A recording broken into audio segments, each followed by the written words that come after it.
Interventions. Noam Chomsky. He has been an American linguist, philosopher, political scientist, and activist. He is Professor Emeritus of Linguistics at the Massachusetts Institute of Technology. Interventions. Abracadabra. Eduardo Galeano. Here is proof that the big US media is not as omnipotent as they think they are. According to them, Noam Chomsky does not exist. But this ghost has enormous influence over the entire world, and his voice, his counter-voice, manages to reach the youth of his country as well, despite the censorship that wants to reduce him to silence. He is convicted of heresy. He commits the sin of believing in free speech. Those who hold the private property of freedom of expression, and reduce it to freedom of pressure, deny the right to speak. And so, they praise him. This is not a domesticated intellectual, one more among the many of the herd. With all the energy of his reason, this dangerous black sheep denounces the dominant unreason, and unmasks the hypocrisies of power that practices universal bullying in the name of democracy. I suspect that Chomsky knows the key that opens the forbidden doors. He must know because he is wise in linguistics. Abracadabra, the magical formula used throughout the world, comes from the Hebrew language, abrak-ad-habra, and means, send your fire to the end. Introduction. Peter Hart. There are so many ways to study the mass media. Compare what is reported with what is omitted or buried in the back pages, or analyze the sources and pundits that dominate commentary on major events.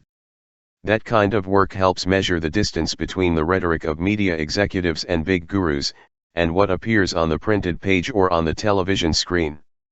That gap between the values that corporate media dignitaries claim to uphold a solid, skeptical, and controversial press and the product they sell is often considerable, but it seems that in elite circles it counts more to pay a verbal tribute to the principles more appreciated freedom of expression than actually living up to them. It is not strange that the same thing happens in the comment sections of the newspapers. The commitment to bring untethered debate to readers is repeated ad nauseum, a wide variety of voices and perspectives, says one newspaper, a diversity of opinions that stimulate and promote readers' thinking, says another. An academic article described the section as a place where public discourse can emerge, untethered, through the mediation of an editor.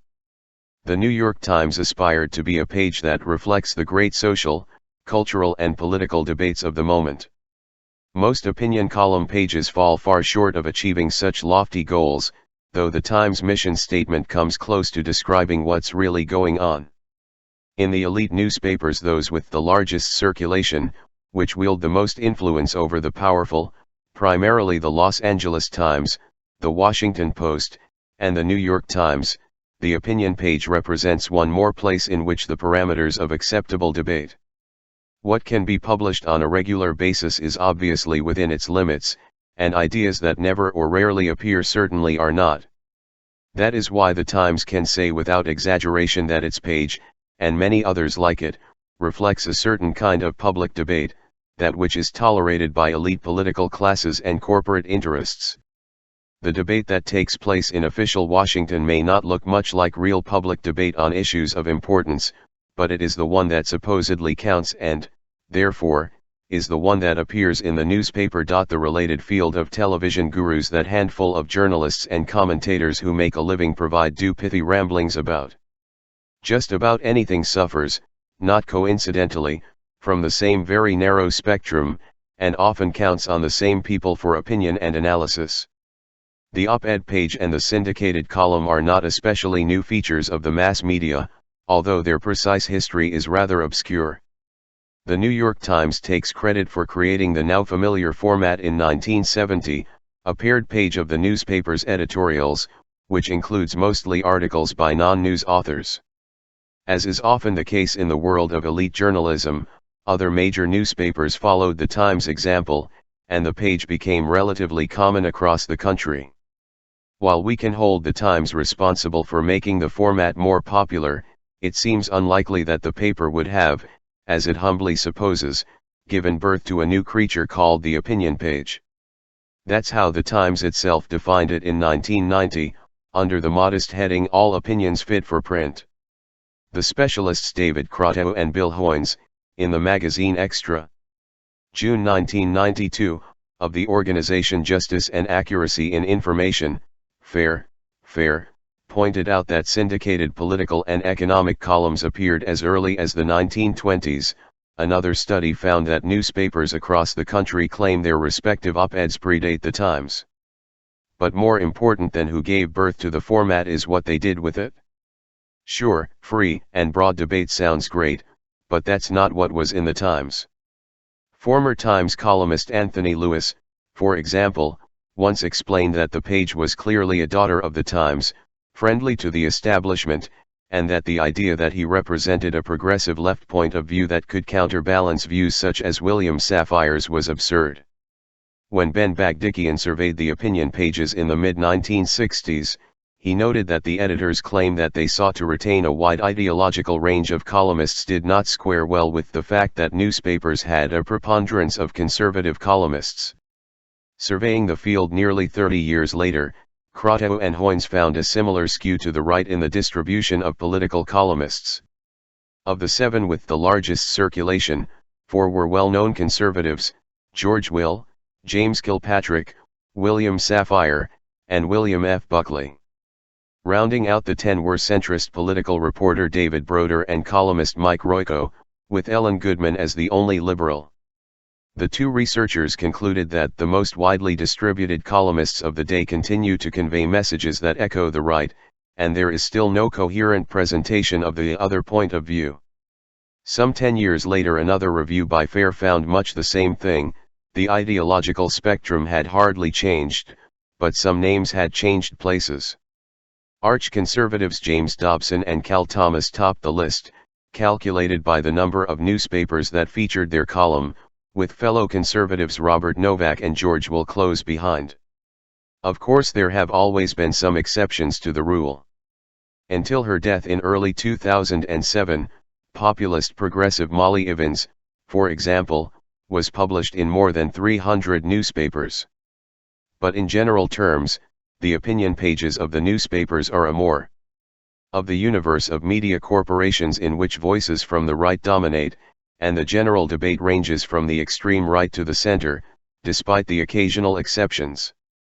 This does not seem very open to serious debate, no matter what more conservative pundits and cable news anchors have to say about the alleged leftist tendencies of the corporate press. Adam Meyerson, the newsletter editor of the Conservative Heritage Foundation think tank, once explained, November 1988. Today the opinion pages are dominated by conservatives. We have a tremendous amount of conservative opinion, but this creates a problem for those who are interested in pursuing journalism after college. If Bill Buckley were to drop out of Yale today, no one would pay much attention to him. It wouldn't be that weird, because there are probably hundreds of people with those ideas and they already have their columns syndicated. But young conservatives who are dying for a chance to appear on the important comment pages need not lose all hope. In 1995, the chairman of the New York Times Group observed that while there were very few competitive markets, and fewer newspapers, there is still room for some things, above all, conservative columns written by minority authors or by women. And Meyerson's lamentations are confirmed if you take a look at the websites of the big news groups. If an op-ed page editor really wanted to present his readers with left-leaning commentary, he would not find it easy to do so based solely on the major syndicated news groups. One of the largest, Creators, offers at least 24 well-known curators. Truly leftist or progressive writers can be counted on the fingers of one hand. This is only part of the story. For about 10 or 12 years the big newspapers have expelled the few left-leaning opinion writers who had managed to break through in the elite media. In July 1995, USA Today fired its only progressive columnist, Barbara Reynolds. 2 years later the Washington Post got rid of the only coherent voice for peace and justice, Coleman McCarthy, who had written for the paper since the late 1960s. The reason? The market has spoken, according to the Post's managing editor, Robert Kaiser. The paper continued to find a market for contributors like those far-right bulwarks, Charles Crothammer and George Will, whose views never seemed to need any validation in the marketplace, however much they differed from public sentiment. In 2005, the Los Angeles Times fired left-leaning columnist Robert Scheer, who had been a regular fixture at the paper for nearly 30 years. Since the Iraq War was the defining political issue of his final years as a Times columnist, Scheer was one of the few pundits in the national press who was decidedly skeptical of the White House's claims on it. Before media bigwigs found it convenient to claim that everyone had been wrong about Iraq's weapons of mass destruction, Scheer wrote, August 6, 2002, that the consensus of the experts had told the Senate that the country's chemical and biological arsenals had been almost totally destroyed during 8 years of inspections. Months later the journalist would say that the White House pretexts for war were a big lie. At the end of 2003 Scheer called for the withdrawal of troops from Iraq, a position that 3 years later would continue to be almost absent from the analysis of the elite. The journalist's dismissal can be attributed to many factors: a right-wing campaign against him by figures such as Bill O'Reilly of the Fox Company, or the fact that the newspaper became the property of the Tribune Company. Scheer himself noted that the new editor of the Times had told him that he hated every last word he wrote. After shedding its best-known progressive author, the Times beefed up its offerings from the right side of the political spectrum: neoconservative Max Boot, historian Niall Ferguson, and National Review's Jonah Goldberg. Some of Goldberg's notable contributions to public debate include mocking the French as surrendering cheese monkeys for opposing the war in Iraq, and his attempt to induce an academic critic of the occupation of that country to bet $1,000 that there would be no civil war in Iraq, since by early 2007 most Americans and Iraqis would think the war was worth it. Goldberg or any of the other conservatives perched high in the corporate media is unlikely to spend many sleepless nights worrying about the security of his job in the supposedly leftist media. One of the benefits of right-wing wisdom is never having to worry about the adverse consequences of being wrong about something, or, in some cases, about a lot. For example, in 1992 widely syndicated columnist George Will completely altered the results of a Gallup poll to ridicule Al Gore's views on global warming, claiming that most scientists did not believe global warming was occurring. Gallup itself made a statement correcting Will's egregious error. His poll had made clear the opposite of what he wrote, but most of Will's readers didn't see it, and the same columnist never corrected his distortion. Factual errors are one thing, but more often pronouncements and prescriptions emanating from great experts have other problems. Tom Friedman, the international affairs columnist for the New York Times, has made a career of offering silly platitudes about globalization and the triumphant entrepreneurial enthusiasm of the CEOs of major corporations when, of course, he wasn't beating the war drums and exhorting the United States to exercise violence on people living in weaker nations. Yet Friedman enjoys an undeserved reputation as one of the sharpest minds in journalism, which is unusual in light of his work, but perhaps less surprising when viewed in relation to his fellow columnists and pundits. In a 2006 conversation with NBC host Tim Russert, Friedman acknowledged that he knew very little about one of the topics on which he spends considerable time. Recalling a question to which he once pulled the answer out of his sleeve, about whether he would oppose any so-called free trade movement, he quoted his answer, "No, definitely not. I wrote a column in defense of CAFTA, the Caribbean Free Trade Initiative. I didn't even know what it was. I only knew 2 words, free trade." It is worth noting that Friedman was not even able to call the trade agreement by its correct name. Supported, the CA of CAFTA refers to Central America, it does not mean the Caribbean. Elite consensus on issues like trade means that widely read columnists like Friedman can simply repeat the theology of the many virtues of globalization to appear well informed.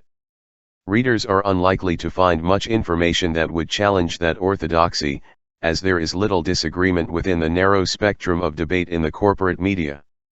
It is useful to compare that consensus with public opinion, which has long been skeptical of trade deals like the North American Free Trade Agreement, NAFTA. Citizens' opposition to the global trade policy favored by elites is hardly considered a legitimate point of view. In the year 2000, the mass movements against the neoliberal prescriptions of the World Bank and the International Monetary Fund, IMF, brought tens of thousands of activists to the city of Washington, and provoked the derision of the authors of opinion columns in the New York Times. In less than a month, the Times published 5 columns criticizing the protests and none supporting them, or at least treating the concerns they expressed with respect.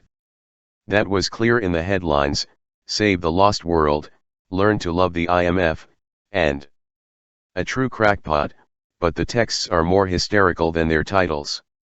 Right-wing guru, and soon after White House speechwriter, David Frum claimed that protesters hate dams and airports and economists. Critics of World Bank/IMF policies, according to Times columnist Paul Krugman, propagated rarely verified arguments that represented a small and relatively privileged minority. Thomas Friedman, a Times reporter, who was not going to be outdone on his own turf, came to the angry conclusion that the protesters were despicable, a bunch of economic crackpots who deserved to be known as the Coalition to Keep Poor the Poor People of the World and receive a good slap. For the Times, opposition voices existed only as objects of elitist derision.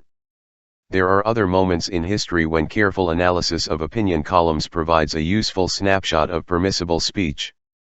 For example, in the month after the 9/11 attacks, FAIR counted 44 Washington Post and New York Times columns calling for a military response. Only 2 were inclined towards non-war alternatives.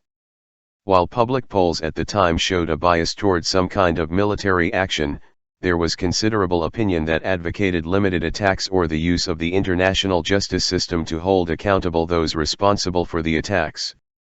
The fact that this point of view was essentially silenced means that it was not something that was taken seriously in elite political circles. Years earlier, in his book Necessary Illusions, Noam Chomsky studied the entire spectrum of permissible debate about Nicaraguan policy and found that, of 85 columns that appeared in the New York Times and the Washington Post during the first 3 months of 1986, all they were critical of the Sandinistas. More debate was allowed regarding the politics of funding the Contras, reflecting the political discussion in Washington. But the denunciation of the Sandinistas seemed to be a requirement of the media.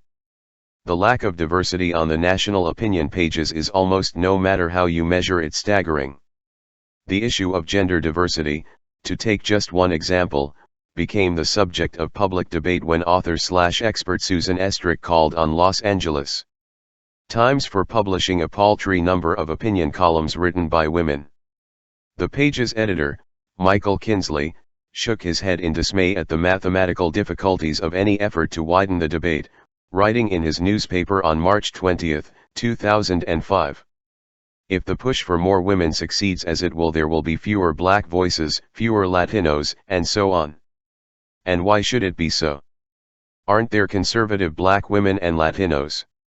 Of course. There may even be a disabled lesbian conservative Latina, who writes wonderfully, and whom no one had discovered because she is not part of the comfortable network of people in the middle. But there probably aren't too. It is not a problem of effort, it is of mathematics. Every variable added to the equation subverts efforts to maximize all other variables. Unfortunately, that kind of thinking is common." In 1990, Anna Quindlen recalled, in the New York Times, that an editor had told her, "I'd love to publish your column, but Ellen Goodman's is coming up." Presumably a female writer was the most the page could take. Clarence Page, the black columnist for the Chicago Tribune, commented that the group that handled the syndication of his column used to hear responses like this regarding his work, editors mentioning black authors who were already appearing in their papers.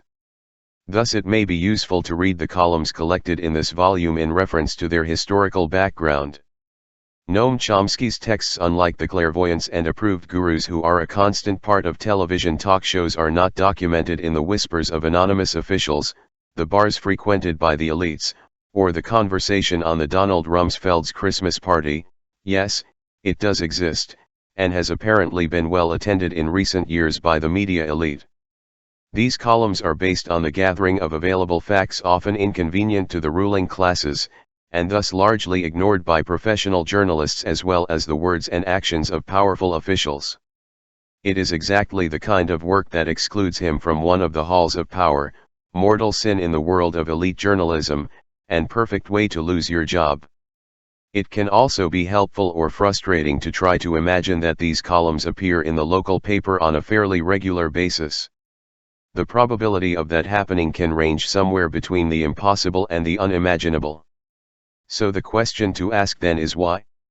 A few years ago Noam Chomsky appeared on PBS's main newscast, the McNeil/Lehrer New Hour. Shortly after, the pages of Extra, Fairs magazine, carried a headline, Chomsky appears in McNeil/Lehrer, Western Civilization Survives? And he survived.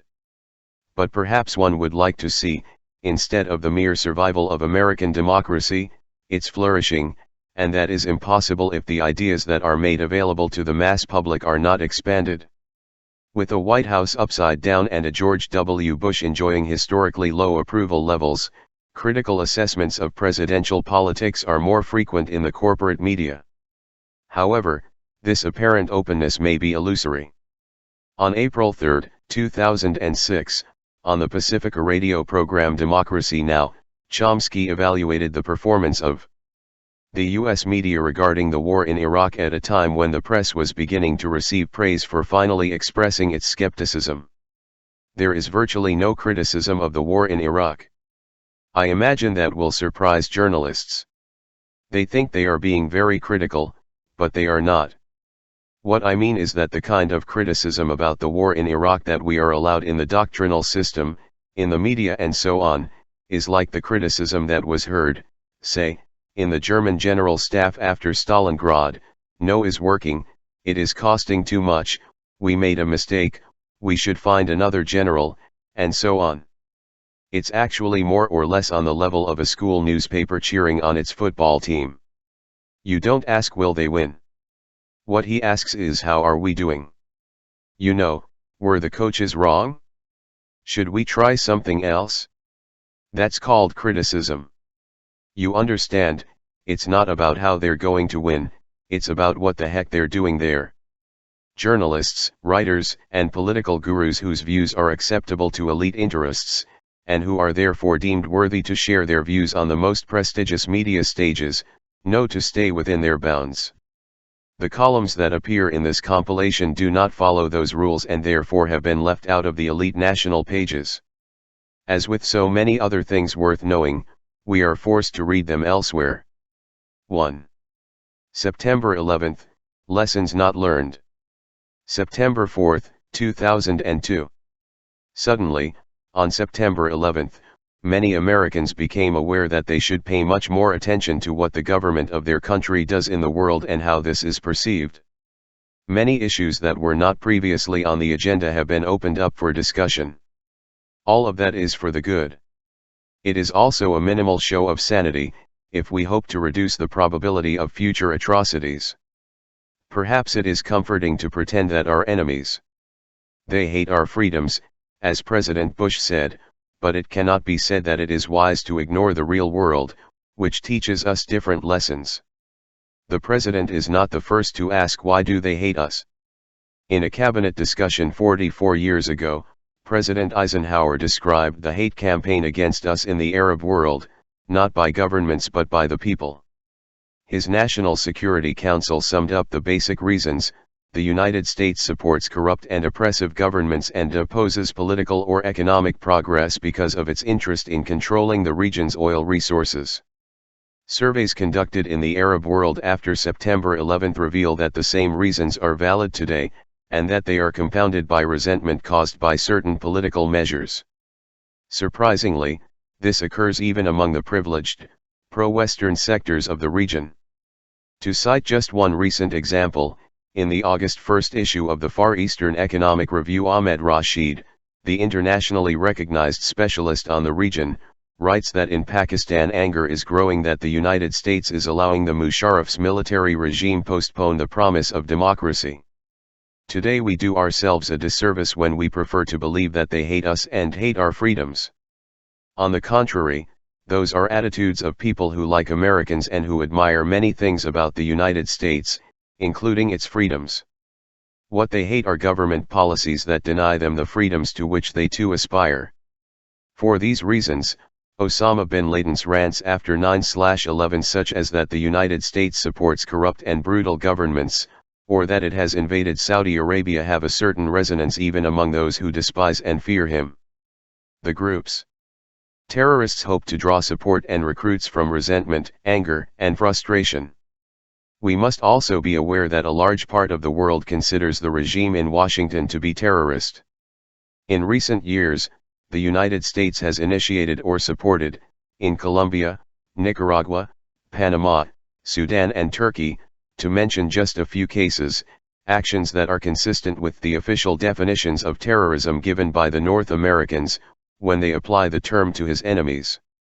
In Foreign Affairs, the most sober establishment magazine, Samuel Huntington wrote in 1999, while the United States often accuses various countries of being rogue states, in the eyes of many countries it is becoming a rogue superpower, the main external threat to their societies. These perceptions are not changed by the fact that on September 11, for the first time, a Western country was the victim of a horrendous terrorist attack on its own soil, an attack of a style all too familiar to victims of Western power, which transcends the which has been called the retail terror of the IRA, the FLN, or the Red Brigades. The 9/11 terrorist attack drew harsh condemnation from the world and an outpouring of sympathy for the innocent victims. But with nuances. An international Gallup poll in late September showed very little support for a U.S. military attack on Afghanistan. The weakest support was from Latin America, the region that has experienced the most interference from the United States, 2% in Mexico, for example. Naturally, the current hate campaign in the Arab world is fueled by U.S. policy in Israel, Palestine and Iraq. The U.S. has provided decisive assistance to the harsh Israeli military occupation for the past 35 years. One way to de-escalate tensions between Israel and Palestine would be to stop escalating them, as we do, not only by refusing to join the long-standing international consensus that calls for recognition of the right of all nations in the region, including the state Palestinian, to live in peace and security in the now occupied territories, perhaps with some minor mutual adjustments at the border. In Iraq, a decade of harsh sanctions due to U.S. pressure has strengthened Saddam Hussein and at the same time killed hundreds of thousands of Iraqis, probably more people than have been killed by all the so-called weapons of mass destruction throughout history, military analysts John and Carl Mueller wrote in 1999 in Foreign Affairs. Today Washington's justifications for attacking Iraq are much less credible than when the first President Bush hailed Saddam Hussein as an ally and business partner, when he had already committed his worst crimes, Halabja, where he attacked the Kurds with toxic gases, the massacre of Al-Anfal and others. At that time the murderous Saddam, who had the strong backing of Washington and London, was more dangerous than today. As for a U.S. attack on Iraq, no one, not even Donald Rumsfeld, can realistically assess the possible costs and consequences. Radical extremist Islamists no doubt hope that an attack on Iraq will kill many people and destroy much of the country, providing them with many recruits to commit terrorist acts. Presumably they also welcome the Bush Doctrine, which proclaims the right to strike against potential threats, which can be virtually limitless. The President has announced, it cannot be said how many wars will be necessary to guarantee freedom in the homeland. It is true. Threats are everywhere, even in this country. The idea of an endless war presents a much greater danger to Americans than the supposed enemies, for reasons that the terrorist organizations understand very well. 20 years ago Yehoshafat Harkabi, a former director of Israeli military intelligence and a prominent Arabist, made a statement that is still valid: offer an honorable solution to the Palestinians, respecting their right to self-determination. This is the solution to the problem of terrorism. When the swamp disappears there will be no more mosquitoes. Israel then enjoyed that virtual immunity from retaliation within the occupied territories that lasted until very recently. But Harkabi's warning was spot on, and the lesson applies more broadly. Long before September 11 it was understood that with modern technology the rich and powerful will lose their almost total monopoly on the means of violence and can expect to be victims of barbaric acts on their own soil. If we insist on creating more swamps, there will be more mosquitoes, with an amazing capacity for destruction. By dedicating our resources to draining the swamps, attacking the roots of hate campaigns, we can not only reduce the threats we face but also live up to the ideals we profess and which, if we decide to take them seriously, they are not beyond our reach. 2. United States against Iraq, a modest proposal. November 1, 2002. The Bush administration's zealous efforts to take control of Iraq through war, military coup, or some other means have prompted varying analyses of the motives behind them.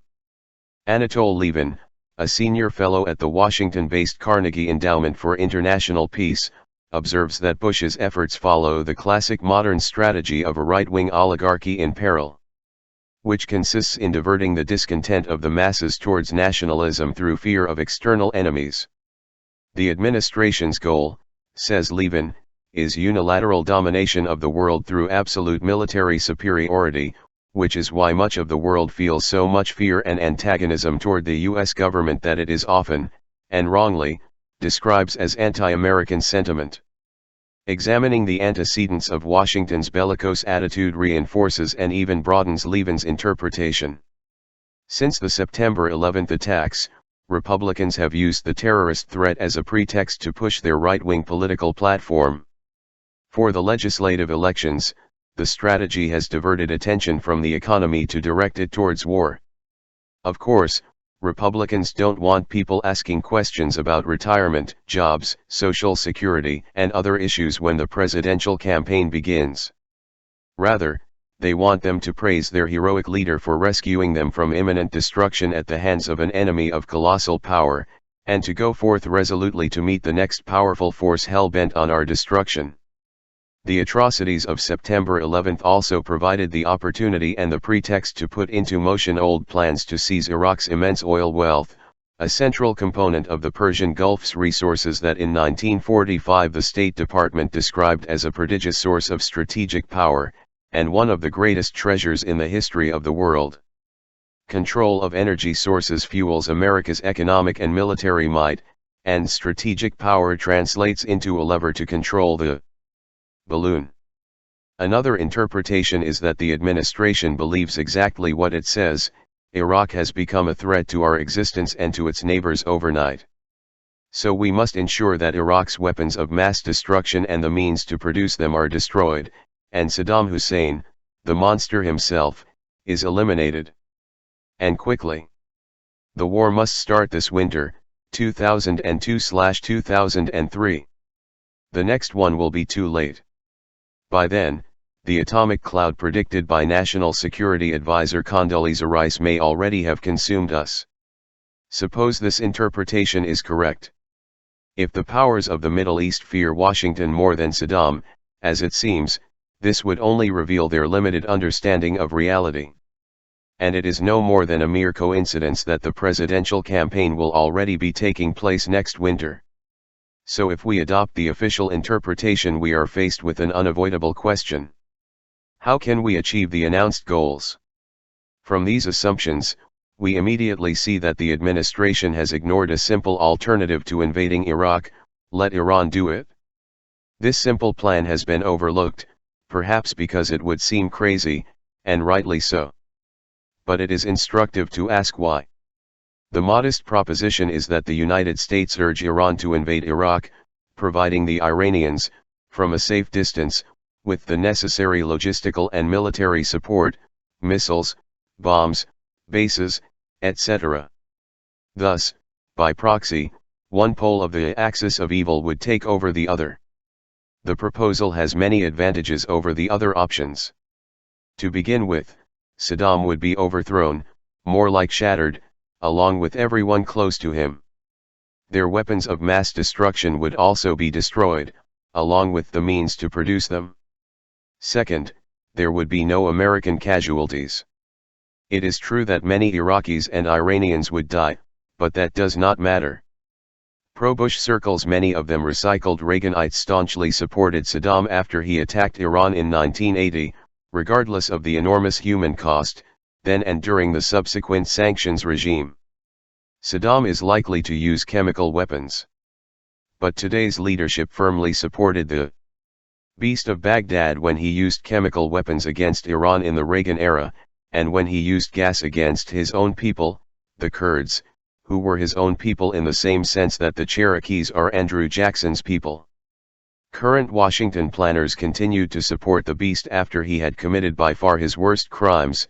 They even provided him with the means to develop nuclear and biological weapons of mass destruction, right up to the time of the invasion of Kuwait. Bush Sr. and Cheney also actually authorized Saddam's March 1991 massacre of Shiites, in the interest of stability, as was discreetly explained at the time. They withdrew support for his attacks on the Kurds only due to enormous international and domestic pressure. Third, the UN would not be a problem. There will be no need to explain to the world that the UN only counts when it follows US orders.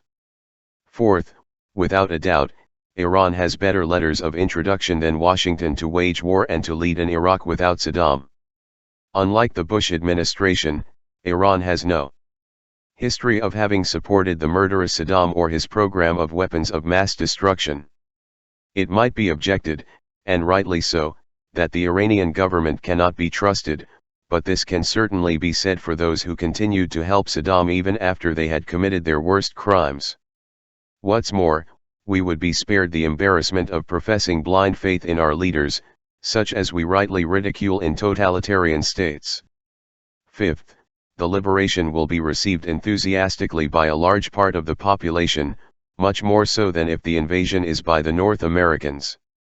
People will cheer in the streets of Basra and Karbala, and we will be able to raise our voice together with that of Iranian journalists in proclaiming the nobility and justice of the liberators. Sixth, Iran will be able to move towards establishing democracy. Since the majority of the population is Shia, Iran will have less difficulty than the United States in allowing them a say in a subsequent government. There will be no problem getting access to Iraqi oil. It will be as easy for US companies as it would be right now to exploit Iran's energy resources, if Washington allowed them to. I accept that the modest proposition that Iran liberate Iraq is insane. Its only merit is that it is much more reasonable than the plans that are being put into practice today, or it would be if the goals that the administration professes had any relation to the real ones. 3. Arguments against the war in Iraq. March 3, 2003. The most powerful nation in history has proclaimed that it intends to control the world by force, a dimension in which it is supreme queen.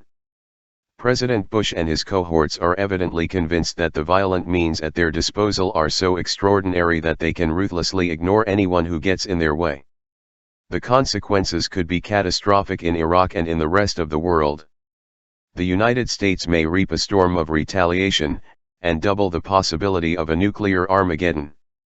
Bush, Cheney, Rumsfeld, and company are committed to an imperial ambition, writes G. John Eikenberry in the September/October 2002 issue of Foreign Affairs, with a unipolar world in which the United States has no competitor to match and in which no state or coalition could ever challenge him in his role as global leader, protector, and sanctioner.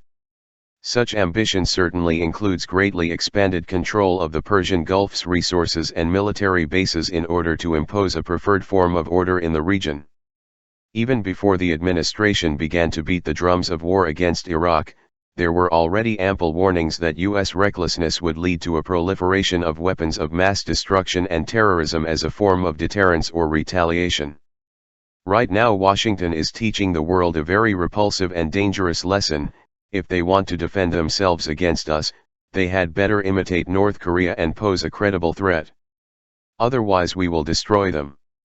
There are reasons to believe that the war against Iraq is intended, in part, to show what to expect when the empire decides to strike, although war is not the appropriate term, given the great inequality of forces. A sea of propaganda warns that if we don't stop Saddam Hussein today he will destroy us tomorrow. Last October, 2002, When Congress authorized the president to go to war, it was to defend the national security of the United States from the continuing threat posed by Iraq. But none of Iraq's neighbors seemed to care much about Saddam, much as they loathe the murderous tyrant. Perhaps it is because the neighbors know that the Iraqis, they are on the edge of the struggle for existence. Iraq has become one of the weakest nations in the region. According to a report by the U.S. Academy of Arts and Sciences, Iraq's economy and military spending are just a fraction of those of some of its neighbors, including Kuwait, whose population is 10% of Iraq's. In fact, in recent years nearby countries including Iran and Kuwait, both of which were invaded at one point by Iraq, have tried to reintegrate it into the region. Saddam benefited from the support of the United States during the war with Iran and afterwards, until the day he invaded Kuwait. Nearly all of those responsible for it are back in the reins in Washington. Reagan and the senior Bush administration gave Saddam aid, along with the means to develop weapons of mass destruction, WMD, when he was much more dangerous than now and had already committed his worst crimes, like gassing thousands of Kurds to death. Toxic. Ending Saddam's regime would take a horrible burden off the Iraqi people. There is reason to believe that he would have suffered the same fate as Ceausescu and other vicious tyrants were it not for the fact that Iraqi society is devastated by brutal sanctions that force it to depend on Saddam for survival while strengthening him and his clique. Saddam remains a terrible threat to those within his reach. Today that reach does not extend beyond its own domains, although American aggression is likely to inspire a new generation of revenge-seeking terrorists, and could induce Iraq to carry out terrorist actions that are thought to be already prepared. Last year, 2002, a think tank chaired by Gary Hart and Warren Rudman prepared a report for the Council on Foreign Relations, America, Still Unprepared, Still in Danger. It warns of potential terrorist attacks that could be worse than the 9/11 attack, including the use of WMD in this country, dangers made all the more urgent by the possibility of the United States going to war with Iraq. Right now Saddam has every reason to keep a tight rein on any chemical or biological weapons Iraq may possess. He would not provide such weapons to the Osama bin Ladens of the world, who represent a terrible danger even to him, let alone the reaction if there was even the slightest hint that such an unforgivable transaction might take place. Administration hawks understand that, except as a last resort if attacked, Iraq is unlikely to use the WMD it possesses, risking instant incineration. However, under attack, Iraqi society would collapse, and with it the controls on WMD would disappear. These could be privatized, as Daniel Benjamin, a specialist in international security, has warned, and offered to the enormous unconventional arms market, where they will have no difficulty finding a buyer. Such a scenario would be nightmare. Benjamin says, when it comes to the fate of the Iraqi people at war, no one can predict anything with certainty, not the CIA, not Rumsfeld, not those who claim to be experts on Iraq. No one. However, all international aid organizations are preparing for the worst. Studies by reputable medical organizations estimate the death toll could be in the hundreds of thousands of people. Confidential UN documents warn that a war could unleash a humanitarian emergency on an exceptional scale, including the possibility that 30% of Iraqi children will die of malnutrition. Today the administration does not seem to listen to the warnings of international aid agencies about the horrible misfortunes that an attack would bring. Potential disasters are among the many reasons why a decent human being does not contemplate the threat or use of violence in people's lives or in international affairs, unless compelling reasons have been presented. There is not the slightest doubt that no remotely similar justification has been offered. 4. Now that the war has started. March 24, 2003. If there is something obvious in the history of war, it is that practically nothing can be predicted. In Iraq, the most impressive military force in human history has attacked a much weaker country, with a huge disparity of forces. It will be some time before a preliminary assessment of the consequences can be made. All possible efforts must be devoted to minimizing the damage and providing the Iraqi people with the enormous resources necessary to rebuild their society, without Saddam, in their own way, not by the dictates of external rulers. There is no reason to doubt the almost universal view that the war in Iraq will only serve to increase the threat of terror, as well as the creation and possibly the use of weapons of mass destruction for purposes of revenge or deterrence. In Iraq, the Bush administration is pursuing an imperialist ambition that rightly fills the world with fear and makes the United States an international pariah. The avowed purpose of current U.S. policy is to impose a military might that is supreme in the world and indisputable. The United States can wage preventive wars at will, preventive, not anticipated.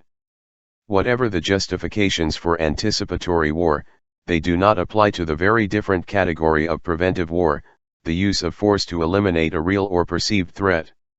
This policy opens the door to a protracted struggle between the United States and its enemies, some of whom have been won through violence and aggression, and not just in the Middle East. In this sense, the U.S. attack on Iraq is an answer to bin Laden's prayers. For the world, the price of war and its aftermath could not be higher. To pick just one of many possibilities, the destabilization of Pakistan could lead to the transfer of nuclear weapons from the region to the global network of terrorist groups, which in turn could be energized by the military invasion and occupation of Iraq. We could evoke other possibilities, no less grim. However, one can hope for more benign consequences, beginning with the world's support for the victims of war, brutal tyranny, and murderous sanctions in Iraq. One promising sign is that opposition to the invasion, before and after it occurred, has no peer. In contrast, 41 years ago this very month, March 2003, when the Kennedy administration launched a direct attack on South Vietnam, the protests were almost nil. For several years they did not reach a significant level, until South Vietnam, which had been devastated, had reached several 100,000 soldiers and the United States had taken the war north. Today popular protests against the war are large-scale, committed and principled, from one end of the United States and the world to the other. The peace movement acted energetically even before the new Iraq war began. This fact reflects a steady increase, over these years, in the reluctance to tolerate aggression and atrocities, one of many such changes that have occurred in the world. The activist movements of the last 40 years have had a civilizing effect. Today the only way for the United States to attack a much weaker enemy is by building a huge propaganda offensive that exposes it as absolute evil, and even as a threat to our very survival. That was the scenario that Washington erected in the case of Iraq. However, peace activists are in a much better position to stop the next resort to violence, and this is a matter of extraordinary significance. Much of the opposition to Bush's war is based on the recognition that Iraq is nothing more than a special case of the imperialist ambition forcefully declared in the National Security Strategy of September last year, 2002. To put our current situation in perspective, it may be worth reviewing recent history. Last October, 2002, the nature of the threats to peace was dramatically minimized at the summit conference in Havana, on the 40th anniversary of the Cuban Missile Crisis, in which key figures from Cuba, Russia, and the United States participated. The fact that we survived the crisis was a miracle. We learned that the world was rescued from possible nuclear devastation by Russian submarine captain Vasily Arkhipov, who revoked the order to fire nuclear missiles when Russian submarines were attacked by American destroyers near Kennedy's quarantine line. If Arkhipov had agreed, the nuclear launch would surely have sparked an exchange that could have destroyed the Northern Hemisphere, just as Eisenhower had warned. This terrible revelation is especially timely under the circumstances. The origin of the missile crisis lies in international terrorism aimed at regime change, two of the main concepts at stake today. The terrorist attacks against Cuba launched by the United States began shortly after Castro came to power and intensified under Kennedy, up to and after the missile crisis. These new discoveries demonstrate most clearly the dire unforeseen risks of attacking a much weaker enemy for regime change, risks that could sink us all, no exaggeration. The United States is blazing new and dangerous trails in the face of almost unanimous opposition from around the world. Washington can respond in two ways to threats engendered, in part, by its own actions and alarming proclamations. One is to try to minimize threats by paying some attention to grievances. Legitimate and agreeing to become a civilized member of the world community, showing some respect for the world order and its institutions. The other is to build more machinery of destruction and impressive domination so that by perceiving any danger, however remote, it can crush it, thus provoking new and greater risks. 5. Iraq is a proving ground. April 29, 2003. Amid the chaos that reigns in Iraq today, the question of who runs the country remains the number one issue, the Iraqis or a clique in Crawford, Texas. Not surprisingly, the main secular and religious figures in opposition to Saddam Hussein want the Iraqis to be in control of Iraq, with the UN as their intermediary. American politicians have a completely different idea. Apparently they intend to impose a client regime in the country, as they have done in other places in the region and, more significantly, in the regions that have been under U.S. domination for a century, Central America and the Caribbean. Brent Scowcroft, National Security Advisor to the first Bush, just repeated the obvious. What will happen the first time we hold elections in Iraq and the radicals win? What are we going to do? Of course it will not be allowing them to take power. The region is deeply skeptical about the motivations of the United States. From Morocco to the Gulf, passing through Lebanon, about 95% of the population is convinced that the war was unleashed to ensure control of Arab oil and subject the Palestinians to the will of Israel, according to Yosef Ibrahim in the Washington Post, citing a survey commissioned by Shibli Telhami of the University of Maryland. If we can go by past experience, the Bush public relations team will get some form of democracy going in Iraq, as long as it doesn't have much substance. It is hard to imagine that Washington will allow a real voice for the Shiite majority, who are likely to push for an Islamic leadership and seek closer relations with Iran, which is the last thing the Bushites want.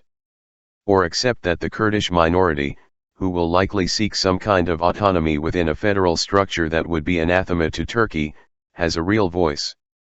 The latter remains an important power base for the United States, despite tensions over the fact that the Turkish government bowed to the will of its people by not allowing U.S. troops to invade Iraq from its territory. A functioning democracy in the Middle East would have results inconsistent with the U.S. goal of reinforcing its dominance there. The Bush administration has publicly announced that the following targets could be: Syria and Iran, which would require a strong military base in Iraq, presumably, all the more reason not to allow meaningful democracy to exist there. The installation of military bases in the core of the world's main energy resources obviously helps to strengthen control over them, as well as the strategic power and material wealth they provide. The war in Iraq is a testing ground to make it clear to the world that the Bush administration fully intends for its national security strategy, announced last September, to be taken seriously. The message was that the Bush administration intends to rule the world by force, a dimension in which it is queen supreme, and permanently, removing any potential challenge that comes its way. This is the heart of the recently announced doctrine of preventive war. Before declaring war on Iraq, the United States felt compelled to try to force the world to accept its position, and it could not. In general, the world succumbs. Take for example the First Gulf War. At that time the United States exerted considerable pressure to induce the Security Council to accept its war plan, even though much of the world was opposed. In any legal system that is respected, a forced trial is considered null. But in international affairs carried out by the powerful, there is nothing wrong with forced trials. They are called diplomacy. The UN is now in a very dangerous position. The United States could try to dismantle it, or at least reduce it. The extremist position of the current administration seriously jeopardizes the organization and, along with it, the entire framework of international law painstakingly constructed after the Second World War as the foundation of a more peaceful world. Of course, it is also important to keep power at home. Last fall, 2002, in the legislative elections, the Bush administration would have done very poorly if social and economic issues had been at the forefront. But he managed to emphasize security issues, such as the alleged threat from Iraq. By the time the presidential election rolls around, the administration will have to find another dragon to behead. Meanwhile, making sure that Iraq is governed by Iraqis, that the United States gives massive aid that the Iraqis themselves will decide how to use, should be high on the agenda of American citizens, surely not in such things as subsidizing Halliburton or Bechtel out of the pockets of U.S. taxpayers. Another priority should be to stop the extremely dangerous political measures announced in the security strategy and placed in the breeding ground that is Iraq, as described by David Sanger and Stephen Weissman in the New York Times. Similarly, strenuous efforts should be made to block the boom in arms sales, which, gleefully anticipated as a result of the war, will help make the world an ever more terrible and dangerous place.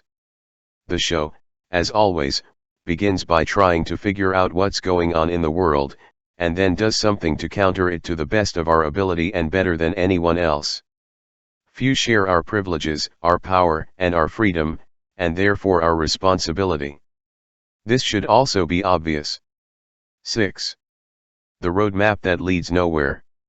August 18, 2003. Today, as the peace process between Israel and Palestine continues, so does the construction of the barrier that the Israelis call a security fence and the Palestinians a separation wall. President George W. Bush and Prime Minister Ariel Sharon may have differences of opinion as to the exact location of the barrier. But to put the peace process and the barrier into context, it is important to remember that Israel cannot do much without U.S. authorization and backing. And sensible Israelis know it. Amir Oren, an Israeli political commentator, has rightly observed that the top dog called partner is the U.S. administration. Arab and other countries have many illusions about Washington's subordination to Israel or the pro-Israeli lobby at home, which is by no means all Jewish. The idea that the United States could leave the reins of things to Israel is a serious mistake, in my opinion. The decisions that Israel has made over the last 30 years have considerably narrowed its options. The way it is going now, it has almost no alternative but to serve as a U.S. military base in the region and accede to U.S. demands. The options came to light in 1971, when Sadat, the president of Egypt, offered Israel a full peace treaty in exchange for its withdrawal from Egyptian territory, accepting the proposals of the UN mediator, Gunnar Jarring. Israel had to make a decisive choice: it could accept peace and integration into the region, or insist on expansion and confrontation, and thus inevitably depend on the United States. He chose the latter course, not for security reasons, but out of a commitment to expansion, at the time primarily into the Egyptian Sinai, which led directly to the 1973 war, in which Israel and the world were barely spared. Since the great powers were involved, it is not unusual for states, including ours, put security far below other goals. Last year, May 2002, in Foreign Affairs, Hussein Agha, Middle East specialist at Oxford University, and Robert Malley, special advisor to President Clinton on Arab-Israeli affairs, they observed, of the impasse between Israel and Palestine, that the contours of a solution have been basically understood for some time now. Agha and Malley outline the mutual understanding: a territorial division at the international border, now with a one-for-one exchange of territory. They write that the path to a solution has eluded all involved from the start, but while correct, this statement is misleading. The way has been barred by the US for 25 years, and Israel continues to refuse to accept it, even on the dovish end of the mainstream political spectrum. In the years of the second Bush and Sharon, the prospects for a diplomatic solution have dimmed. Israel has expanded its settlement programs, with continued support from the United States. Israeli settlements now control 42% of the West Bank, according to B'Tselem, the Israeli human rights organization. Dotted between the settlements are areas inhabited by Palestinians reminiscent of repellent regimes of the past, like apartheid in South Africa, says Beetsalem. As for the current plans of the Bush administration, there are two sources of information, rhetoric and action. On the level of rhetoric there is Bush's vision of a Palestinian state, which we should admire, even if we are not allowed to perceive it, and the road map of the Quartet, the UN, Russia, the European Union and the United States. Only the road map is deliberately vague on many important points, including even the core issue of border lines. In addition, although Israel formally accepted the road map, it immediately announced 14 reservations that, with the support of the United States, completely emasculated it. So both Israel and the United States immediately transgressed the road map that is usually, albeit wrongly, seen as an initiative of the Bush administration. What happens on the ground, says Amira Hass, an Israeli journalist, is determining, and will continue to determine, the area where that entity known as a Palestinian state will be established. Because of the wall and its other actions, Israel, and by extension its big shot so-called partner, is undermining the chances of a peaceful diplomatic settlement. Israel justifies its behavior in terms of Palestinian terror, which has certainly increased, including the suicide bombings of Israeli civilians during the Al-Aqsa Intifada that broke out in September 2000. However, it should be noted that until very recently the brutal military occupation Israeli elicited very little retaliation from within the territories, and the crimes committed there by the occupying forces and illegal settlers aroused little concern. The same thing happened in the early days of the current Intifada. During the first month, according to the Israeli army, the ratio of deaths was almost 20-1, 75 Palestinians and 4 Israelis, at a time when resistance was limited to the territories and rarely went beyond stone throwing. It was only when the ratio moved closer to 3-1 that outrage flared, at the suffering of innocent Israelis. The reaction is correct. But has it been correct to show indifference to the greater suffering of the Palestinians before the weight of the scale of terror changed, and also today, suffering that goes back many years, with the decisive support of the United States? The Intifada has laid bare the significant changes that had been taking place within Israel. By then the internal authority of the Israeli army had reached such levels that the Israeli journalist Ben Caspit describes the country as not a nation with an army, but an army with a nation, an army that, furthermore, is practically an annex to the military force that dominates the world at levels that go beyond any historical precedent, a fact that does not go unnoticed by the peoples of the region. Still there could be a just peace. There are many historical examples of seemingly intractable conflicts ending and being reversed. Northern Ireland is a recent case. Although things are not ideal, they are vastly improved from where they were 10 years ago. South Africa is another case. Just a few years ago racial conflicts and violent repression seemed to be pushing society into dire straits. Things have improved remarkably since then, although for that majority of the population made up of poor blacks conditions are hardly much more pleasant, and for many they have worsened. In Israel and Palestine the horror and suffering add rocks to the walls of hatred, fear, and burning desire for revenge. But it's never too late to tear down those walls. Only those who suffer from the daily pain and foresee a worse tomorrow can directly and seriously undertake this task, but those on the outside can help in a substantive way to ease their path, although not until they are willing to honestly face their own roles and responsibilities, and to draw up a meaningful and coherent road map, as well as to force their respective governments to put it into practice. 7. September 11 and the Era of Terror. September 2, 2003. Between the reverberations of the suicide bombings in Baghdad, Jerusalem, and Najaf, and the countless other horrors committed since 9/11, it's easy to understand why many think the world has entered a new and hair-raising age of terror. From a recently published compilation of essays by scholars at Yale University and others. Yet 2 years after September 11, the United States has yet to confront the roots of terrorism. It has made more war than peace, and the odds of international confrontation have been steadily rising. On September 11 the world reacted with shock and horror, with empathy for the victims.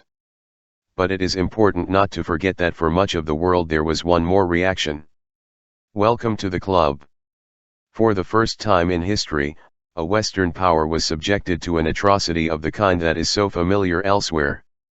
Any attempt to grasp the meaning of the events that have occurred since September 11 must naturally begin with an investigation of North American power, how it has reacted and what path it can take. A year after September 11, Afghanistan was already under attack. Those who accept the most basic moral standards are tasked with proving that the United States and Britain were right to bomb Afghanistan to force it to hand over suspected atrocities, the official reason they gave when the bombing began. Then, in September 2002, the most powerful state in history announced a new national security strategy, declaring that it would permanently maintain global hegemony. The slightest challenge will be stopped by force, the dimension in which the United States reigns supreme. At the same time, the drums of war began to sound in order to mobilize the population for the invasion of Iraq. And the campaign for legislative elections began, which would determine whether the administration would be able to carry out its radical international and national platform. The last days of 2002, foreign policy specialist Michael Crapon wrote, were the most dangerous since the Cuban Missile Crisis of 1962, which Arthur Schlesinger aptly described it as the most dangerous moment in human history. Crapon's concern was an unstable nuclear weapons proliferation belt from Pyongyang to Baghdad, which includes Iran, Iraq, North Korea, and the Indian subcontinent. The initiatives of the Bush administration, in 2002 and 2003, have only increased the danger in and around this unstable belt. The national security strategy declares that the United States and no one else has the right to launch a preemptive war, preemptive, unanticipated, using military force to eliminate a perceived threat, even if invented or imagined. In short, preventive war is the supreme crime condemned at Nuremberg. From early September 2002, the Bush administration issued dire warnings about the danger that Saddam Hussein posed to the United States, openly insinuating that he had ties to Al-Qaeda and that he was involved in the 9/11 attacks. The propaganda attack helped the administration win some support from a population frightened by the planned invasion of a country that was known to be virtually defenseless, and a valuable trophy, at the heart of the world's main energy system. Last May, 2003, after the alleged end of the war in Iraq, President Bush landed on the deck of the aircraft carrier Abraham Lincoln and declared that he had obtained a victory in the war on terror by having eliminated an Al-Qaeda ally. But September 11, 2003 is approaching without credible evidence of the alleged link between Saddam and his bitter enemy Osama bin Laden. And the only known link between victory and terrorism is that the invasion of Iraq appears to have increased Al-Qaeda recruitment and the threat of terrorist acts. The Wall Street Journal acknowledged that this work of fantasy that Bush carefully staged on the Abraham Lincoln marks the beginning of his 2004 re-election campaign, which the White House hopes will be built as much as possible around the national security issues. If the administration lets internal issues prevail, it is in deep trouble. Meanwhile, bin Laden is still on the loose. And the origin of the anthrax attacks after September 11 is unknown, a failure all the more surprising since the origin of the anthrax is presumed to be domestic, perhaps even from a federal weapons laboratory. Iraqi weapons of mass destruction quietly passed into oblivion. For the second anniversary of 9/11, and those to come, we basically have two options. We can go forward confident that the global sanctioner will expel evil from the world, just as the president's speechwriters declare, plagiarizing ancient epics and children's stories. Or we can subject the doctrines of the supposed Great New Age to scrutiny, reaching rational conclusions, perhaps finding some explanations in the emerging reality. The wars contemplated in the War on Terror are going to last a long time. It cannot be said how many wars it will take to guarantee freedom in the homeland, the president announced last year. It's true. The potential or invented threats have no limit. and there are strong reasons to believe they will be more severe as a result of the Bush administration's lawlessness and violence. We should also be able to appreciate recent comments to this effect. Whoever, from 1996 to 2000, Director of the General Security Service, Shabak, Shin Bet, of Israel, Ami Ayalon, who observed that those who want victory against terrorism without attacking the grievances behind it want a war endless. It is easy to generalize this observation. The world has good reason to view what is happening in Washington with fear and trepidation. It must be repeated again and again that those who are best placed to mitigate these fears are Americans, fortunate because they can do more than anyone else to shape the future, thanks to the power of their own state, the freedom and privileges they enjoy. So high in comparative terms. 8. The United States and the United Nations. October 17, 2003. The United States, confronted with the extraordinary failures of the military occupation of Iraq, asked the United Nations to absorb part of the costs. The UN Security Council approved the US-UK resolution unanimously but not unequivocally. China, France, and Russia, permanent members of the Council, opposed the resolution and will not contribute troops or more money, but, along with Germany, Pakistan, and other countries, submitted to pressure from the Americans to preserve a symbolic unity. Serious divisions remain, especially over whether and when the occupation forces will transfer enough political power to Iraqis. The mixed response to the resolution reflects a history of arbitrariness by Washington towards the international community and the United Nations itself. The US-initiated war against Iraq was carried out without UN backing. Washington acted in accordance with the national security strategy that the Bush administration announced in September of last year, 2002, which declares the right of the United States to use force, unilaterally, if necessary, against potential enemies. Usually, when the UN is not an instrument at their service, Washington discards it. Last year, 2002, for example, the UN Committee on Disarmament and International Security adopted a resolution calling for stronger measures to prevent the militarization of space, and another reaffirming the 1925 Geneva Protocol against the use of gases, toxins and germ warfare. Both resolutions were approved unanimously, with 2 abstentions, the United States and Israel. In practice, U.S. abstention is equivalent to a veto. Since the 1960s, the United States has been by far the leader in vetoing Security Council resolutions, even those that require states to observe international law. Great Britain is in second place, France and Russia much further behind. Even that record is distorted by the fact that Washington's enormous power often compels the weakening of resolutions it objects to, or leaves issues of paramount importance off the agenda altogether. In the United States, the routine use of the veto by the government is often overlooked or downplayed. Defender of the world, it is also sometimes hailed as a matter of principle for a Washington attacked by all.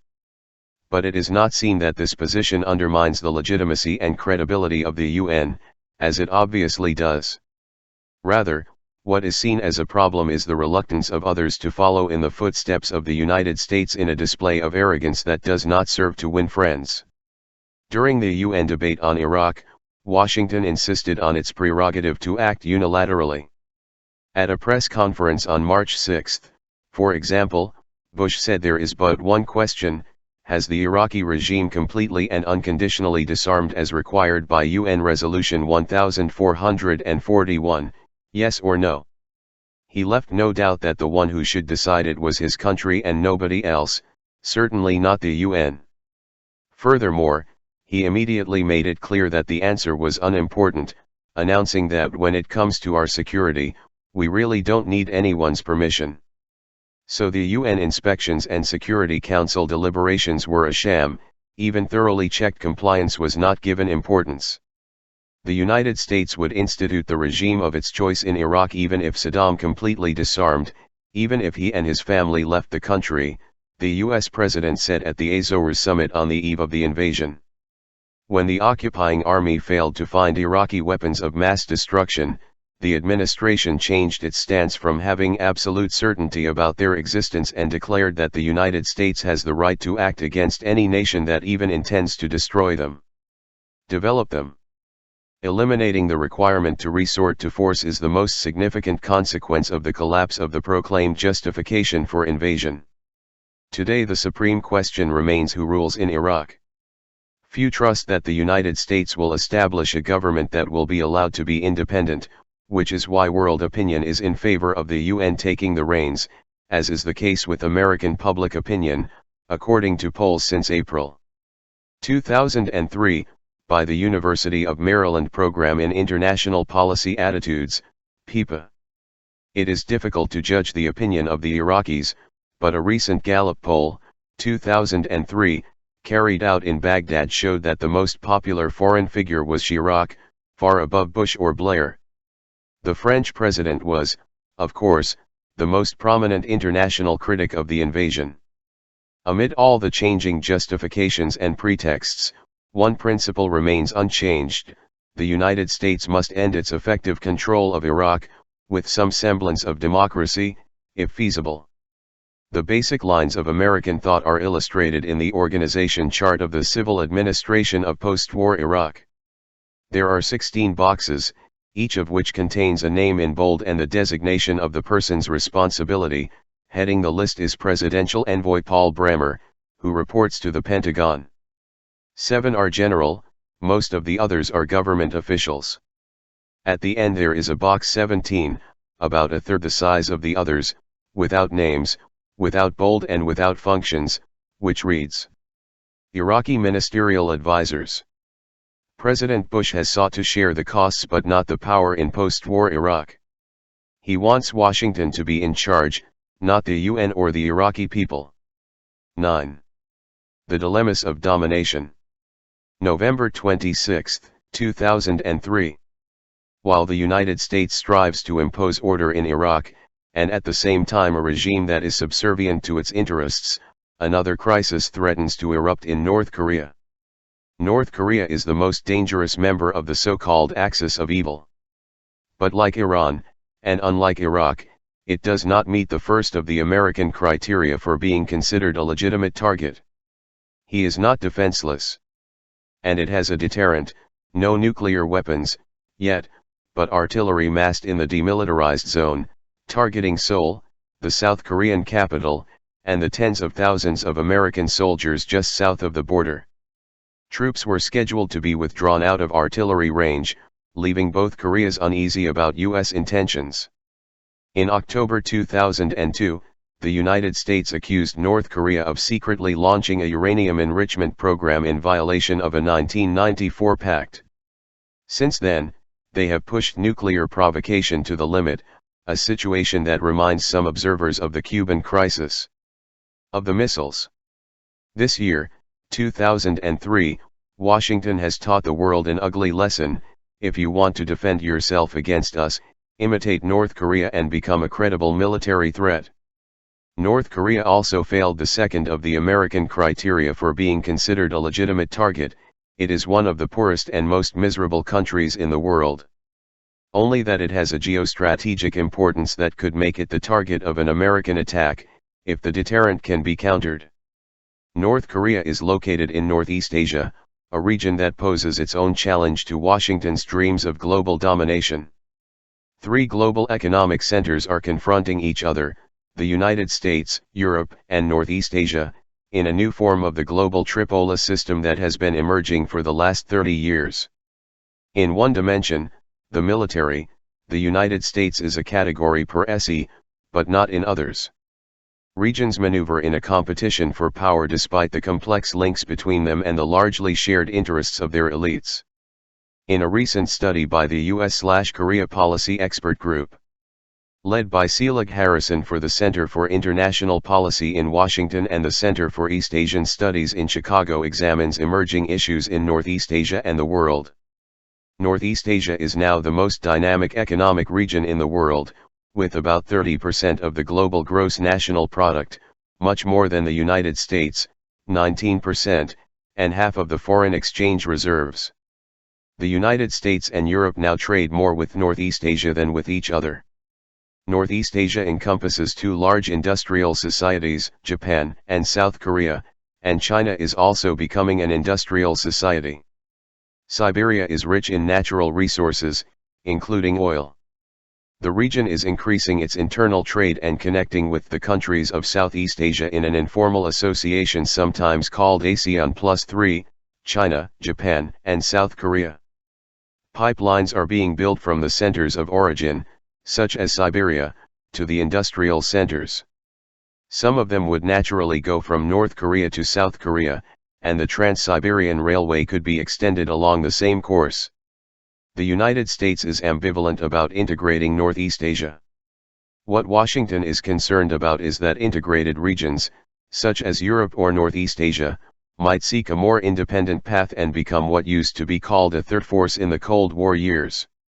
The US/Korea Policy Group of experts recommends that Washington seek a diplomatic solution to the current crisis with North Korea, a process that began intermittently and unevenly with Clinton, ensuring the security of a non-nuclear North Korea, promoting reconciliation of the two Koreas, and bringing North Korea into an economic compromise with its neighbors. These interactions could accelerate economic reforms in North Korea, eventually leading to a diffusion of economic power that could relax totalitarian political controls and moderate human rights violations. These measures would conform to the regional consensus. The alternative confrontation in the manner of the Grand Bush-Cheney-Rumsfeld preemptive war strategy could drag Northeast Asia and the United States into an unwanted war, the think tank maintains. A more moderate policy could encourage Northeast Asia, like Europe, to go down more independent paths, which would, however, make it more difficult for the United States to maintain a global order in which others have to respect the place to be assigned to them. Energy dependency has taken center stage in these interactions. Since World War II, U.S. planners have sought control of the vast energy resources of the Middle East as a lever for world control. Recognizing the inevitable, Europe and the emerging Asian powers have sought to obtain their own resources free from the veto power of U.S. control of energy supplies and shipping lanes. Much of the conflict around the Middle East, like around Central Asia, reflects these concerns. The United States has long reacted harshly to the successful provocations of third world countries like Cuba, which sought an independent path to development, prioritizing their domestic needs over those of foreign investors and foreign investors. Washington planners. The United States has also always been concerned about the industrial heartland of the major powers, and today more than ever, since the basically the Tripola World Economic Order is taking new forms. The invasion of Iraq was an exemplary action, a demonstration to the world that the Bush administration was serious when it laid out its doctrine of using force as it pleases to reassert its global dominance and to prevent any potential challenge, for remote whatever. There are others who have certainly learned their lesson. History has shown that violence is a powerful instrument of control. But the dilemmas of domination are not light. 10. Saddam Hussein before the court. December 15, 2003. All persons concerned in any way with human rights, justice, and integrity should rejoice at the capture of Saddam Hussein and hope that he receives a fair trial in an international court. The indictment of Saddam for the atrocities committed would include not only the massacre and gas attacks on Kurds in 1988 but also, and decisively, the massacre of Shia rebels who could have deposed him from office in 1991. At the time, Washington and its allies held the surprisingly unanimous view that whatever the Iraqi leader's sins, he had given the West and the region greater hope of stability in his country than those who suffered from his repression, he reported. Alan Cowell in the New York Times. The term stability is the code name for subservience to U.S. interests. There was no contradiction, for example, when liberal political analyst James Chase, former editor of Foreign Affairs, observed in the May 22, 1977 issue of the New York Times Magazine that Nixon and Kissinger's attempts to destabilize to a freely elected Marxist government in Chile were carried out because we were determined to seek stability. Last December, 2002, Jack Straw, Britain's Foreign Secretary, released a dossier of Saddam's crimes, almost all from the period during which he received strong American and British support. With the customary display of moral integrity, Straw's report and Washington's reaction glossed over that support. These practices reflect a ruse deeply rooted in the larger culture, a ruse sometimes called the course change doctrine, invoked in the United States every 2 or 3 years. The content of the doctrine reads, yes, in the past we did some wrong things through innocence or inadvertence. But that's all over now, so let's not waste any more time on this boring, sterile stuff. The doctrine is dishonest and cowardly, but it has its advantages. It protects us from the danger of understanding what is happening before our eyes. For example, the administration's original motive for going to war in Iraq was to save the world from a tyrant who was producing weapons of mass destruction and cultivating links to terror. Today nobody believes it, not even those who write Bush's speeches. After those accusations turned out to be false, the new reason is that we invaded Iraq to establish a democracy there and, in fact, to democratize the entire Middle East. Sometimes the repetition of this position of building democracy reaches the levels of enthusiastic acclaim. Last month, for example, Washington Post commentator David Ignatius described the invasion of Iraq as the most idealistic war of modern times, waged solely to bring democracy to Iraq and the region. Ignatius was particularly struck by Paul Wolfowitz, the idealist-in-chief of the Bush administration, whom he describes as a genuine intellectual who grieves for the Arab world's oppression and dreams of liberating it. Perhaps this helps explain Wolfowitz's career, for example his strong support for Suharto in Indonesia, one of the worst mass murderers and aggressors of the 20th century, when he was ambassador to that country during the Reagan presidency and both then and later became one of Suharto's main supporters. When, under Reagan, he was the State Department official in charge of Pacific and East Asian affairs, Wolfowitz oversaw support for the homicidal dictators Chun of South Korea and Marcos of the Philippines. All of this is irrelevant due to the convenient doctrine of changing course. So yes, Wolfowitz's heart bleeds for the victims of oppression, and if the records show otherwise, it's just those annoying things we want to forget. We could evoke another recent display of Wolfowitz's love for democracy. The Turkish parliament, heeding the opinion of its citizens, who almost unanimously opposed the war in Iraq, refused to allow U.S. forces to fully deploy from Turkey. This aroused the absolute fury of Washington.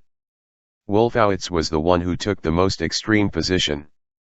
He denounced the Turkish army for not intervening to reverse the decision and demanded that they apologize to the United States for this wrong. Turkey was listening to its citizens, not accepting the orders issued from Crawford, Texas. The most recent chapter is Wolfowitz's determination and findings in the bidding for juicy reconstruction contracts in Iraq. Countries whose governments dared to assume the same position as the vast majority of the population were excluded. Wolfowitz argued that it was for security interests which are non-existent, though it is hard to miss the visceral hatred of democracy along with the fact that Halliburton and Bechtel will have a clear path to compete with vibrant democracies of Uzbekistan and the Solomon Islands, although not with the main industrial companies. What is truly revealing and important for the future is that Washington's disdain for democracy went hand in hand with a chorus of adulation about its longing for democracy. Being able to do this is an impressive achievement, difficult to imitate even in a totalitarian state. Iraqis have their own perception of this process of conquerors and conquered. The British created Iraq to serve their own interests. When they ruled in that part of the world, they analyzed how to set up what they called Arab facades, weak, manageable governments, parliamentarians if possible, while the British ruled de facto. Who expects the United States to ever allow an independent government to exist in Iraq? Especially now that Washington has reserved the right to install permanent military bases there, in the heart of the largest oil-producing area on the globe, and has imposed an economic regime that no sovereign country would accept, putting the country's destiny in the hands of Western corporations. Throughout history, even the most brutal and shameful measures have been accompanied, in general, by the declaration of noble intentions, and by the rhetoric about the granting of freedom and independence. With an honest look we could extend Thomas Jefferson's observation on the world's situation of his time: we do not believe that Bonaparte merely fights for freedom on the seas, any more than that Great Britain fights for the liberation of mankind. The objective is the same: to gather power, wealth, and resources from other nations. 11. Saddam Hussein and the Crimes of State. January 22, 2004. One wonders what situations and what shameful facts are going to surface in court because of Saddam Hussein's long and tortuous partnership with the West. In an almost inconceivable fair trial for Saddam Hussein, a defense attorney, he could rightly call to testify Colin Powell, Dick Cheney, Donald Rumsfeld, the first Bush, and other top officials of the Reagan and Bush administrations who lent great support to the dictator as he committed the worst atrocities. A fair trial would accept at least the basic moral principle of universality: the accusers and the accused must be subject to the same standards. In war crimes tribunals the precedents are murky. Even at Nuremberg, the least flawed of such courts, and with the worst collection of gangsters probably ever assembled, the Germans used a working definition of crime, which the Allies did not. Hussein, like Milosevic, is going to try to embarrass the West by talking about the support he previously gave his regime, support that is legally irrelevant but would make Jacques Chirac and Donald Rumsfeld nervous, he recently wrote in the Boston Globe. Gary J. Bass, Princeton University professor and author of Stay the Hand of Vengeance, The Politics of War Crimes Tribunals, 2000. Of course, for a truly fair trial, as a wide variety of congressional and other documents show, the fact of Washington's dishonorable dealings with Saddam during the 1980s would be relevant. The initial pretext was for Iraq to get rid of Iran, which it attacked with U.S. help, but the support continued long after the war ended. Now those responsible for the compromise policies are bringing Saddam to justice. Rumsfeld, in his capacity as Reagan's special envoy to the Middle East, visited Iraq in 1983 and 1984 to build stronger relations with Saddam.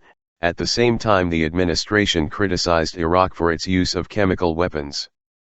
Powell was a security advisor to Bush Sr. from December 1987 to January 1989, and about months later he became chairman of the Joint Chiefs of Staff.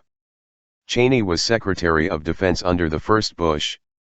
So Powell and Cheney held top decision-making positions during the period when Saddam committed his worst crimes, when he massacred and gassed Kurds in 1988 and crushed in 1991 the Shia rebellion that could have overthrown him. Today, under the second Bush, Powell and Cheney constantly bring up these atrocities to justify attacks against the devil. They are true, only the crucial element is missing, which is the support given to Saddam during that period. In October 1989 the first Bush issued a national security directive, stating that normal relations between the United States and Iraq will serve our long-term interests and promote stability in both the Gulf and the Middle East. The United States provided the subsidized food supply that Saddam's regime badly needed after the destruction of Kurdish agricultural production, along with advanced technology and biological agents adaptable to weapons of mass destruction. When Saddam crossed the line and invaded Kuwait in August 1990, the measures and the pretexts changed, but one element remained constant: Iraqis must not be in control of their country. In 1990 the United Nations imposed economic sanctions on Iraq, administered mainly by the United States and Great Britain. Those sanctions, which remained in force during the Clinton regime and the second Bush, are perhaps the most unfortunate legacy of U.S. policy towards Iraq. No Westerner knows Iraq better than Dennis Halliday and Hans von Spuneck, who served successively in the country as UN humanitarian coordinators from 1997 to 2000. Both resigned to protest the sanctions regime, which Halliday characterized as genocidal. As Halliday, von Spuneck, and others had been pointing out for years, the sanctions had both devastated the Iraqi population and strengthened Saddam and his cabal, increasing the people's dependence on the tyrant for their survival. We have sustained Saddam's regime and denied opportunities for change, Halliday said in 2002. I am convinced that if the Iraqis were given back their economy, their existence, and their way of life, they would be in charge of having the form of government that they want, that they believe is convenient for their country.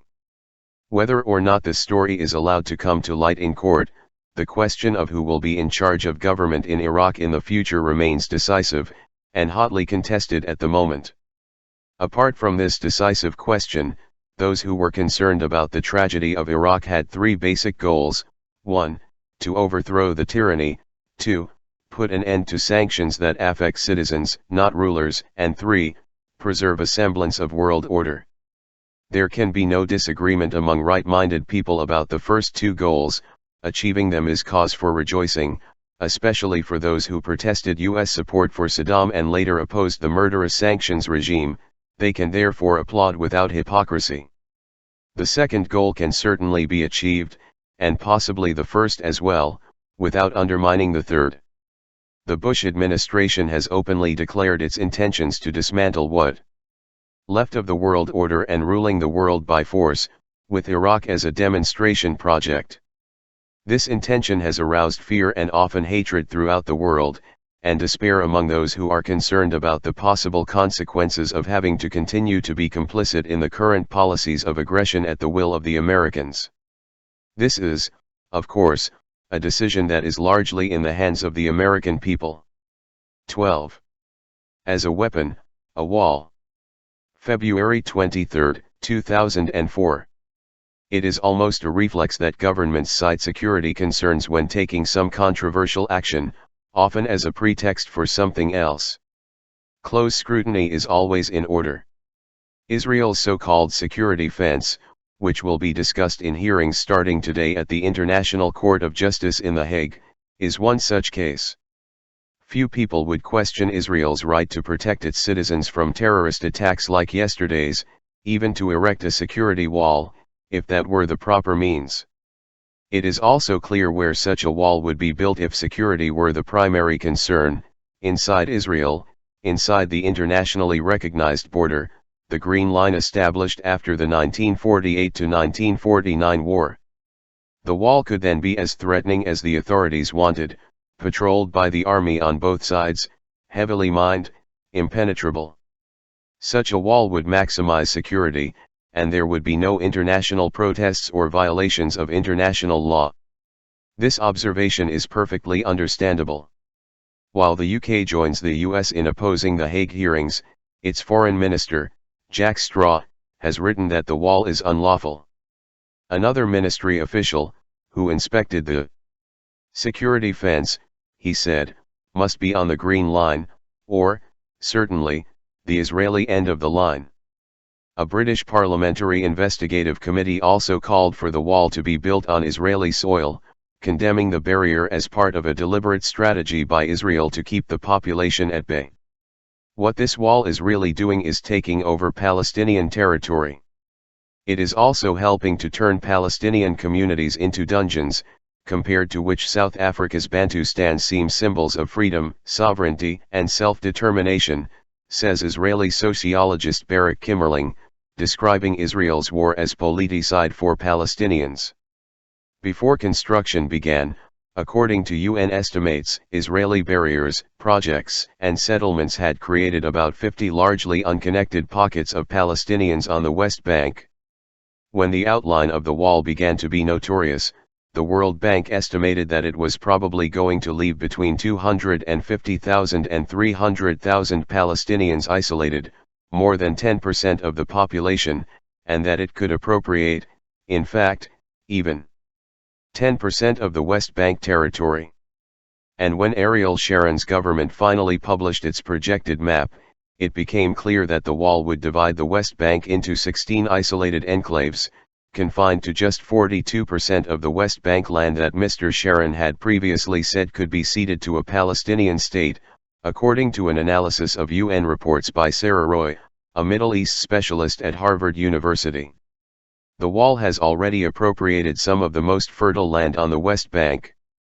And, crucially, it extends Israel's control over critical water resources, which Israel and its settlers can use as they please, while the local population often lacks clean drinking water. Palestinians living in the seam between the wall and the Green Line will be allowed to apply for the right to live in their own home. Israelis are automatically allowed to use these lands. Hiding behind security justifications and the seemingly neutral bureaucratic language of military orders is the door to expulsion, Israeli journalist Amira Hass wrote in the Daily Haaretz.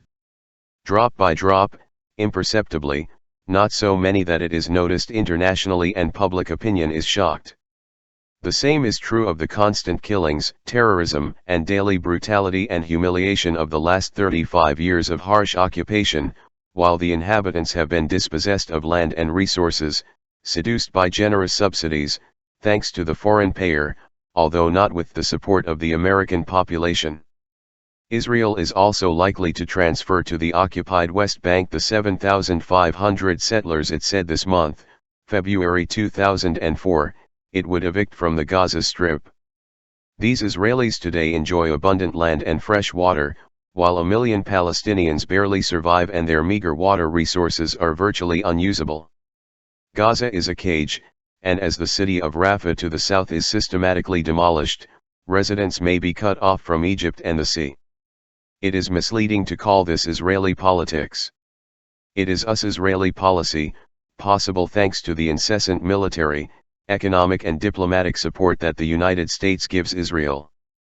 And also ideological, because of the way events are usually presented in the media and before the intellectual culture. This has been the case especially since 1971, when, with the backing of Washington, Israel rejected Egypt's offer of full peace, preferring expansion to security. In 1976 the United States vetoed a Security Council resolution calling for an armistice between the two states, with majority international consensus. The two-state proposal now has the support of the majority of Americans, and could be put into practice immediately if Washington wanted. In the best of cases, the hearings in The Hague will end with a ruling that the wall is illegal. It won't change anything. The real chance of a political settlement and of those living in the region having a decent life depends on the United States. 13. United States, Sanctuary of Terrorists. March 5, 2004. Every self-respecting president has a doctrine associated with his name.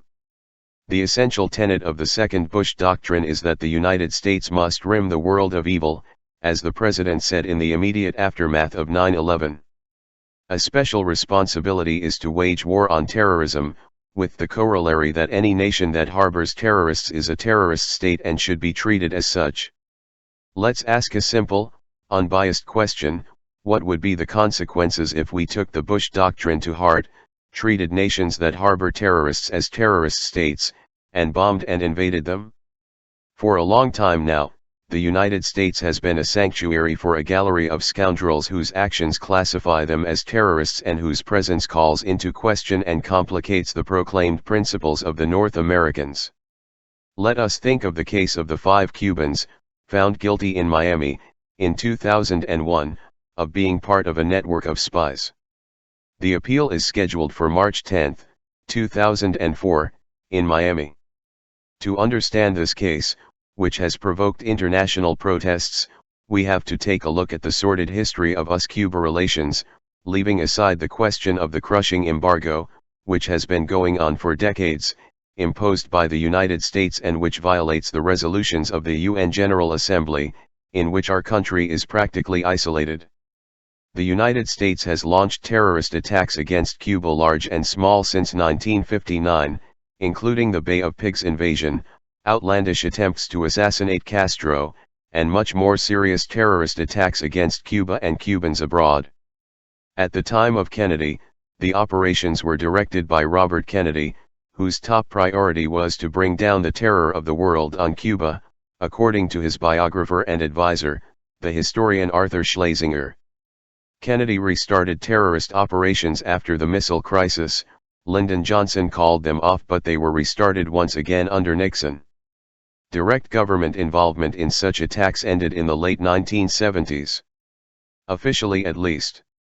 In 1989, the first President Bush pardoned Orlando Bosch, one of the best-known anti-Castro terrorists, accused of masterminding the attack on a Cuban airliner in 1976.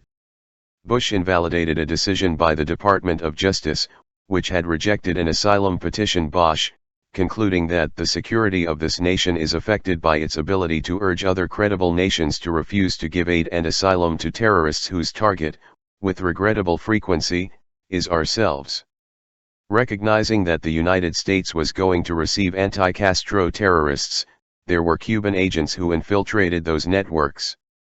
In 1988, top FBI officials were sent to Havana, where they were given thousands of pages of documents and hundreds of hours of videotapes on terrorist actions organized by cells in Florida. The FBI's reaction was to arrest the individuals who provided the information, including the group known today as the Cuban Five.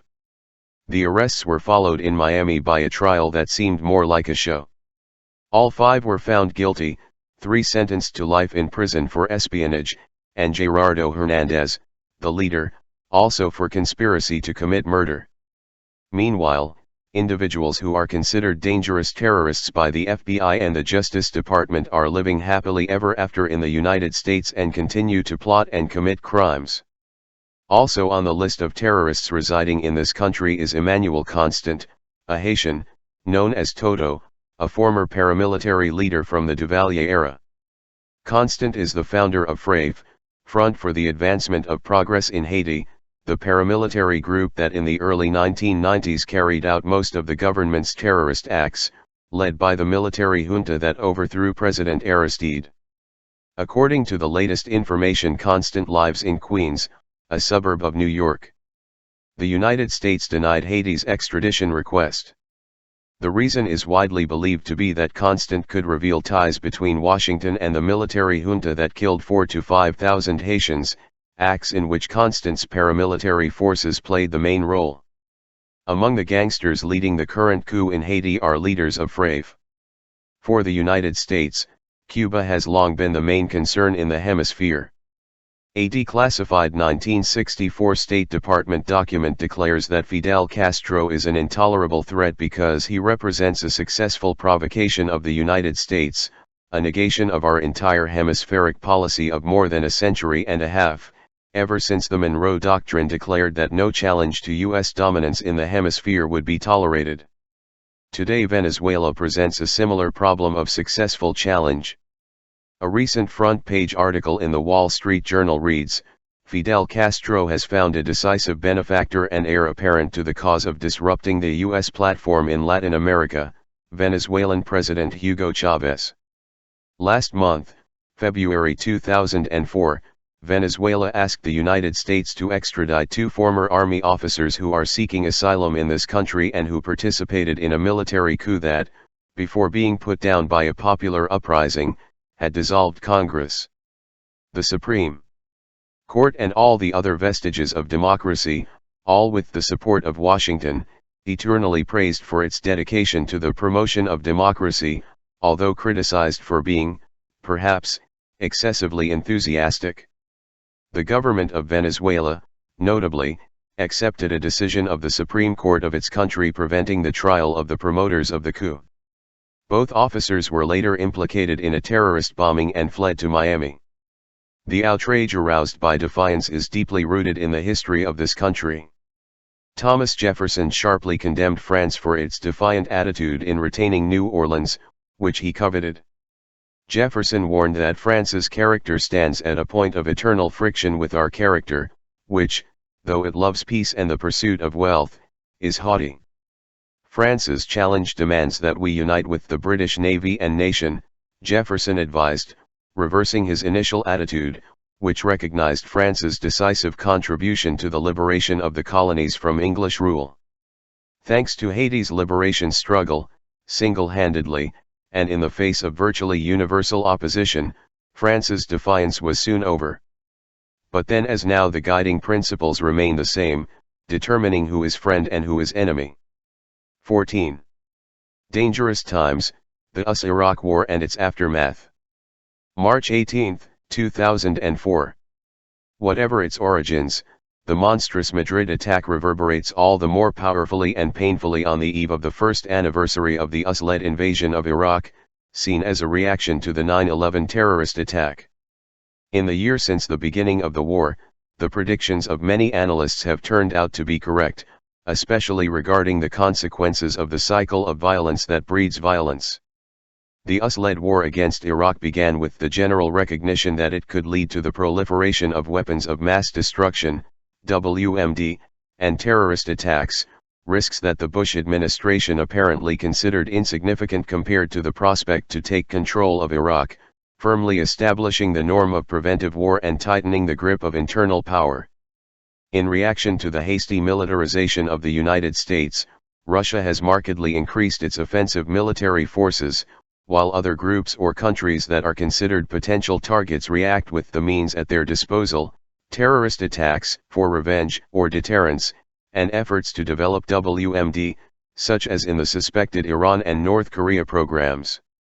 Along with Madrid, the litany of terror since 9/11 includes Baghdad, Bali, Casablanca, Istanbul, Jakarta, Jerusalem, Mombasa, Moscow, and Riyadh. Sooner or later terrorist attacks and WMD will most likely be combined in the same hands, with unthinkable consequences. Iraq's alleged ties to al-Qaeda were dismissed by serious analysts, and no credible evidence of them has been found. What is indisputable is that for the first time Iraq has become a terrorist's paradise, in the words of Jessica Stern, a specialist in terrorism from Harvard, published in an essay in the New York Times, after the attack on the facilities of the UN in Baghdad, last August, 2003. Preventive war is nothing more than a euphemism for aggression at will. It was this doctrine, and not just its implementation in Iraq, that prompted protests on a scale never seen before. Previously seen against the invasion, another global protest is scheduled for March 20, 2000. Without a doubt, this reaction has cancelled forever the recourse to this announced doctrine.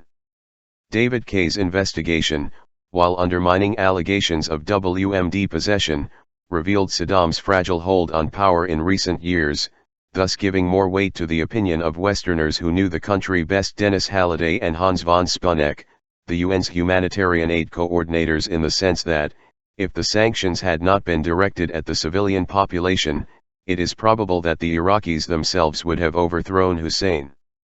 Last April, 2003, as the polls showed, for the Americans the primary responsibility for the political and economic reconstruction of Iraq in the post-war period should fall on the UN, not on the United States. The failure of the U.S. occupation of Iraq is surprising, given the power and resources at its disposal, the end of sanctions and the removal of the tyrant, as well as the lack of significant outside support for the resistance. The Bush administration, in part because of this failure, has backed down and asked for UN help. But it remains to be seen whether he will allow Iraq to be anything more than a U.S. client state. Washington is building the world's largest diplomatic mission in Iraq, with some 3,000 employees, Robin Wright reported in the Washington Post in January 2004, a clear indication that the transfer of sovereignty is planned to be limited. This conclusion is reinforced by the U.S. insistence on the right to maintain military bases and forces in Iraq, as well as U.S. Proconsul Paul Bremer's orders that the economy must be virtually open to foreign hands, an unacceptable condition for a sovereign state. One of the clearest lessons of economic history is that the loss of control of the economy significantly reduces political sovereignty, naturally, as well as the prospects for healthy economic development. Iraqis' vigorous demands for democracy, and for sovereignty that goes beyond the nominal, have forced the United States to back down from its efforts to impose a government that Washington can fully control. Even progress in drafting a formal constitution has not put an end to continuing conflicts in this regard.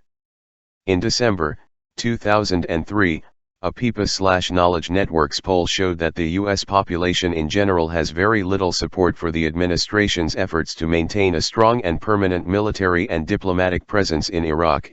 It is likely that popular unease about the war and occupation stems mainly from doubts about the justice of the cause.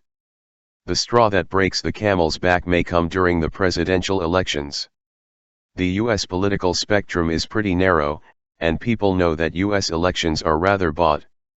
Those who say that John Kerry is a Bush light are right. However, sometimes choosing between two factions of what has been called the American Business Party can make a difference, in these elections as in 2000. This is true for both domestic and international issues. Those around Bush are deeply committed to the process of reversing the gains of the popular struggle of the last century. A short list of goals would include healthcare, job security, and progressive taxes. The perspective of a government that serves the interests popular is being dismantled. Since the war in Iraq began, the world has become an increasingly precarious place. The US elections represent a crossroads. In this North American system of immense power, small differences can translate into spectacular results, with a far-reaching impact. 15. Iraq, the roots of resistance. April 13, 2004. The U.S. Intelligence Service, long before the new outbreak of fighting in Iraq, acknowledged in its assessments that Washington's worst enemy in Iraq in the months to come may be the resentment of ordinary Iraqis, increasingly hostile to the U.S. military occupation, as reported by Douglas Gell and David E. Sanger in the New York Times in September, 2003. Failing to understand what the roots of that hostility are, not just the armed resistance that captures headlines and TV stories, can only lead to more bloodshed and more stalemate. Even if we leave out the essential detail of the criminal invasion, it should be clear that prolonged violent conflict, including the horrific demonstrations in Fallujah and elsewhere, might not have happened if the US-led occupation had been less cavalier, ignorant and incompetent. Conquerors eager to transfer genuine sovereignty, which is what the Iraqis are asking for, would have chosen a different course. The Bush administration, among its parade of pretexts to invade Iraq, has espoused the vision of a democratic revolution throughout the Arab world. But the most plausible reason for the invasion is conspicuously evaded: to establish protected military bases in a client state, right in the heart of the world's main energy source. The Iraqis do not shirk this crucial issue. In a Gallup poll published in Baghdad in October 2003, when asked why the United States invaded Iraq, 1% of those polled said to establish democracy and 5% said to help the Iraqis. For most of the rest, Washington's motivation is to control the country's resources and to reorganize the Middle East in accordance with U.S. interests. Another opinion poll conducted in Iraq by Oxford Research International, and released in December 2003, is also revealing. Asked what Iraq's needs are right now, more than 70% of Iraqis chose democracy, 10% the Coalition Provisional Authority, and 15% the Iraqi Interim Governing Council. By democracy, Iraqis understand democracy, not the nominal sovereignty that the Bush administration is designing. According to the survey, in general people do not have confidence in the forces of the United States and the United Kingdom, 79%, and the Coalition Provisional Authority, 73%.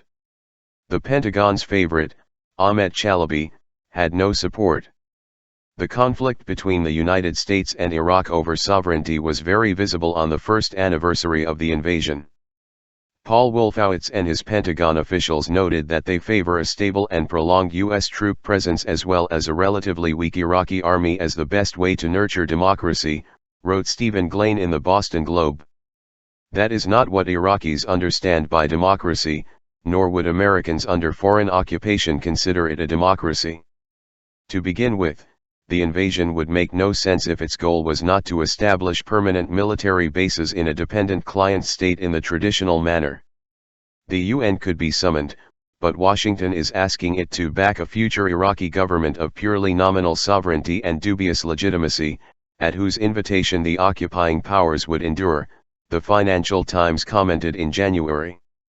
Beyond the issues of military control, Iraqis also understand that the measures imposed reduce economic sovereignty, including a series of orders to open up industries and banks so that, in effect, the United States takes over. Not surprisingly, the American plans were condemned by Iraqi businessmen, who accused them of destroying the national industry. As for Iraqi workers, union activist David Bacon reports that occupation forces have stormed union offices, arrested leaders, are enforcing Saddam's anti-union laws and handing out concessions to fiercely opposed American companies. To the unions. Iraqi resentment and the failures of the military occupation have caused Washington to back down, in part, from more extreme measures. Proposals to virtually open the economy to foreign investment exclude oil. Perhaps because it would be too brazen. However, Iraqis need not read the Wall Street Journal to discover that getting to know Iraq's devastated oil industry in detail, thanks to lucrative contracts provided by U.S. taxpayers, could ultimately help Halliburton to take over the country's main energy businesses, along with other state-backed multinational corporations. It remains to be seen whether Iraqis can be forced to accept the nominal sovereignty that the occupying powers offer them with the various constitutional fictions that the occupying power concocts. Much more important for the privileged Westerners is this other question: will they allow their governments to nurture democracy, on behalf of the closed sectors of power that these governments serve, over the strong Iraqi opposition? 16. The rules of unemployment in Israel-Palestine. May 10, 2004. The conflict between Israel and Palestine remains the driving force of chaos and suffering in the Middle East. But it is not impossible to break the impasse. In the short term, the only feasible and minimally decent solution to the conflict is the one that follows the line of long-standing international consensus, the settlement of both states on the border, Green Line, with minor and mutual adjustments. By now, US-backed Israeli settlements and infrastructure projects have changed the importance of the term children. However, several programs for two states are on the table. The most prominent is the Geneva Agreement, presented in December 2003, by a group of prominent Israeli and Palestinian negotiators acting outside official channels. The Geneva Agreement gives a detailed program for a one-to-one exchange of territory and other aspects of a settlement, and it is as good as it is likely to be, could be achieved if the US government backed it. Realpolitik is that Israel must accept whatever the great power dictates. The Bush-Sharon employment plan is actually an expansion integration plan. Even if Sharon is calling for some form of withdrawal from the Gaza Strip, Israel is going to invest tens of millions of dollars in West Bank settlements, says James Bennett in the New York Times, quoting Finance Minister Benjamin Netanyahu. Other reports indicate that development is to take place even on the Palestinian side of the illegal separation wall. This goes against the Bush-sponsored roadmap, which calls for an end to all settlement activity. Important as this milestone is, ending Israel's occupation of the Gaza Strip requires a corresponding shift in West Bank policies if its benefits are to be truly realized, writes Jeffrey Aronson of the Foundation for Peace in the Middle East, in Washington.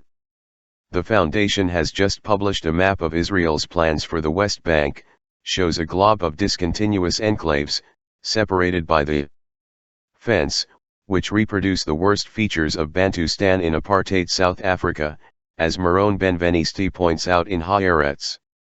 The question today is whether the Israeli and Palestinian communities will not be so intermingled in the occupied territories that it is impossible to divide them.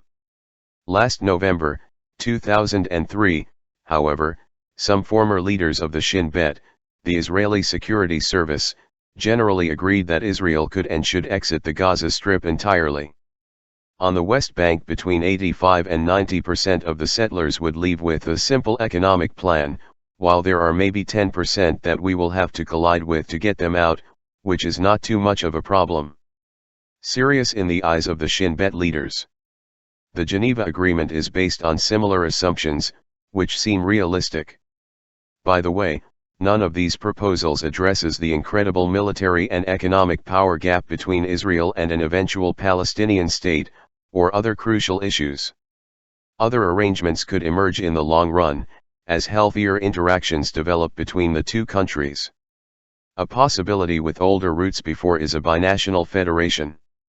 From 1967 to 1973 such a binational Israeli-Palestinian state was quite feasible in Israel-Palestine. So was, in those years, a full peace treaty between the Arab states and Israel, and in fact that was what Egypt offered in 1971, and then Jordan. By 1973 the opportunity had been lost. What changed was the 1973 war, as well as the transformation of opinion among the Palestinians, in the Arab world and on the international stage, in favor of their national rights, in such a way that it incorporated Clause 242 of the Union but added others relating to a Palestinian state in the occupied territories, which Israel had to evacuate. But the United States has unilaterally blocked this resolution for the last 30 years.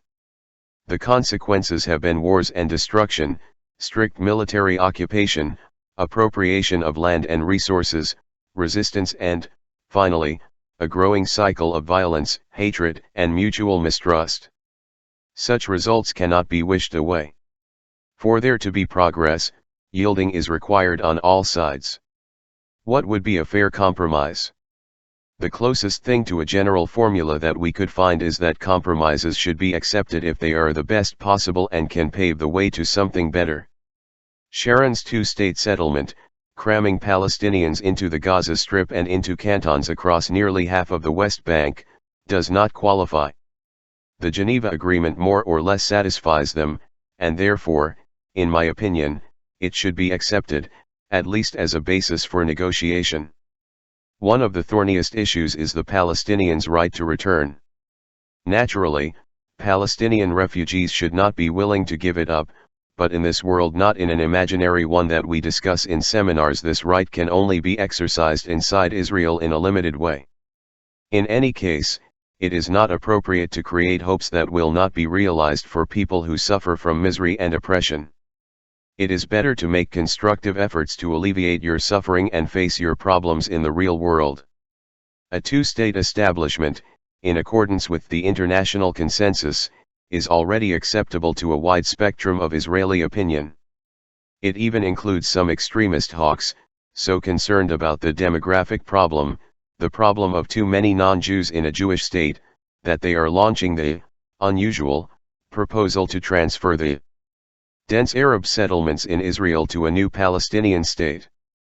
The majority of the American population also supports the establishment of two states, so it would not be inconceivable that the efforts of activists and organizers in the United States could align the government of this country with the international consensus, in which case Israel would very likely fold.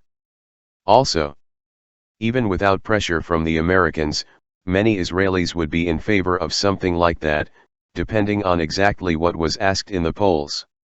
A shift in Washington's position would make a huge difference. Former Shin Bet leaders, as well as the Israeli peace movement, Gush Shalom and others, are convinced that the Israeli public would accept such an outcome. But what really interests us is not speculation in this sense, but rather aligning the U.S. government's policy with the rest of the world, and apparently with the majority of the U.S. public. 17. Who is going to run the world, and how? June 17, 2004. Mission accomplished. In May 2004, we celebrated the first anniversary of President Bush's declaration of victory in Iraq. The invasion was launched because of the Bush Doctrine, the new imperial grand strategy, as Foreign Affairs called it, which declared that the United States would dominate the world indefinitely into the future and crush any challenge to that domination. Leaving aside what is actually happening in Iraq, it might be useful to focus on the fact that the policies behind the invasion and occupation have made the world a much more dangerous place, in which the growing danger of terrorism represents only one of the dimensions. The U.S. State Department has just admitted that its claim in April 2004, that terrorism had decreased, the centerpiece of Bush's current presidential campaign, was completely false. The revised report concedes that the number of incidents and the number of victims increased markedly.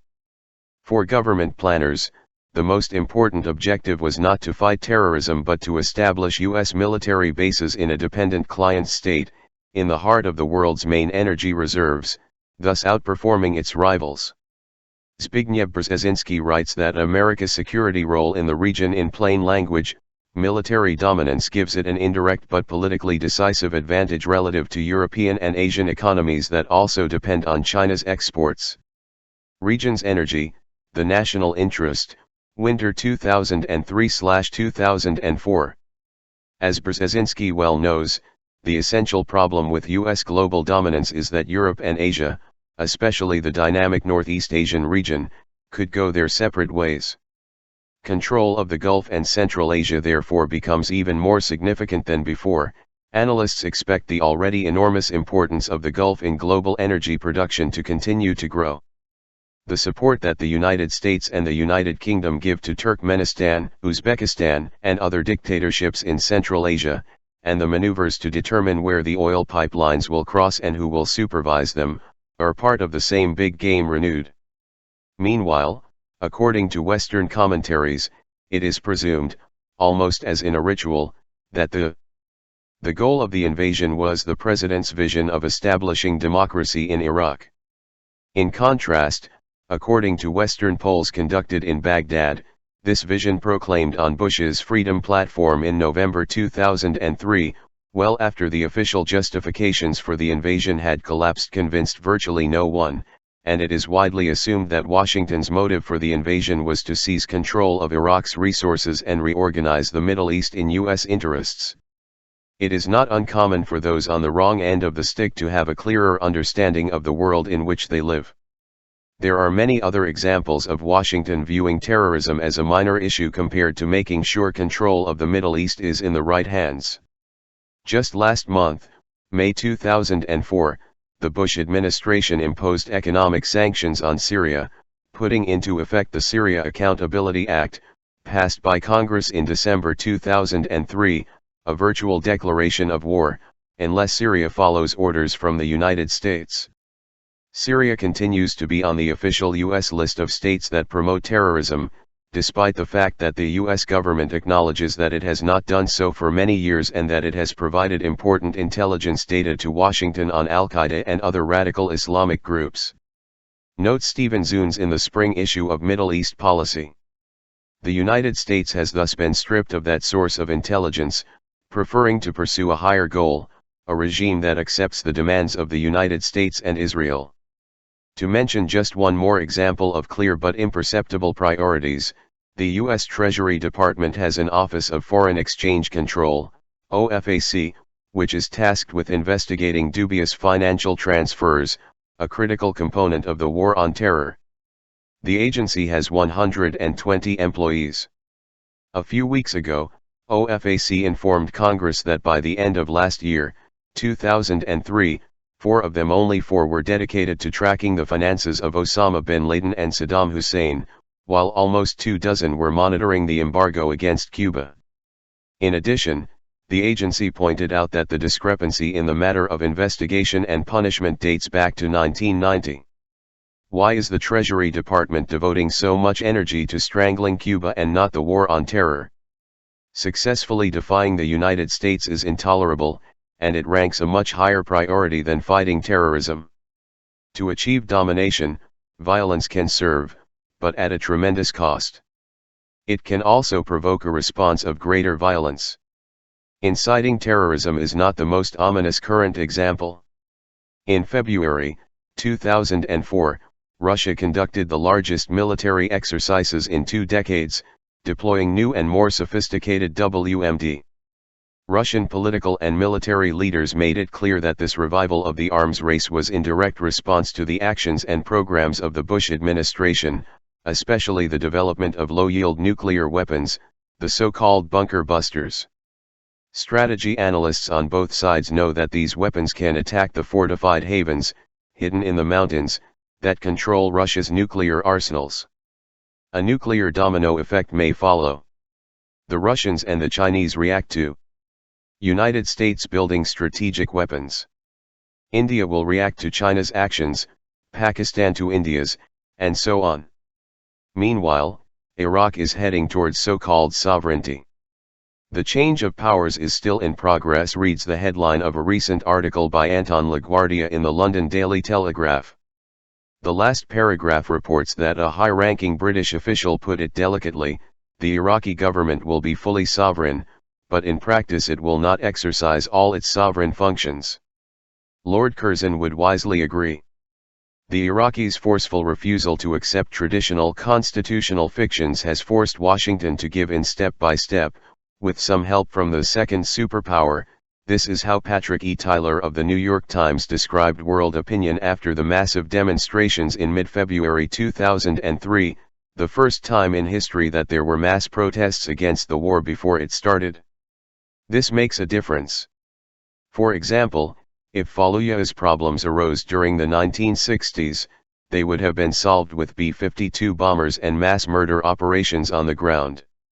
Today, a more civilized society does not tolerate similar measures, providing at least some space for traditional victims to act and gain true independence. Such impulses may even force the Bush administration to abandon its imperial ambitions in Iraq. 18. John Negroponte, From Central America to Iraq. July 28, 2004. A moral obviousness that should not arouse controversy is the principle of universality. We must apply to ourselves the same standards that we apply to others, in fact, stricter ones.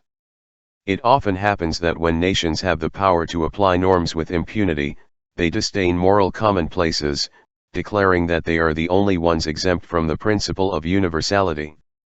And it is what we constantly do. Every day we have new examples. Just last month, June 2004, for example, John Negroponte traveled to Baghdad as the U.S. ambassador to Iraq, heading the world's largest diplomatic mission, tasked with handing over sovereignty to the Iraqis to fulfill the Bush's messianic mission to graft democracy on the Middle East and the world, or at least that is what we were solemnly informed. Negroponte learned his trade as the U.S. ambassador to Honduras in the 1980s, during the Reaganite phase of Washington's titular officials, when the first war on terrorism was declared in Central America and the Middle East. In April 2004, Carla Ann Robbins of the Wall Street Journal wrote about Negroponte's appointment to Iraq, under the headline, Modern Proconsul. In Honduras, Negroponte was known as the Proconsul, a title given to powerful administrators in colonial times. There he presided over the second largest embassy in Latin America, where the largest CIA station in the world at the time was located, and not precisely because Honduras was an axis of world power. Robbins noted that Negroponte has been criticized by human rights activists for cover up the abuses of the Honduran army, a euphemism for large-scale terrorism to guarantee the flow of aid from the United States to this vital country, a base for President Reagan's covert war against the Sandinista government of Nicaragua. The covert war was launched after the Sandinista revolution took control of Nicaragua. Washington's supposed fear was that a second Cuba would emerge in this Central American nation. The task of Proconsul Negroponte in Honduras was to supervise the bases where he trained, armed and he sent a terrorist mercenary army to overthrow the Sandinistas, the Contras. In 1984 Nicaragua responded in the manner appropriate for a country governed by law, taking its case against the United States to the International Court in The Hague. The court ordered the United States to end the illegal use of force, in layman's terms, international terrorism against Nicaragua, and to pay a substantial amount of reparations. But Washington ignored the court and later vetoed the two UN Security Council resolutions upholding the sentence and calling on all states to observe international law.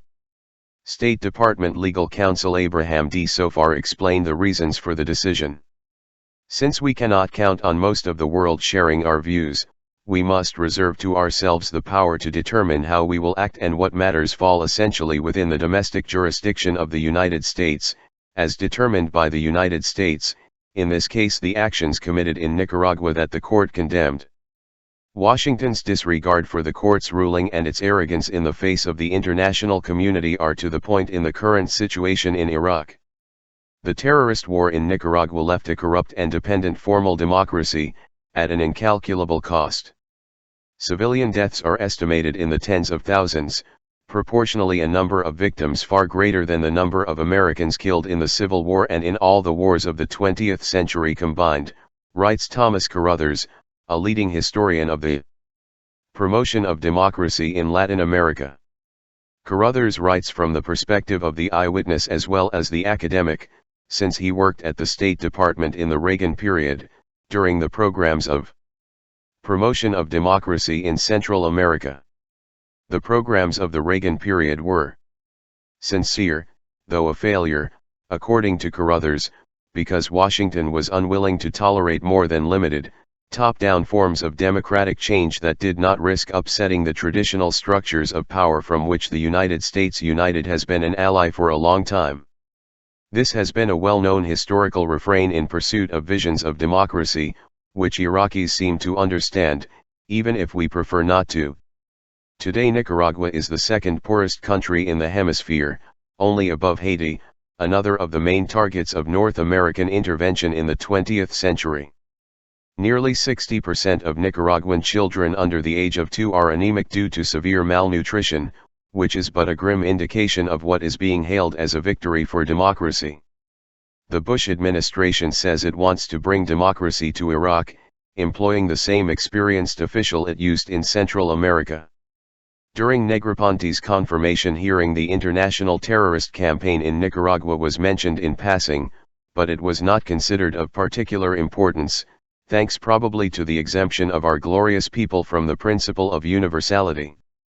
Several days after Negroponte's appointment, Honduras withdrew its small contingent from the Iraqi forces. Maybe it was a coincidence. Or maybe Hondurans remember something from the time Negroponte was there and prefer to forget it. Note, in February 2005, the President appointed Negroponte as the first director of the National Intelligence Service. There was little or no reaction to the appointment of one of the top terrorist commanders to the post of counterterrorism czar. Perhaps it makes sense, in view of the similarity between the official definitions of terrorism and counterterrorism. 19. Building democracy begins at home. August 30, 2004. The presidential campaign in the United States does nothing but highlight the serious democratic deficit in the most powerful nation in the world. Americans can choose from major party candidates who were born into wealth and political power, attended the same elite university, joined the same secret society that instructs its members in the style and manners of the rulers, and can run because they are funded by the same corporate powers, which is one of many examples of the fact that this country, long engaged in so-called democracy-building ventures around the world, is in desperate need of revitalizing its own democratic process. Take for example health services, a major national issue. Costs are skyrocketing in the largely private U.S. system, they are much higher than in other similar societies, and the results are relatively mediocre. Polls typically indicate that most Americans favor some form of national health insurance. But it is claimed that this perspective is politically impossible or that it lacks political support. The financial companies and the pharmaceutical industry oppose it. With the effective erosion of a democratic culture, what the population wants is unimportant. The main international issue for the United States is Iraq. In Spain, when voters demanded that their troops withdraw unless under UN authority, they were accused of minimizing terrorism. This has essentially been the position of most Americans since shortly after the invasion. The difference is that in Spain people know what popular opinion is and can vote on the issue. The U.S. electorate is disenchanted, according to the Vanishing Voter Project at the John F. Kennedy School of Government. During the 2000 campaign, as project manager Thomas Patterson reported, Americans' sense of helplessness has reached an alarming peak. 56% responded very little or none to the question, how much influence do you think people like you have over what the government does? The previous high, 30 years ago, was 41%. The discontent is understandable, as the research shows, given the majority voter view that politicians will say anything to get elected, and that wealthy taxpayers wield too much influence. In 2004 it seems that the stakes are higher and interest is higher, depending on the project, but disinterest continues, especially among poor and working-class Americans, who simply don't feel they are represented. The gap between the top and bottom 25% by income is by far the widest among Western democracies and has been widening, Patterson writes. The bias of the current political system is for politics to be irrelevant, for advertising and the media to focus not on issues but on qualities such as style, candidate personality, and other trifles. Political parties become marketing systems for candidates. In dramatic contrast, Brazil, the second largest country in the hemisphere, held truly democratic elections in 2002. Organized voters elected Luiz Inácio Lula da Silva, an individual from the ranks of the working class and the poor, who are the overwhelming majority of the population. The campaign threw hurdles even higher than those of the United States, a repressive state, tremendous inequality and concentration of wealth and media power, extreme hostility towards international capital and its institutions. The elections were won by the mass popular organizations, which do not appear once every 4 years to pull a lever but work day in and day out, at the grassroots level, on local issues, local government, and major policy issues. In the United States, the Greens worry about the long-term development of an electoral option of the kind that has been successful in countries with a more functional democracy than ours. But the Greens do not have the necessary support in the corporate sector to compete in U.S. elections, just as someone who makes cars at home lacks the resources to compete with General Motors. Ralph Nader has used the, rather artificial, glare of electoral politics to raise important issues that are not on the corporate platform of either major party. But he is considered a corrupt man who stands up for Bush, which is not his intention at all, which discredits him and the excellent organizations he has founded. Beyond the alternative candidates is the immediate real-world issue, Bush versus Kerry. Not surprisingly, Bush now enjoys a considerable lead over Kerry in receiving funds, thanks to the extraordinary gifts he lavishes on the super-rich and the corporate sector, and his stellar record in dismantling the resulting progressive legislation. Of an intense popular struggle over many years. And it will probably win, unless a very vigorous popular mobilization overcomes these enormous advantages. Generally decisive. The people around Bush are likely to do serious, perhaps irreparable, damage if they are given another term in office. The prospect of a government that serves popular interests is being dismantled. Those who work to revamp the Bush platform are really telling people, we don't care if you can have a better chance of getting health care or supporting your aging mother, nor if there will be a physical environment in which your children can live a life decent, or a world where we can escape the destruction resulting from violence inspired by the Bush-Cheney-Rumsfeld-Wolfowitz gang, etc., and so on. The revitalization of a functioning democratic culture in America is very important to sensible people, and certainly to potential victims in this country or abroad. And the same goes for the much narrower question of what happens at the polls in November. 20. Disunion in American Democracy. October 27, 2004. The U.S. presidential race, passionate to the point of hysteria, hardly represents the healthiest democratic impulses. American citizens are encouraged to vote, but not to participate more meaningfully on the political scene.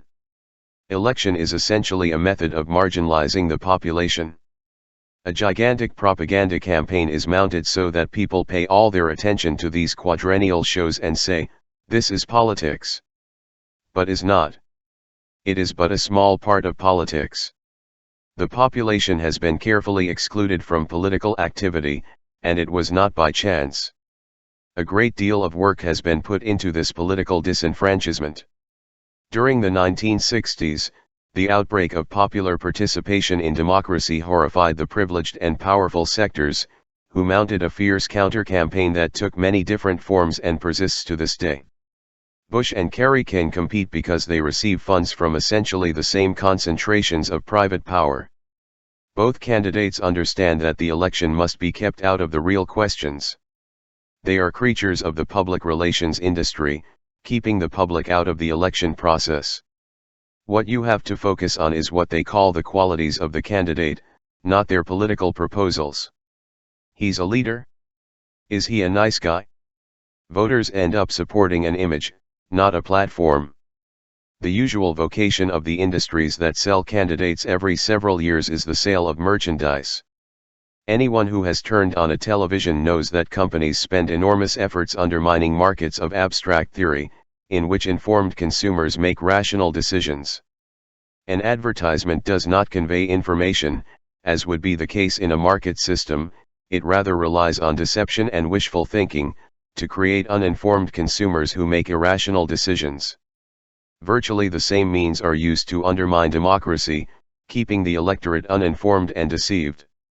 Last month, September 2004, a Gallup poll asked Americans why they would vote for Bush or Kerry.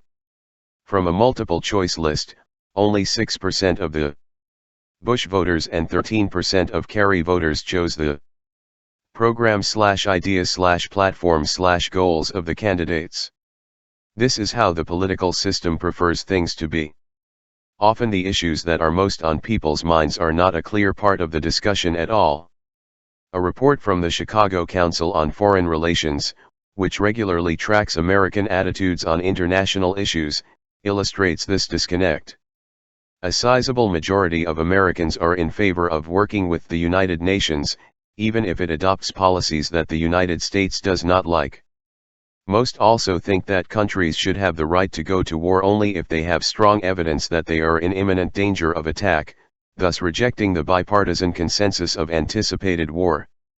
On Iraq, surveys by the Program on Attitudes in International Politics indicate that the majority of North Americans are in favor of letting the UN take the lead on matters of security, reconstruction, and political transition in this country. Last March, 2004, Spanish voters were actually able to vote on these matters. It is remarkable that Americans hold these and similar views, say, about the International Criminal Court or the Kyoto Protocol, almost in isolation. They rarely hear them in campaign speeches and probably take them personally. At the same time, the level of activism for social change may be higher than ever in the United States. But it is disorganized. No one knows what is happening at the other end of town. For comparison, let's look at the case of fundamentalist Christians. Earlier this month in Jerusalem, Pat Robertson said that if Bush and the Republicans falter in their support for Israel, he would found a new party. This threat is serious because it could mobilize tens of millions of evangelical Christians who already make up a sizable political force, thanks to background work over many decades on many issues, and with candidates at levels ranging from school counselor to president. The race for the presidency is not without activism by area. During primaries, before hitting the gas for the big event, candidates can bring up certain issues and help marshal popular support for them, thereby influencing campaigns to some degree. After the primaries, mere statements have minimal impact if they are not backed by a major organization. It is urgent that the popular progressive groups grow and become strong enough so that the centers of power cannot ignore them. Among the grassroots forces of change that have shaken all of society are the labor movement, the civil rights movement, the peace movement, the women's movement, and others, cultivated by constant and dedicated work. At all levels, day by day, not once every 4 years. But the elections cannot be ignored. It needs to be recognized that one of the groups contending for power today happens to be extremist and dangerous, which has already caused enough trouble and could cause much more. As I am frequently asked, I clarify that I, for my part, hold the same position as in 2000. If the reader lives in a state of the country that does not clearly support anyone, remember to vote so that the worst types are left out. If you're in another, do what you think is best. There are many things to consider. Bush and his administration have publicly pledged to dismantle and destroy any progressive legislation or social benefits won through popular struggles over the last century. Internationally, they are pushing for world domination by military force, including space ownership to expand oversight and the ability to strike first. So smart decisions have to be made in elections. But these are secondary to formal political action. The main task is the creation of a genuinely responsive democratic culture, and this effort must be continuous, before and after the electoral spectacles, whatever their outcome. 21. We are good. November 24, 2004. When international relations are discussed, the fundamental principle is that we are good, where we refers to the government, based on the totalitarian principle that the state and the people are one. We are benevolent, we seek peace and justice, even if there are errors in practice. There are villains who foil our plans because they cannot rise to our greatness. The events that have occurred in recent weeks, the elections in the United States, the attack on Fallujah, and changes in President Bush's cabinet dramatize the operative principle of war and terrorism and, on a human level, increase its danger. Washington's military policy carries an appreciable risk of doom, write strategic analysts John D. Steinbruner and Nancy Gallagher in the summer issue of Daedalus, the Journal of the American Academy of Sciences and Arts, not much given to hyperbole. And go on to express their hope that this threat will be countered by a coalition of peace-loving nations led by China. When well-informed analysts are forced to conclude that peace must depend on China, it is clear that things are difficult. This contains a scathing and ferocious critique of the state of American democracy. Even setting aside the literal threats to the survival of the human species, the urgency is visible. In Iraq, 100,000 civilians may have died as a direct or indirect result of the US-led invasion in March 2003, according to a Lancet study conducted by a research team at Johns Hopkins University. Washington and London dismissed the study, so when it is mentioned in a footnote, it is called a controversial study. This is not counting the recent deaths in Fallujah. The assault began when US military and Iraqi troops seized Fallujah's General Hospital, which officials say is a propaganda weapon for militants, with its spate of reports of civilian casualties, according to the New York Times. Another note from the same newspaper reports, patients and hospital employees were evicted from their rooms and ordered to sit on the floor while soldiers tied their hands behind their backs. The attack on the hospital is an explicit violation of the Geneva Conventions, of the law, Supreme Court of the country and to the foundations of modern humanitarian law. The War Crimes Act of 1966, passed by the Republican Congress, stipulates the death penalty for commanders responsible for serious violations of the Geneva Conventions. The War Crimes Act also came to light when White House counsel Alberto Gonzales was appointed Attorney General. In a January 2002 memo to the President on new measures for the war on terrorism, Gonzales advised Bush to circumvent the Geneva Conventions, thereby substantially reducing the risk of criminal charges being brought within the country covered by the War Crimes Act. Disdaining international law is a source of pride for the Bush team. Condoleezza Rice, Bush's Secretary of State, expressed her views in the January 2000 issue of Foreign Affairs, condemning the reflex appeal to notions of international law and norms, and the belief that the support of many nations or, even better, institutions like the United Nations, is essential to the legitimate exercise of power. We have a pretty good idea of what the Bush planners want, but what we can expect depends on the circumstances, including what we bring up. These include creating and in part recreating a functioning democratic culture, in which the public has meaningful input in planning, and we accept the fundamental moral principle that we hold others to the same standard as we hold ourselves. 22. The Imperial Presidency and its Consequences. December 22, 2004. What happens in the United States has a huge impact on the rest of the world, and vice versa. International events limit even what the most powerful state can do. They also influence the U.S. component of the second superpower, as the New York Times describes world public opinion after the massive protests that preceded the invasion of Iraq. Instead, it took many years before real protests were organized against the war in Vietnam, declared in 1962 and brutal and ruthless from the start. The world has changed since then, as almost always happens, not because of the gifts of benevolent leaders but thanks to the deeply committed popular struggle, which developed too late but is ultimately effective. Today the world is in a very bad condition, but much better than yesterday when it comes to not being willing to tolerate aggression, as well as in many other ways that we take for granted. We must keep in mind the lessons of that transformation. Not surprisingly, as the population becomes more civilized, power systems become more radical in their efforts to control the great beast, Alexander Hamilton's name for the people. The great beast is truly awesome. The Bush administration's conception of presidential sovereignty is so radical that it has drawn criticism from the most serious and respected newspapers like never before. In the post-9/11 world, the administration behaves as if the Constitution and regulations are suspended, writes Sanford Levinson, a law professor at the University of Texas, in the summer, 2004, issue of Daedalus. The justification that in times of war anything goes could be characterized as there is no rule that applies to chaos. The quote, Levinson tells us, is from Carl Schmitt, a German, the leading German legal philosopher during Nazism, whom Levinson describes as the true gray eminence of the Bush administration. On the recommendation of Alberto Gonzales, a White House counsel, now appointed Attorney General, the administration has articulated a vision of too close to the power that Schmitt was willing to accord to his own Führer, writes Levinson. It's not often you hear words like that from the heart of the establishment. It is these conceptions of imperial presidential authority that underlie the administration's policy actions.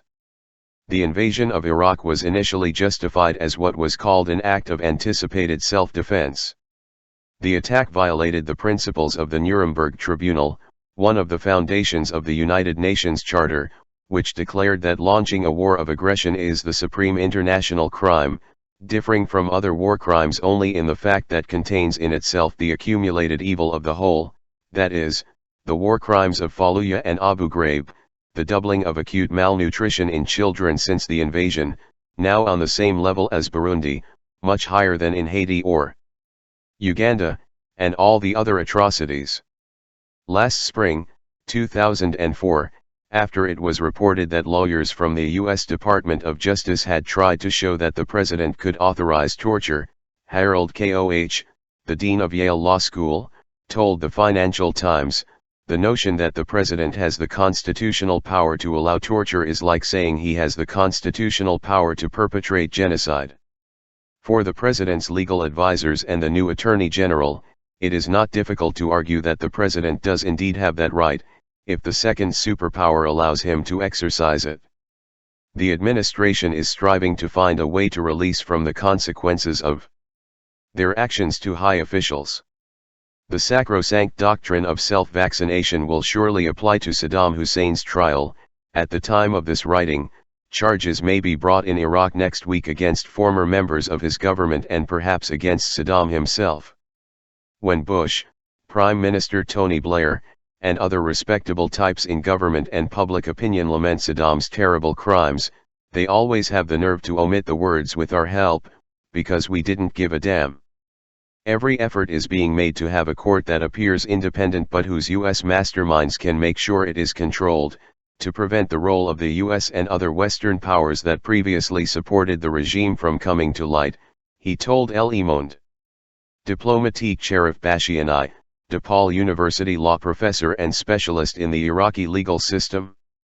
That makes it look like the victor's revenge. You don't need to tell us. What is the best response to the situation? In the United States we enjoy a legacy of great privilege and freedom, extraordinary comparatively and historically. We can abandon this legacy and take the easy way out of pessimism, there is nothing to do, so I give up. Or we can use that legacy to promote a democratic culture in which the public plays a role in determining the course of action, not only in the political realm but also in the economic realm, which is crucial. These are not radical ideas. They were clearly expressed, for example, by John Dewey, the leading social philosopher of the 20th century, who pointed out that as long as industrial feudalism is not replaced by industrial democracy, politics will remain the shadow that big business casts over the society. Dewey drew on a long tradition of thought and action that developed independently in a working-class culture at the origins of the Industrial Revolution in the United States, near Boston. Those ideas are just below the surface, and can become a living part of our societies, cultures, and institutions. But, as with other victories for justice and freedom throughout the centuries, nothing is going to happen by itself. One of the clearest lessons in history, even in recent history, is that rights are not given, they are earned. 23. The debacle in Iraq and the international order. February 1, 2005. Few things are more important today than wondering about the appropriateness of the use of force, which is starkly highlighted by the scenes of suffering we see in Iraq. Regardless of the number of casualties, the US-led invasion and occupation of Iraq violated a fragile international convention, ratified in the immediate aftermath of the horrors of World War II, to outlaw the use of force in international affairs. This violation, coupled with the rise in terrorism, has forced the UN to rule again on when the use of force is justified. The background of the debate is the situation in Iraq, which is getting worse. The use of force by a government is almost always accompanied by declarations of good intentions. This is the case in Iraq. As all other official pretexts have been collapsing, the U.S. public relations apparatus now proclaims that its mission is to install a democracy there that will reform the country and then perhaps the region as well. It takes impressive faith in power to assume that because our rulers have announced their vision of democracy for Iraq, they really believe in it. As the elections in Iraq have shown, the United States has already been forced to recognize some of the formal mechanisms of democracy, which is a good thing, but granting Iraq true democracy and sovereign rights is virtually inconceivable, widespread of American and Iraqi citizens. Let us think about what the policies of an independent and sovereign Iraq could be. With a Shiite majority, Iraq can continue its earlier efforts to restore relatively friendly relations with Iran. This could spark initiatives within nearby Shiite majority areas of Saudi Arabia to join an informal Shiite-dominated region, which happens to include 2/3 of the world's estimated hydrocarbon reserves. Control of these reserves has been a central issue of political concern since the end of the Second World War, and even more so in today's developing tripolar world, with the danger that Europe and Asia will seek greater independence. A steady hand on the faucet provides the critical lever for the Asian and European economies, as Zbigniew Brzezinski observed in the Winter 2003/2004 issue of the National Interest. What's more, an independent Iraq would eventually rearm itself and possibly develop weapons of mass destruction to confront those of the regional enemy, US-backed Israel. But the United States is unlikely to sit by and watch these events unfold. His possible reaction stems from the policies that have helped shatter the post-war consensus on the use of force. The UN Charter begins by expressing the resolve of the signatories to save succeeding generations from the scourge of war which twice in our lifetime has inflicted untold suffering on mankind, and which by then also threatened total destruction, as all the participants knew, but also knew they couldn't mention.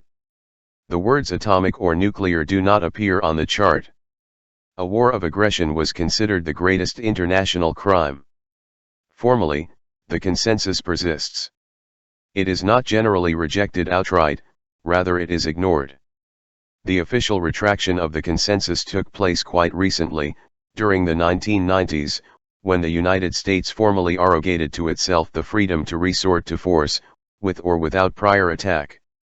The Clinton doctrine was that the United States reserves the right to use military force unilaterally when necessary to defend vital interests, such as ensure unimpeded access to markets, energy supplies, and key strategic resources, according to a 1997 Pentagon report to Congress.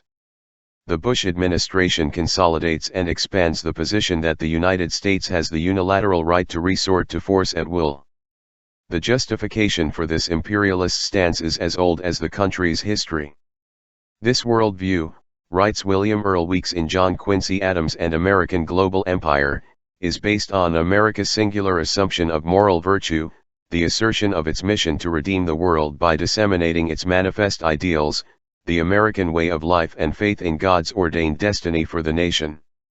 This theological framework reduces political questions to a choice between good and evil, thus curtailing reasoned debate and dodging the threat to democracy. The issue of the legitimacy of the use of force was addressed last November, 2004, by a high-level UN panel, convened by Secretary-General Kofi Annan. The panel reiterated the content of the Charter: without the specific authorization of the Security Council, the use of force is limited to self-defense against an armed attack.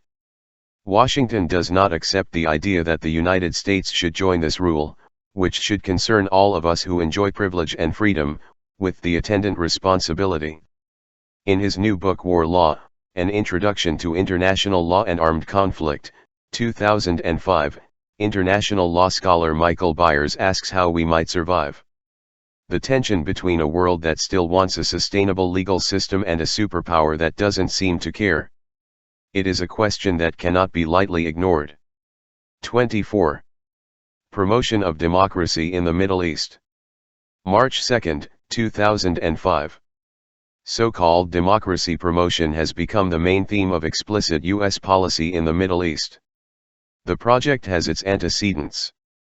There is a strong line of continuity in the post-Cold War period, writes Thomas Carruthers, director of the Democracy and Rule of Law program at the Carnegie Endowment for International Peace, in his new book Critical Mission, Essays on Democracy Promotion, 2004. Where democracy seems to fit well with America's security and economic interests, America promotes democracy, Carruthers concludes. Where democracy clashes with other significant interests, it is downplayed or ignored.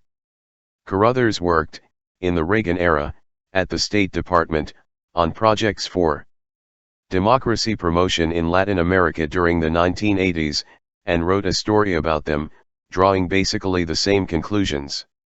Similar actions and claims apply to earlier periods as well, and are characteristic of other dominant powers. The strong line of continuity, and the power interests that sustain it, bear on recent events in the Middle East, indicating the true substance of the position of promote democracy. The continuity is illustrated by the appointment of John Negroponte as the first Director of National Intelligence. Negroponte's career spans from Honduras, where as Reagan's ambassador he oversaw the War of the Contras, the terrorist forces, against Nicaragua, to Iraq, where as Bush's ambassador he briefly chaired another supposed development of democracy, all experiences that instruct us about its new functions to help fight terror and promote freedom. Orwell wouldn't have known whether to laugh or cry. In Iraq, the elections in January 2005 were successful and commendable. However, the main success is only marginally discussed: the United States was forced to allow them to take place. It is a true triumph, not of those who throw bombs, but of the nonviolent resistance of the people, both secular and Islamist, for whom Grand Ayatollah al-Sistani is a symbol. Despite lengthy calls from the United States and the United Kingdom, Sistani demanded snap elections, reflecting popular determination to achieve freedom and independence, as well as some form of democratic rights. Nonviolent resistance continued until the United States, and the United Kingdom, which obediently followed suit, were left with no choice but to allow elections. Then the doctrinal machinery hastened to present the elections as an initiative of the North Americans. Consistent with the strong line of continuity and its institutional roots, we can anticipate that Washington will not easily tolerate the political outcomes it opposes, particularly in a region as critical as Iraq. Iraqis voted in the hope of ending the occupation. In January 2005, a poll conducted before the elections in Iraq, and reported by analysts at the Brookings Institution in the New York Times opinion page, found that 69% of Shiites and 82% of Sunnis were in favor of the withdrawal of the United States in the short term.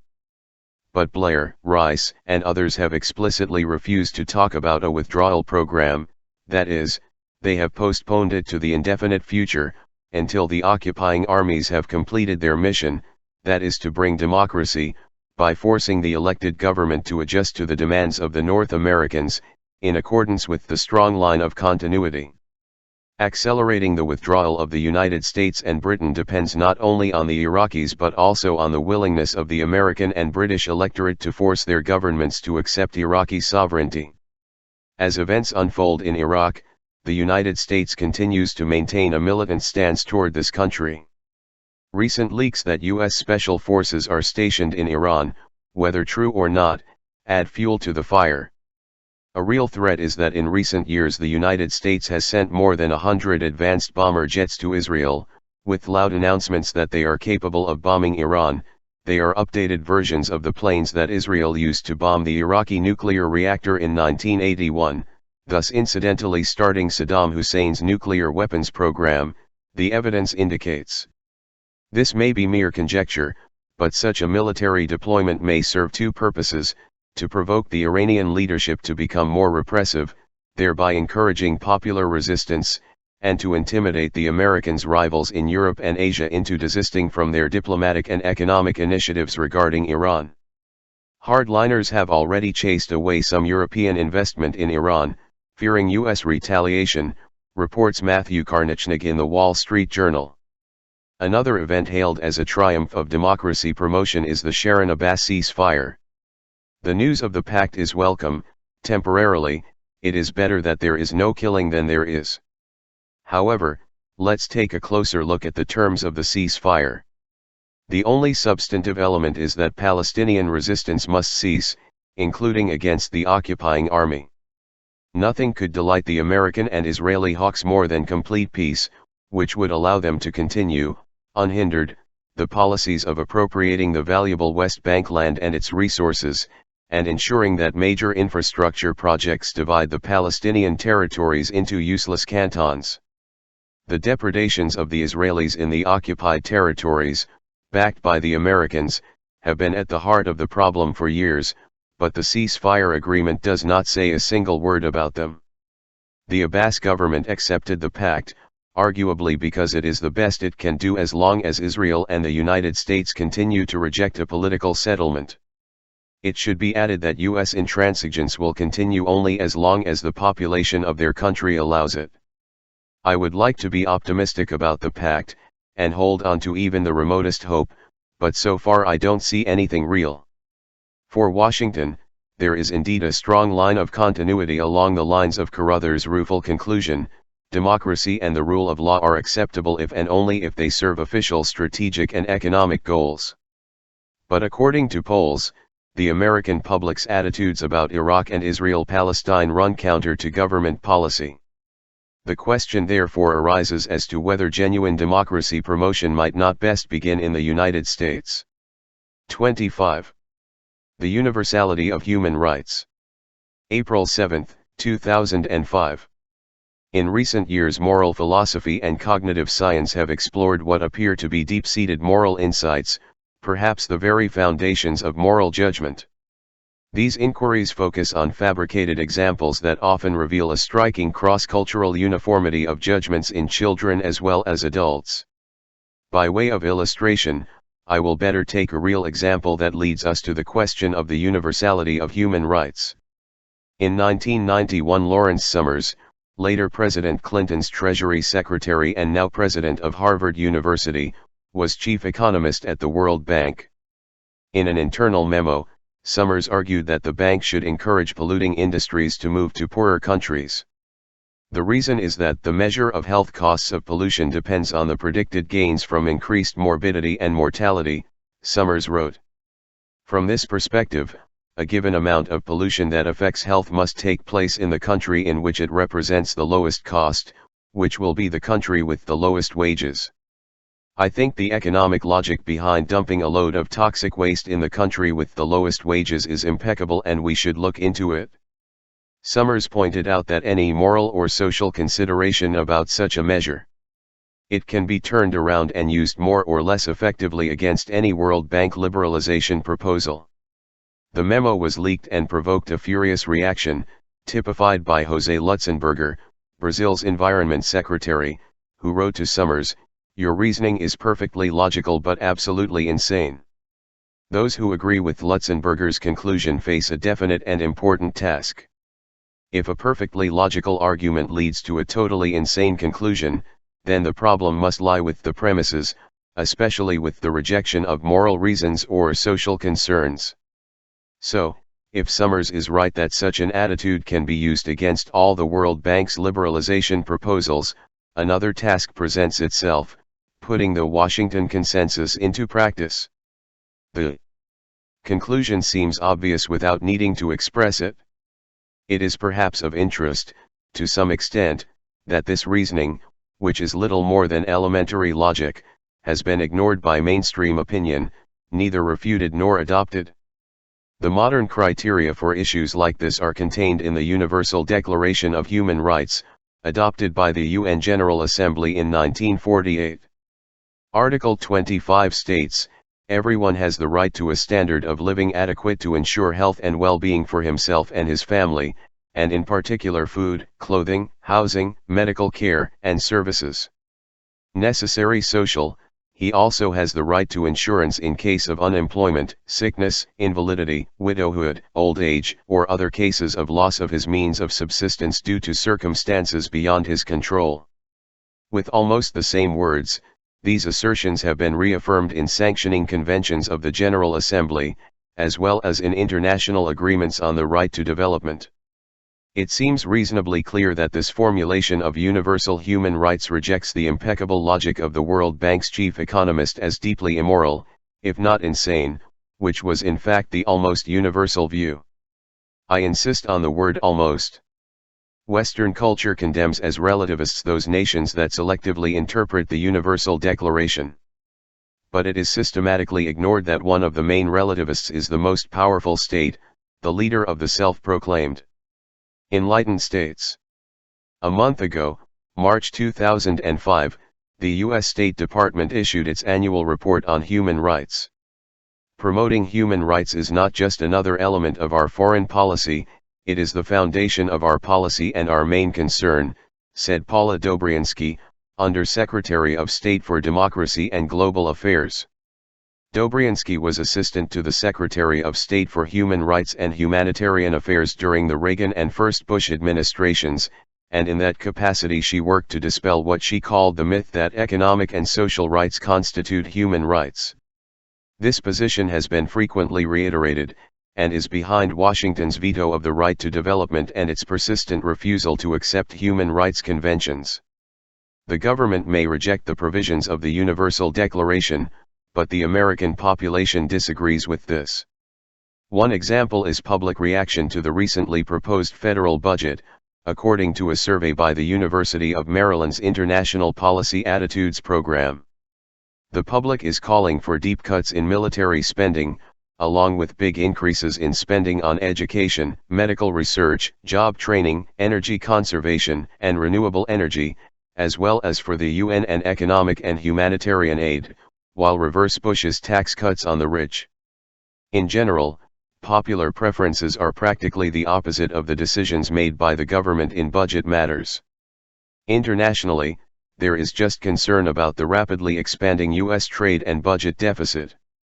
Intimately related to it is the growing democratic deficit, not only in the United States but in the West in general.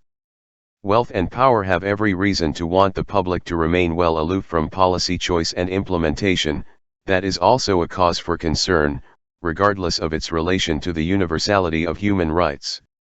It has just passed the 25th anniversary of the assassination of Archbishop Oscar Romero of El Salvador, known as the voice of those who have no voice, and the 15th anniversary of the assassination of 6 prominent Latin American intellectuals, Jesuit priests, also in El Salvador. These events framed the abominable decade of the 80s in Central America. Romero and the Jesuit intellectuals were assassinated by security forces armed and trained by Washington. Those responsible include leading figures in the current administration or their immediate mentors. The Archbishop was assassinated shortly after writing to President Carter begging him not to send aid to El Salvador's military junta, a fact that will sharpen the repression that has been unleashed against popular organizations that fight to defend their most fundamental human rights. The government's terror intensified, always with the support of the United States and with the silence and complicity of the West. Similar atrocities occur today at the hands of military forces armed and trained by Washington with the support of its Western allies.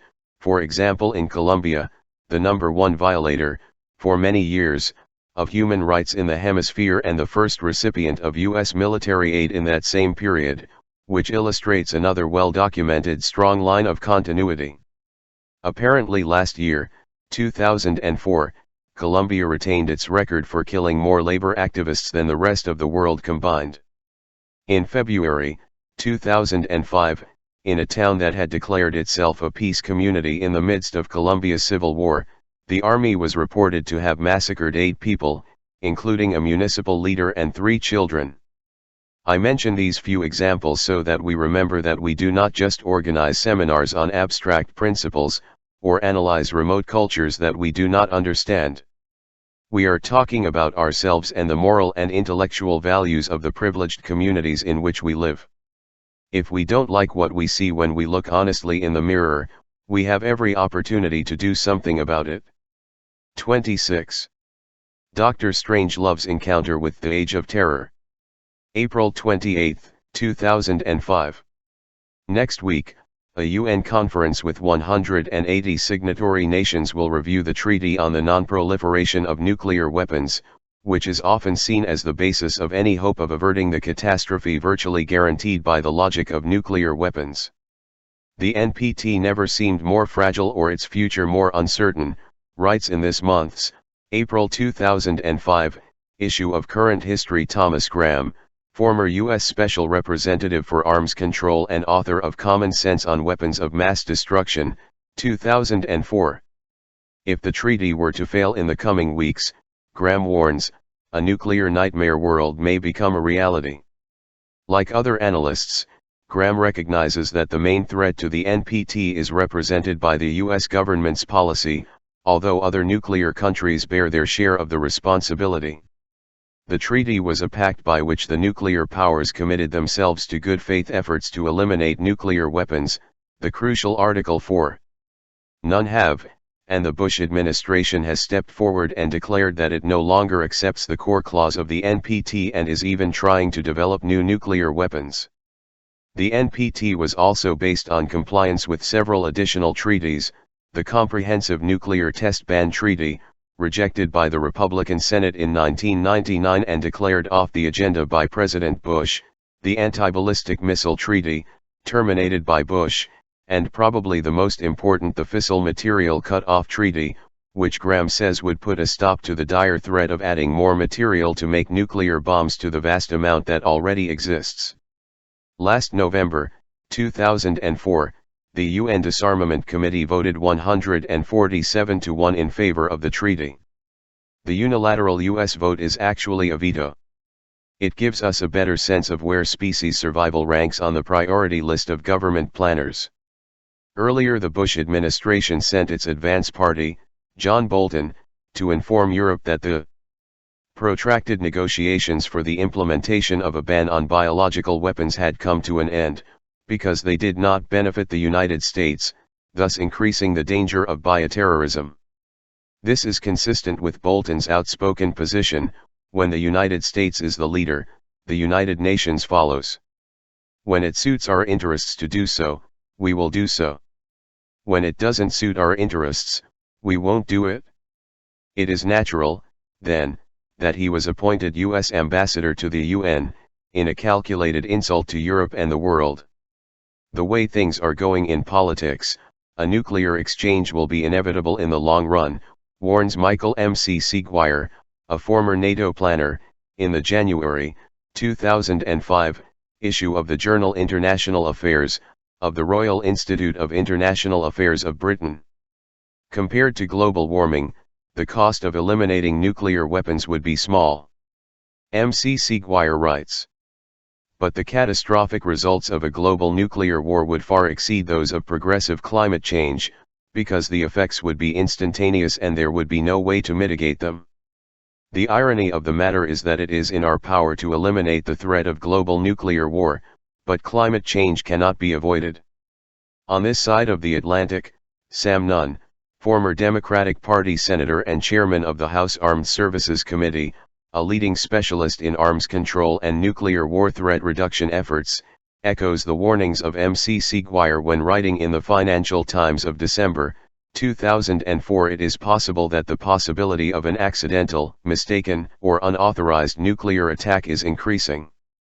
As a result of political decisions that leave the survival of the United States in the hands of the precision of Russia's warning systems and its command and control, we are running the unnecessary risk of an Armageddon of our own making.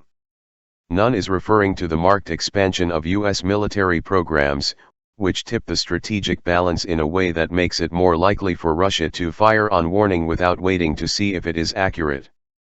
The threat is heightened, Nunn adds, by the fact that the Russian early warning system is in very poor shape and is very likely to give a false warning of approaching missiles.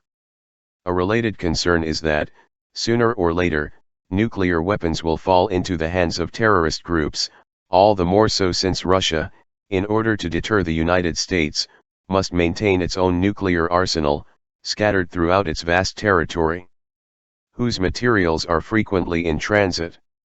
This constant movement creates great vulnerability, since transportation is the Achilles heel of nuclear weapons security, notes Bruce Blair, president of the Center for Defense Information in Washington and a former U.S. Army officer. Minuteman missile launch. Blair mentions that it is entirely possible for terrorists to seize a nuclear weapon on its way from the launch field to the factory. The danger goes beyond the borders of Russia, he adds. The early warning and control problems that plague Pakistan, India, and other nuclear proliferators are much more serious and, as these nations increasingly adopt an ultra-sensitive trigger for their nuclear missiles, the terrorist threat for themselves will increase concomitantly, writes Blair.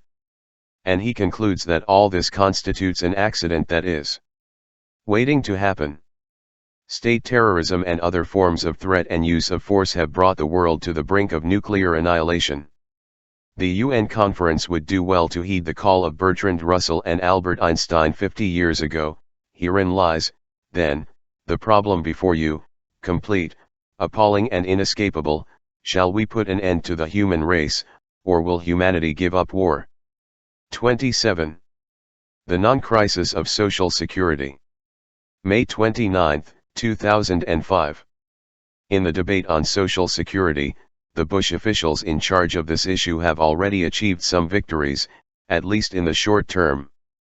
Bush and Karl Rove, Deputy Chief of Staff, have succeeded in convincing most of the American people, including more than two-thirds of college students, that there is a serious problem with Social Security, thus opening the way for them to consider the possibility of joining the private accounts program of the administration, instead of depending on the public pension system. The public has been frightened, just as it was with the imminent danger posed by Saddam Hussein and his weapons of mass destruction. Pressure on politicians is mounting as the Chamber of Deputies hopes to finalize a draft Social Security law by next month, June 2005. To get a better overview of the situation, it should be noted that U.S. Social Security is one of the least generous public pension systems in developed countries, according to a recent report by the Organization for Economic Cooperation and Development. The Bush administration wants to reform Social Security, that is, dismantle it.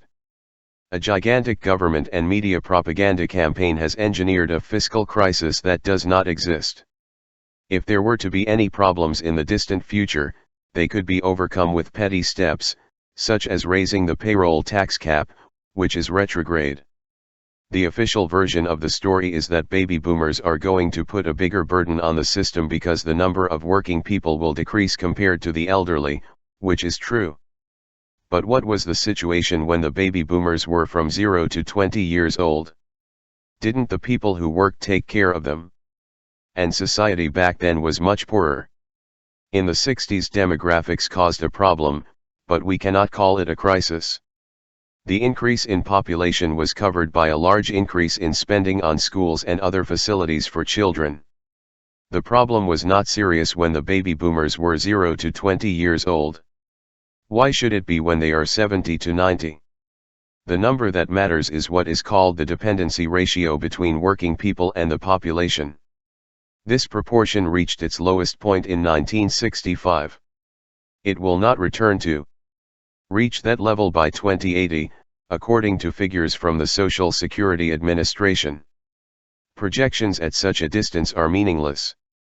Furthermore, any fiscal problems that might arise in caring for older boomers have already been covered by the 1983 payroll tax increase designed for that purpose. And by the time the last of the boomers have died, society will be much wealthier, as each worker will produce more wealth. In other words, we have already overcome this crisis. Anything that comes up will be fixed with minor tweaks. Meanwhile, a real fiscal crisis is looming, that of healthcare. The United States is one of the most inefficient systems in the industrialized world, costing far more per capita than any other nation, with health outcomes among the worst. One of the reasons for its inefficiency is that the system has been privatized, and has much higher administrative costs than healthcare or public programs in other countries, as well as many other serious flaws inherent in private healthcare. But reform of the health system is not on the agenda. So we are faced with an apparent paradox: the fiscal crisis, real and very serious, is not a crisis, and the non-crisis requires drastic actions to undermine an efficient and quite solid system. The rational observer will look for differences between social security and healthcare systems that might explain this paradox. Some of the reasons seem simple. You cannot attack a health system that is controlled by insurance companies and pharmaceutical corporations. Such a system is immune and will remain so, even though it is causing tremendous financial problems, apart from the human cost, until some other sector with a great concentration of power, probably manufacturing, enters the fray, or, better still, until formal democratic institutions function well enough for public opinion to be a factor in developing policy measures. Another reason is that Social Security does not have much value for the rich but is of paramount importance for the livelihood of the working class, the poor, their dependents and the disabled. And as a government program, its administrative costs are so low that it offers nothing to financial institutions. It only benefits the lower population, not the substantive citizens, to use Thorstein Veblen's acid terminology. However, the medical system works very well for the people who matter. In fact, healthcare is rationed by wealth, huge profits flow to private power thanks to administrative practices aimed at profit, not healthcare. The population below can be treated with sermons on responsibility. Recently, the North American Congress approved reforms to the norms for the declaration of insolvency that close the fence to the population below. About half of bankruptcies are the result of medical bills.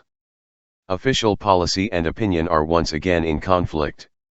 As in the past, most Americans are in favor of national health insurance. To cite but one of many examples, in 2003, in a Washington Post/ABC News poll, 80% of those surveyed felt that universal health care is more important than lowering taxes. Regardless of these considerations, Social Security is based on an extremely dangerous principle, that one should care that a handicapped widow on the other side of town has something to eat.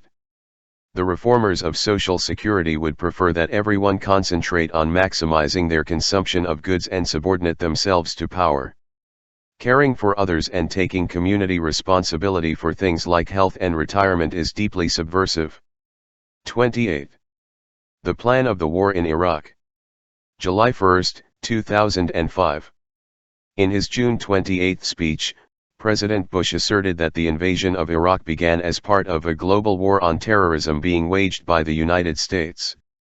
In reality, and as anticipated, the invasion increased the threat of terrorism, perhaps significantly. Half-truths, misinformation, and hidden agendas have characterized official pronouncements about the motivations for the war in Iraq from the beginning. The recent revelations about the rush to go to war against Iraq stand out all the more starkly amid the chaos that is devastating the country and threatening the region and, indeed, the entire world. In 2002, the United States and the United Kingdom declared their right to invade Iraq because this country was developing weapons of mass destruction. That was the single issue on which Bush, Blair, and associates constantly insisted. It was also the only basis on which Bush received authorization from Congress to use force. The answer to the single question was received shortly after the invasion, and it was reluctantly admitted: weapons of mass destruction did not exist. Almost without flinching, the governmental and media doctrinal system concocted new pretexts and justifications for having gone to war. Americans don't like to think of themselves as aggressors, but what happened in Iraq is crude aggression.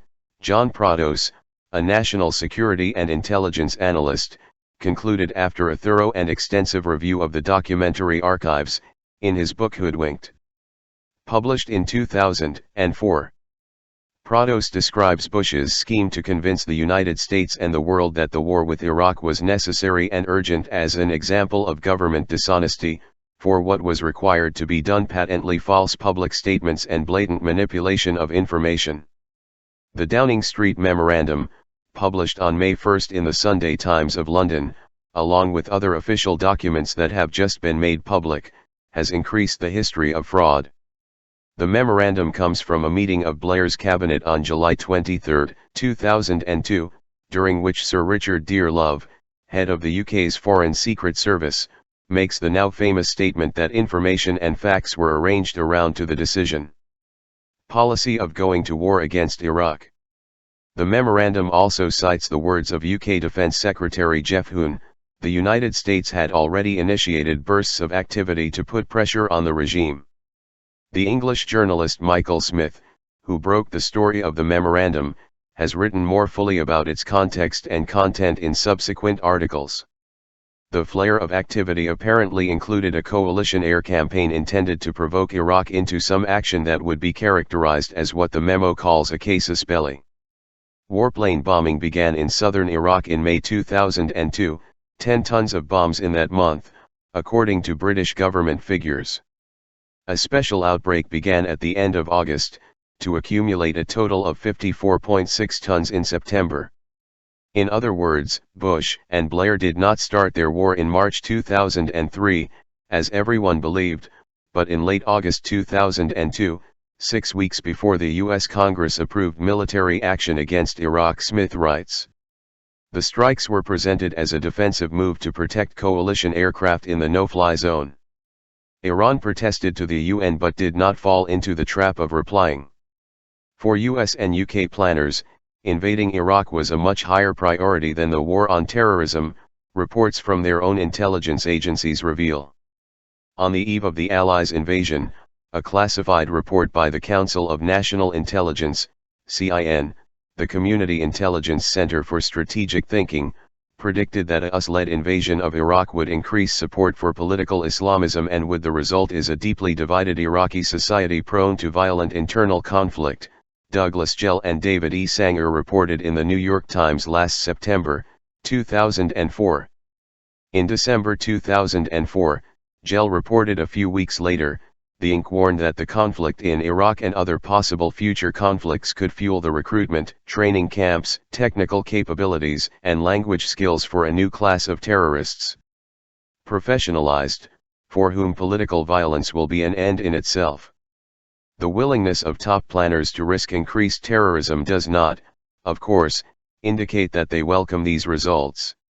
It is rather that they do not constitute a high priority compared to other objectives, such as controlling the main energy resources of the globe.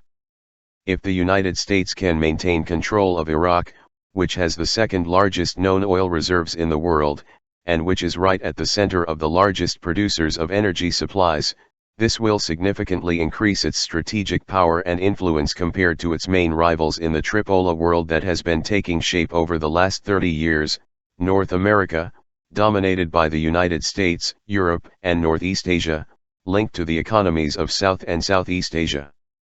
It is a rational calculation, if we assume that the survival of humanity is of no particular importance compared to power and wealth in the short term. And this is not new. The same themes reverberate throughout the story.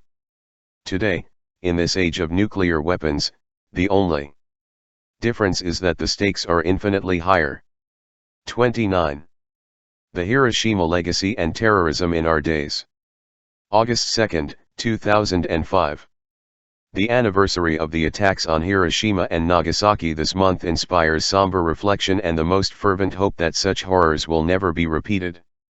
In the 60 years since, dropped bombs have plagued the world's imagination, but not enough to stifle the development and proliferation of infinitely more lethal weapons of mass destruction.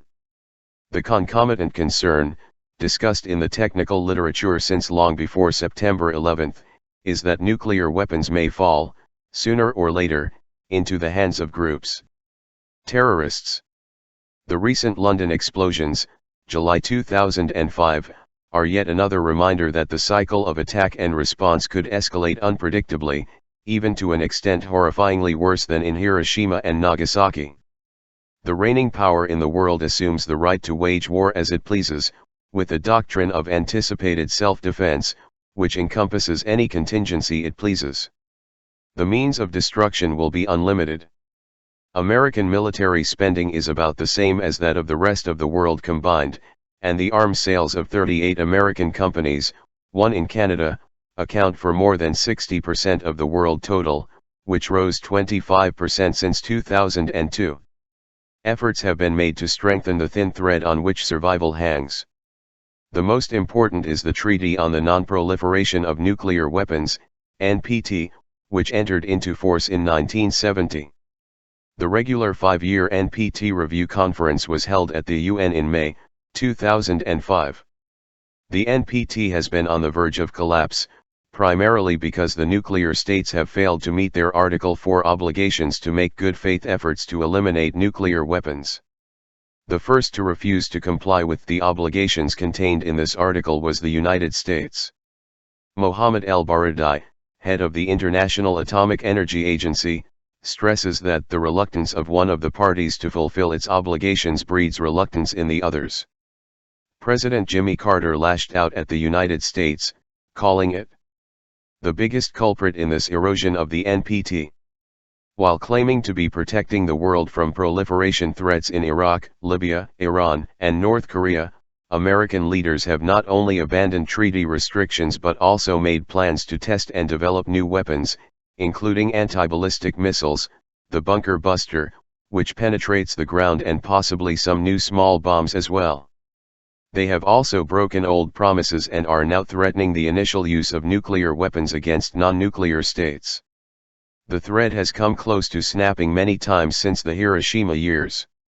The best-known case was the Cuban Missile Crisis in October 1962, the most dangerous moment in the history of mankind, as Arthur Schlesinger, a historian and former advisor to President John F. Kennedy, observed in a 2002 conference. Retrospective in Havana. The world was a hair's breadth away from nuclear disaster, recalls Robert McNamara, Kennedy's Secretary of Defense, who also attended that conference. In the May-June 2005 issue of Foreign Policy, McNamara accompanies this reminder with a new warning against a near apocalypse.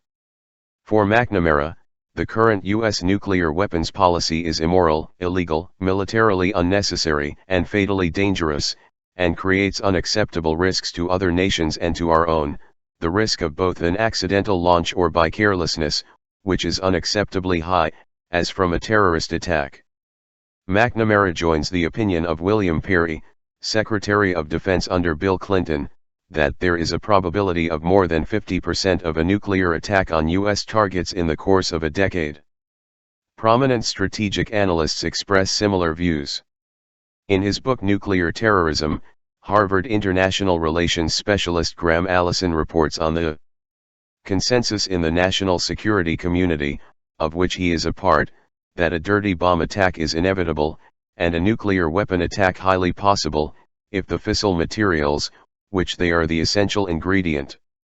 Allison reviews the partial success of attempts to do so since the early 1990s, with the initiatives of Senators Sam Nunn and Richard Lugar, and the setback that has been given to these programs since the early days of the Bush administration, stalled by what Senator Joseph Biden called ideological imbecility. Washington's leaders have sidelined non-proliferation programs and devoted their energies and resources to dragging the country into war through extraordinary trickery, than trying to deal with the catastrophe they have created in Iraq. The threat and use of violence are fueling nuclear proliferation along with jihad terrorism.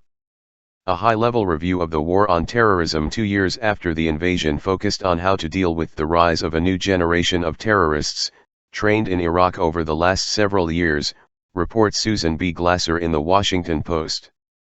High-ranking officials are increasingly turning their attention to preempting what some have called the bloodletting of hundreds or thousands of Iraqi-trained jihadis returning to their home countries in the Middle East and Western Europe. It's a new element in a new equation. If you don't know who they are in Iraq, how are you going to locate them in Istanbul or London, said a former senior Bush administration official. Peter Bergen, an American specialist on terrorism, points out in the Boston Globe that the president is right when he says that Iraq is the main front in the war on terrorism, but it is a front that we created. Shortly after the attack launched in London, Chatham House, the UK's leading international affairs institute, published a study which came to the obvious conclusion, indignantly denied by the government, the UK is particularly at risk from to be the closest ally of the United States, because it has deployed its army in the military campaigns to overthrow the Taliban regime in Afghanistan and Iraq, and is a second-class passenger in American politics, occupying the back seat of the motorcycle. The probability of the near apocalypse cannot be realistically estimated, but it is certainly too high for sane individuals to view with equanimity. Speculating is useless, but reacting to the threat of another Hiroshima definitely is not. On the contrary, it is urgent, especially in the United States, because of Washington's primary role in accelerating the race to destruction, by extending its military dominance unique in history, along with policies of aggressive militarism, both verbally and politically. As in fact, they practically represent an invitation to disaster. 30. September 11 and the Doctrine of Good Intentions. August 30, 2005. It is not an easy task to understand even a little the affairs of men. In some respects it is more difficult than understanding the natural sciences. Mother Nature does not easily reveal her secrets to us, but at least she does not try to put up barriers to understanding. In human affairs it is necessary to detect and dismantle barriers erected by doctrinal systems, which adopt a variety of devices that flow very naturally from the concentration of power. Sometimes that is frankly acknowledged, for example by Samuel Huntington, professor of government science at Harvard University, who explained the role of the Soviet threat in 1981, just as the incoming Reagan administration was stirring up the Cold War. Sometimes you have to sell the intervention or other military action in such a way as to create the erroneous impression that the Soviet Union is being fought. That is what the United States has been doing since the Truman Doctrine. To facilitate the marketing effort, doctrinal systems often portray the enemy in turn as diabolical in nature. Sometimes this characterization is correct, but crimes are rarely the origin of the call to take dissuasive measures against some objective that hinders the plans in progress. A recent example is that of Saddam Hussein, a defenseless target characterized as a terrible threat to our survival, responsible for 9/11, who was about to strike us again. In 1982 the Reagan administration removed Saddam's Iraq from the list of nations supporting terrorism so that it could start the flow of military and other aid to the murderous tyrant. This flow continued long after Saddam committed his worst atrocities and the end of the war with Iran, and included the means to develop weapons of mass destruction. The hardly obscure record falls under the general tacit agreement that it would not be necessary to mention that particular fact, to use Orwell's phrase. It is necessary to create wrong impressions not only about the great Satan of the day but also about our own peerless nobility. Aggression and terror, especially, should be painted as self-defense and surrender to uplifting visions. Japan's Emperor Hirohito, in his declaration of capitulation in August 1945, told his fellow citizens, "We declare war on the United States and Great Britain out of our sincere desire to protect Japan and stabilize East Asia." It was far from our intentions to violate the sovereignty of other nations or to embark on territorial expansion. The history of international crime abounds with similar sentiments, including its deepest abysses.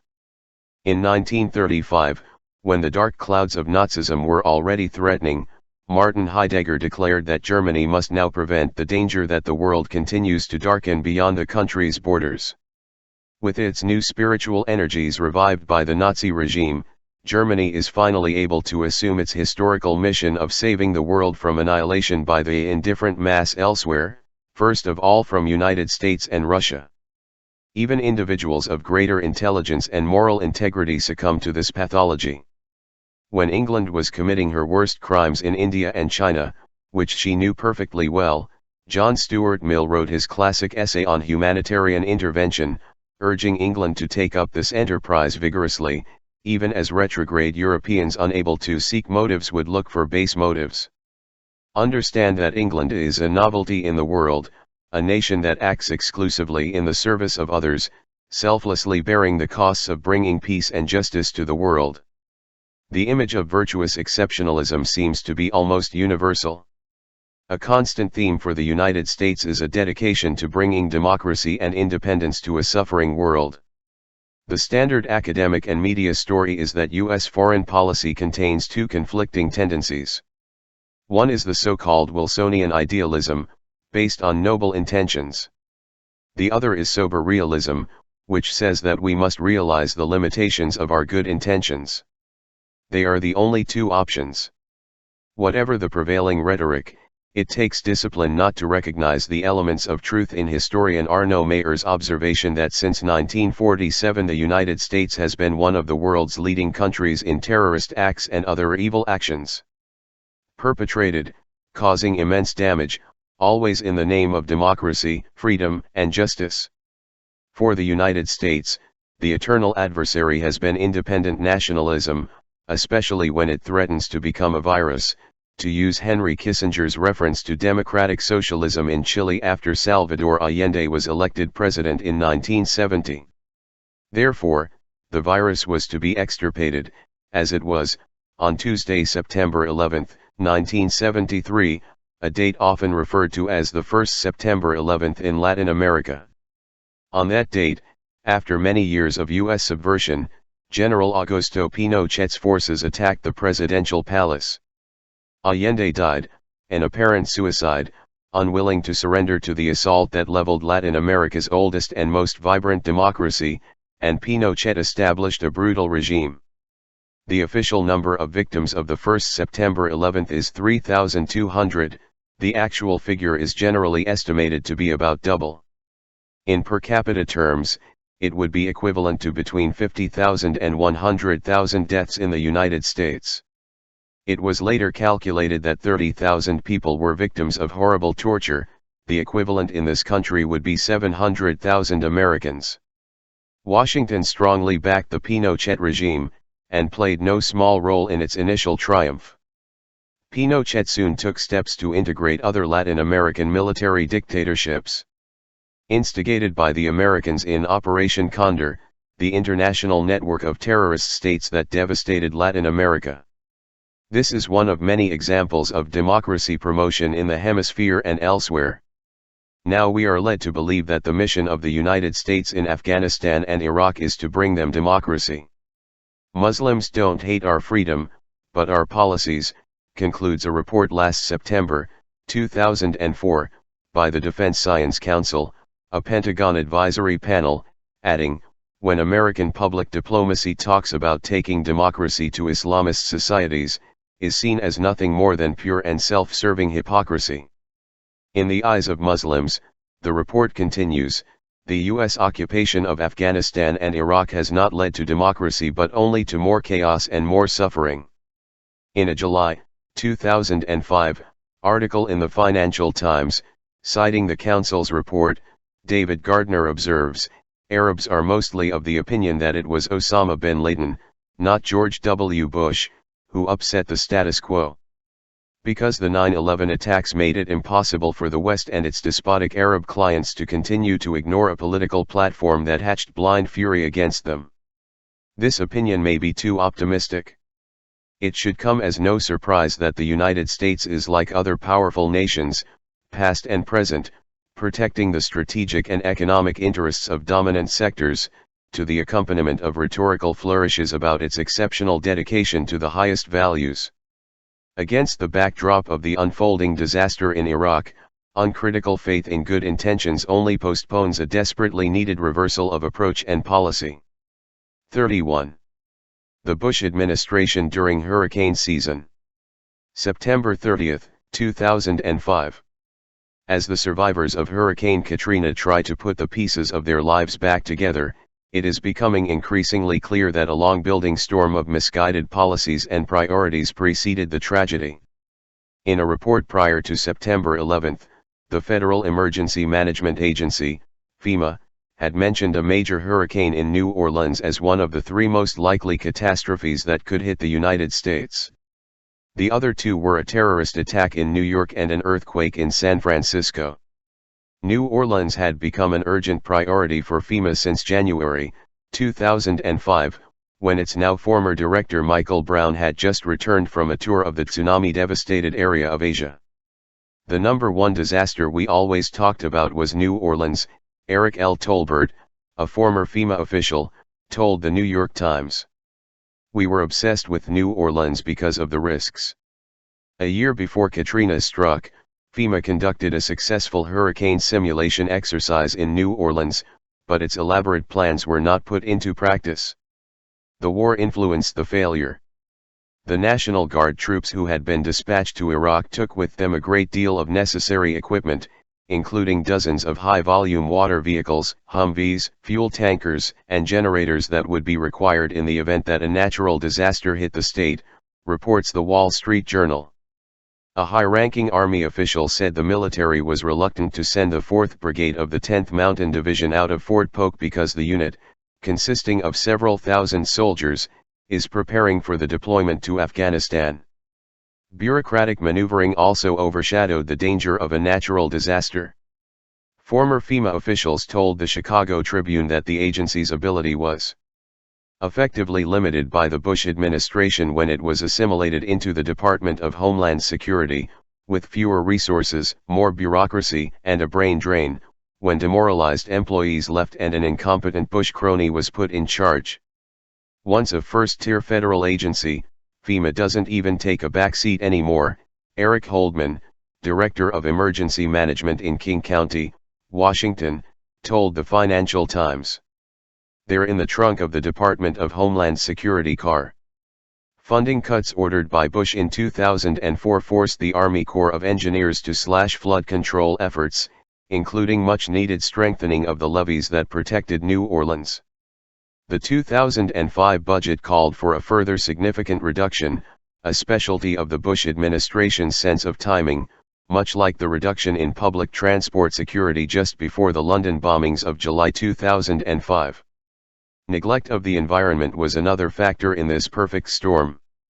The wetlands help reduce the power of hurricanes and storms, but Sandra Postel, a water policy specialist, wrote in the Christian Science Monitor that the wetlands were gone by the time Katrina hit the city, in part because in 2003 the Bush administration, with its zero-loss policies, abandoned the wetland measures initiated during the first Bush administration.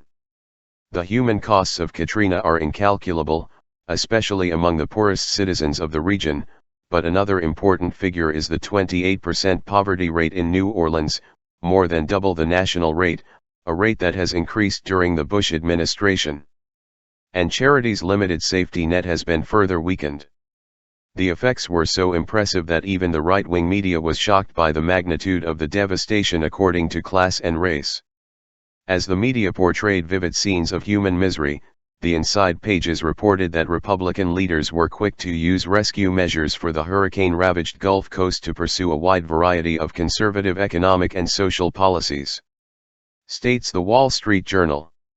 Those agenda-setting measures include suspending laws that require federal contractors to pay prevailing wages and provide vouchers to displaced school children, another low blow to the public school system.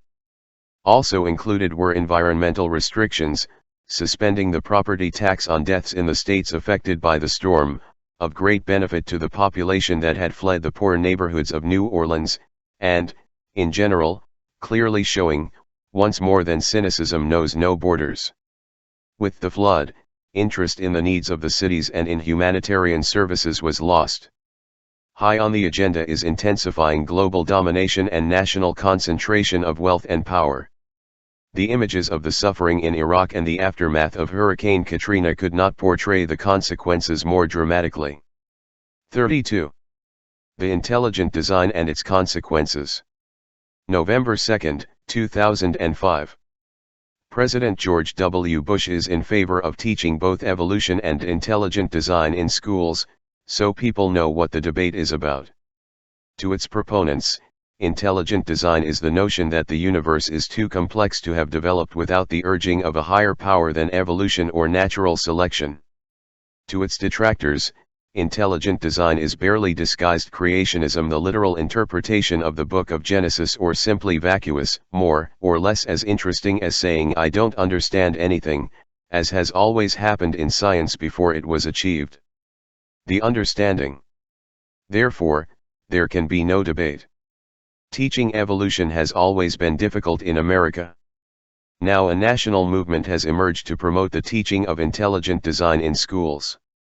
The issue arose, as you know, in a court in Dover, Pennsylvania, where a school board is requiring students to listen to a statement about intelligent design in a biology class, and parents who are watching the separation between church and state, based on the Constitution, sued the council. In all fairness, perhaps the president's speechwriters should take him seriously when they make him say that schools should be open-minded and teach all points of view. However, until today the program does not include an obvious point of view, evil design. Contrary to intelligent design, for which there is absolutely no evidence, for evil design there is tons of empirical evidence, much more than for Darwinian evolution, if we use certain criteria: cruelty in the world. Be that as it may, the background to the current controversy surrounding intelligent design versus evolution are the widespread rejection of science, a phenomenon with deep roots in American history, cynically exploited for petty political ends over the last quarter century. Intelligent design raises the question of whether it is wise to set aside significant evidence about issues of paramount importance to the nation and the world, such as the global warming.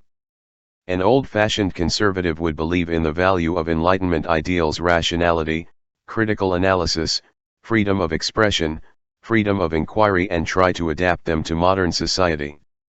The Founding Fathers of the United States, children of the Enlightenment, defended these ideals and set about creating a constitution that advocated freedom, despite which they strove to separate church and state. The United States, despite the occasional messianism of its leaders, is not a theocracy. In our time, the Bush administration's hostility to scientific inquiry puts the world at risk. An environmental catastrophe, whether one thinks the world has been evolving only since Genesis or millions of years ago, is too serious a matter to ignore. In preparation for the G8 summit last summer, 2005, the scientific academies of all the member nations, including the National Academy of Sciences of the United States, joined by those of China, India, and Brazil, urged the governments of rich countries to take urgent action to stop global warming. The scientific understanding of climate change is now clear enough to justify immediate action, reads his statement. It is vital that all nations identify cost-effective steps that can be taken today to contribute to substantial, long-term reductions in net global greenhouse gas emissions. In its front-page editorial, the Financial Times endorses this clarion call, noting in turn, however, there is a stumbling block, and unfortunately it lies in the White House, where George W. Bush insists that we still don't know enough about this phenomenon that can literally change the world. Dismissing the scientific evidence on questions of survival, conforming to Bush's scientific opinion, is now normal. A few months earlier, at the 2005 annual meeting of the Association for the Advancement of American Science, leading U.S. climate researchers delivered the most accurate evidence yet that human activities are responsible for global warming, according to the Financial Times. They predicted far-reaching effects on the climate, including severely reduced water supplies in regions that depend on melt-fed rivers and melting glaciers. In the same session, Other prominent researchers provided evidence that the melting of the Arctic and Greenland ice sheets is causing changes in the salt balance of the sea, which threaten to turn off the oceanic conveyor belt that transfers heat from the tropics to the polar areas through currents such as the Gulf Stream. These changes could cause a considerable reduction in temperature in northern Europe.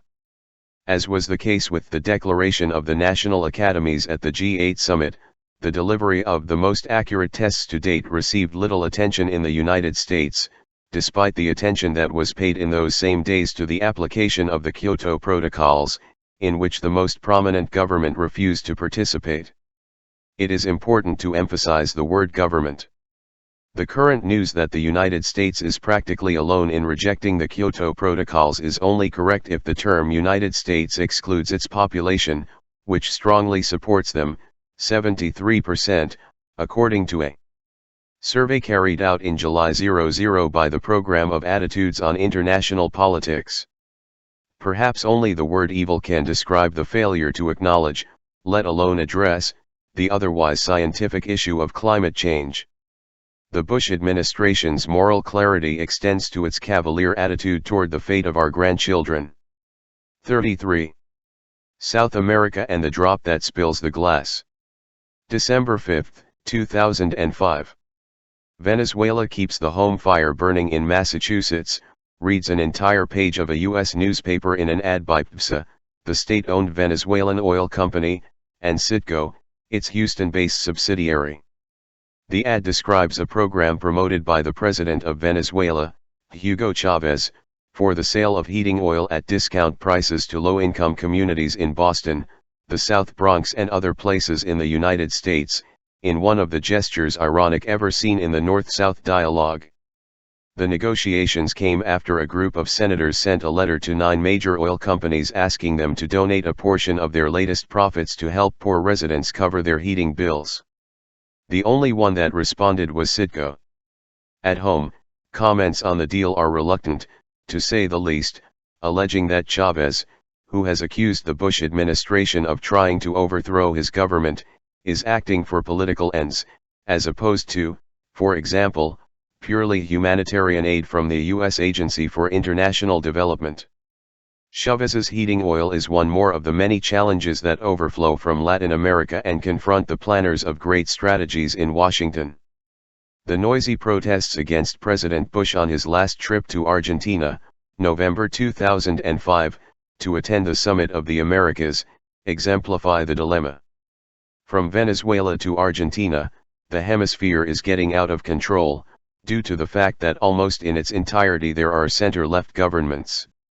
Even in Central America, which is still suffering from the consequences of President Reagan's war on terror, the situation does not seem to last long. In South America, indigenous populations have become much more active and influential, especially in Bolivia and Ecuador, both large energy producers, where they already oppose oil and gasoline production or want it to be controlled in the country itself. Some even call for an indigenous nation in South America. Meanwhile, internal economic integration is strengthening, reversing the relative isolation dating back to the Spanish conquest. What's more, South-South interaction is on the rise, led by the major powers, Brazil, South Africa, India, especially on economic issues. Latin America as a whole is increasing trade and other relations with the European Union and China, with some setbacks, but expansion is almost certain, especially for commodity exporters such as Brazil and Chile. Of all the Latin American countries, it is probably Venezuela that has forged the closest relations with China, and is planning to sell it more oil as part of its effort to lessen its dependence on a hostile U.S. government. Venezuela is, by the way, Washington's most thorny problem in the region, since it supplies about 15% of U.S. oil imports. Chavez, elected in 1998, exhibits the kind of independence that the United States translates as provocation, such as with Fidel Castro, Chavez's ally. In 2002, Washington embraced President Bush's vision of democracy by backing a military coup that briefly toppled the Chavez government. However, the Bush administration had to back down due to opposition to the coup in Venezuela and throughout Latin America. To add insult to injury, relations between Cuba and Venezuela are increasingly close. The joint projects between the two countries also have a considerable impact in the Caribbean nations, where, in a program called Operation Miracle, Cuban doctors, with Venezuelan financing, give medical help to people who had no hope of obtaining it. Chavez has repeatedly won supervised elections and referendums, despite overwhelming and bitter media hostility. Support for the elected government has skyrocketed during the Chavez years. Veteran Latin America correspondent Hugh O'Shaughnessy explains why in a report for the Irish Times. In Venezuela, where for decades the oil economy has produced a glittering elite of the super-rich, a quarter of those under 15 go hungry, for example, and 60% of people over 59 have no income. Less than a fifth of the population has social security. Only now, under President Chavez, has medicine become a reality for the poverty-stricken majority in the rich but deeply divided, almost non-functional society. Since he won power in democratic elections and began to transform the health and welfare sector, which was serving the mass of the population so poorly, progress has been slow, but noticeable. Now Venezuela is joining Mercosur, the main South American trade bloc. Mercosur, which already includes Argentina, Brazil, Paraguay, and Uruguay, presents an alternative to the so-called Free Trade Agreement of the Americas, promoted by the United States. In the region, as in any other part of the world, there are other social and economic models in dispute. Huge grassroots movements, never seen before, have developed to expand integration across borders beyond economic projects to include human rights, environmental interests, cultural independence, and personal contacts. These movements are given the absurd name of anti-globalization because they favor globalization directed to the interests of people, not investors or financial institutions. America's problems in America extend both north and south. For obvious reasons, Washington hoped to lean more heavily on the oil resources of Canada, Venezuela, and other non-Middle Eastern countries. But Canada's relations with the United States are more tense and combative than ever, due, among other things, to Washington's rejection of the NAFTA decisions that favor that country. Joel Brinkley reports in the New York Times, partly as a consequence, Canada is working hard to cement its relationship with China. Some officials say it is possible for Canada to transfer a significant portion of its trade, especially oil, from the United States to China. It takes real talent for America to distance itself even from Canada. Washington's policies towards Latin America only increase the isolation of the United States. A recent example, for the last 14 years the Union General Assembly has voted against the trade embargo imposed on Cuba. The vote on the resolution was 182 to 4, the United States, Israel, the Marshall Islands and Palau. Micronesia abstained from voting. Actually 182 to 1. 34. The hidden significance of the Iraqi elections. January 4, 2006. President Bush called the Iraqi elections last month, December 2005, a great milestone in the march to democracy. Yes, they are a milestone, just not the kind that Washington would like. Ignoring the usual declarations of good intentions on the part of the leaders, let's take a look at history. When Bush and British Prime Minister Tony Blair invaded Iraq, the repeated pretext was a one question. Will Iraq eliminate its weapons of mass destruction? After a few months the only question was answered in the opposite direction. Then, very soon, the real reason for the invasion became Bush's messianic mission to bring democracy to Iraq and the Middle East. Even if we do not pay attention to the opportunity, the bandwagon of democratization has run into the fact that the United States has tried at all costs to prevent the elections in Iraq. The elections of last January, 2005, took place due to the massive nonviolent resistance that the U.S. forces failed to contain. Few trained observers could disagree with the editors of the Financial Times, who in March 2005, wrote that the reason the elections took place was at the insistence of Grand Ayatollah al-Sistani, who rejected 3 proposals by the occupation authorities led by the United States to avoid or dilute them. When elections are taken seriously, it means that some attention is paid to the will of the population. The ultimate question for an invading army is, do they want us here? There is no missing information on the response. One important source is a survey conducted by Iraqi university researchers for the British Ministry of Defence last August, 2005, which was leaked to the British press. It found that 82% strongly oppose the presence of coalition troops and less than 1% believe they are responsible for any improvement in security.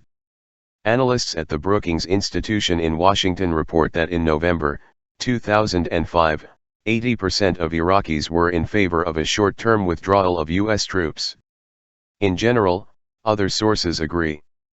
So the coalition forces should withdraw, which is what the population wants them to do, instead of desperately trying to install a client regime with military forces they can control. But Bush and Blair continue to refuse to define a timetable for the withdrawal, limiting themselves to possible symbolic withdrawals as they achieve their objectives. There is a reason why the United States cannot tolerate a free and sovereign, more or less democratic Iraq. This issue can hardly be discussed because it clashes with firmly established doctrine. We are supposed to believe that the United States would have invaded Iraq even if it were an island in the middle of the Indian Ocean and its main export was pickles, not oil. It is obvious to anyone not committed to the Republican Party line that taking over Iraq will greatly strengthen U.S. power over global energy resources, the decisive lever of world control. Suppose Iraq became sovereign and democratic. Imagine the policies he would in all likelihood institute. The Shiite population in the south, where much of the oil is located, would have a predominant influence. And they would prefer to have friendly relations with Iran, which is Shia. Relationships are already close. The Badr Brigade, the militia that largely controls the south, received training in Iran. The highly influential clergy also have a long-standing relationship with that country, including Ayatollah Sistani, who grew up there. And the Shiite majority interim government has already begun establishing economic and possibly military relations with Iran. Also, on the other side of the border, in Saudi Arabia, there is a large and cruelly oppressed Shia population. Any step toward freedom in Iraq may intensify efforts to gain some autonomy and justice there as well. Coincidentally, this is also the area where most of Saudi Arabia's oil is found. The result would be a more or less informal Shiite alliance encompassing Iraq, Iran, and the major oil regions of Saudi Arabia, independent of Washington and in control of a large part of the world's oil reserves. It is not impossible for such an independent bloc to follow in Iran's footsteps in developing major energy projects jointly with China and India. Iran may sideline Western Europe, assuming that it will not be willing to act independently of the United States. However, China cannot be intimidated, which is why the United States is so afraid of it. China is already building relationships with Iran, both military and economic, and even with Saudi Arabia. There is an Asian energy safety net, based on China and Russia, which is probably attracting India, Korea, and other countries. If Iran follows this direction, it can become the hinge of said network of power. These developments, including a free and sovereign Iraq and perhaps increased Saudi energy resources, would be Washington's worst nightmare. Furthermore, in Iraq the trade union movement is being re-established, a development of great importance. Washington insists on maintaining Saddam Hussein's bloody anti-union laws, but despite them the movement continues to organize. They are killing their activists. No one knows who, maybe it's the insurgents, or the former Baathists, or others. But they keep going. They constitute one of the main democratizing forces rooted in Iraqi history, and could be reinvigorated, to the horror of the occupying forces. A decisive question is what will be the reaction of Westerners. Will we be on the side of the occupying forces, trying to prevent democracy and sovereignty? Or will we be on the side of the Iraqi people? 35. The victory of Hamas and the promotion of democracy. February 9, 2006. Hamas's electoral victory is ominous but unfortunately understandable, in light of recent events. It is fair to describe Hamas as radical, extremist, and violent, as a serious threat to peace and impartial political settlement. But it would be useful to remember that in other important respects Hamas is not as extremist as the United States and Israel. For example, he has said that he will agree to a long-term truce on the internationally recognized border before June 1967, while continuing negotiations to reach a political settlement. The idea is completely alien to the United States and Israel, which reject any restraint on their use of violence, refuse to negotiate, and insist that any political outcome must include Israeli possession of substantial parts of the West Bank, and perhaps the forgotten Golan Heights. Hamas won by combining strong resistance to military occupation with grassroots social organizing and service to the poor, a platform and practice that would surely win votes on either side. For the Bush administration, however, the victory represents yet another hurdle in the policy of discouraging democracy, officially called democracy promotion in the mainstream neoparlaw. Washington's stance on the Palestinian elections has been consistent. He kept the elections on hold until Yasser Arafat's death, because it was assumed that he would win them. There was no question that elections could not be allowed if there was a chance that the wrong candidate would win. Arafat's death was seen as an opportunity to put Bush's vision of a democratic Palestinian state into practice, a pale and vague reflection of the international consensus on two-state settlement, which the United States has been blocking for 30 years. In an analysis prepared for the New York Times shortly after Arafat's death, hoping democracy can replace a Palestinian icon, Stephen Erlanger writes, the post-Arafat era will be the ultimate test of America's quintessential article of faith, that elections legitimize even the most fragile institutions. In the last paragraph we read, however, for the Palestinians the paradox is multiple. The Bush administration has previously resisted the Palestinians holding new elections. It was thought then that the elections would give Mr. Arafat a better image and give him a new mandate, and that they could also contribute to Hamas having more credibility and authority. Simply put, the quintessential article of faith is that it's okay to have elections as long as the outcome is what you want. The problem has a recent counterpart. Mass nonviolent resistance in Iraq forced Washington and London to allow an election they had been trying to prevent through a series of devices.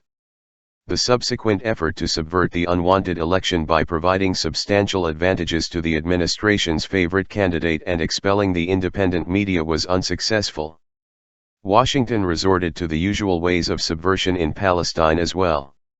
Last month, January 2006, The Washington Post reported that the U.S. Agency for International Development became an invisible conduit in an effort to increase the popularity of the Palestinian Authority on the eve of decisive elections in which the government party faces a serious challenge from the radical Islamist group Hamas. And the New York Times reported, this week the United States spent nearly $1.9 million of its $400 annual aid allocation to the Palestinians on dozens of quick start projects before the election, aimed at bolstering the image of the Palestinians ruling Fatah faction among voters and strengthen it in competition with the militant Hamas faction. As usual, the U.S. consulate in East Jerusalem assured the press that the covert efforts to promote Fatah were made only in the spirit of encouraging democratic institutions and supporting democratic actors, not just Fatah. In the United States, or in any Western country, the slightest hint of such foreign interference would destroy a candidate, but the deep-seated imperial mentality legitimizes such routine election subversion everywhere else. However, the attempt again failed miserably. Now the US and Israeli governments must adjust to somehow dealing with a radical Islamist party that agrees with its own traditional rejection of the international consensus, if not entirely, at least if Hamas really intends to accept a relative truce to the pre-1967 border. Hamas's formal commitment to destroy Israel places it on a par with the United States and Israel, which formally pledged that there would be no additional Palestinian state, besides Jordan, until they loosen their extreme stance rejecting recent years and accept a little state formed from the fragments left over after Israel seizes whatever it wants in Palestine.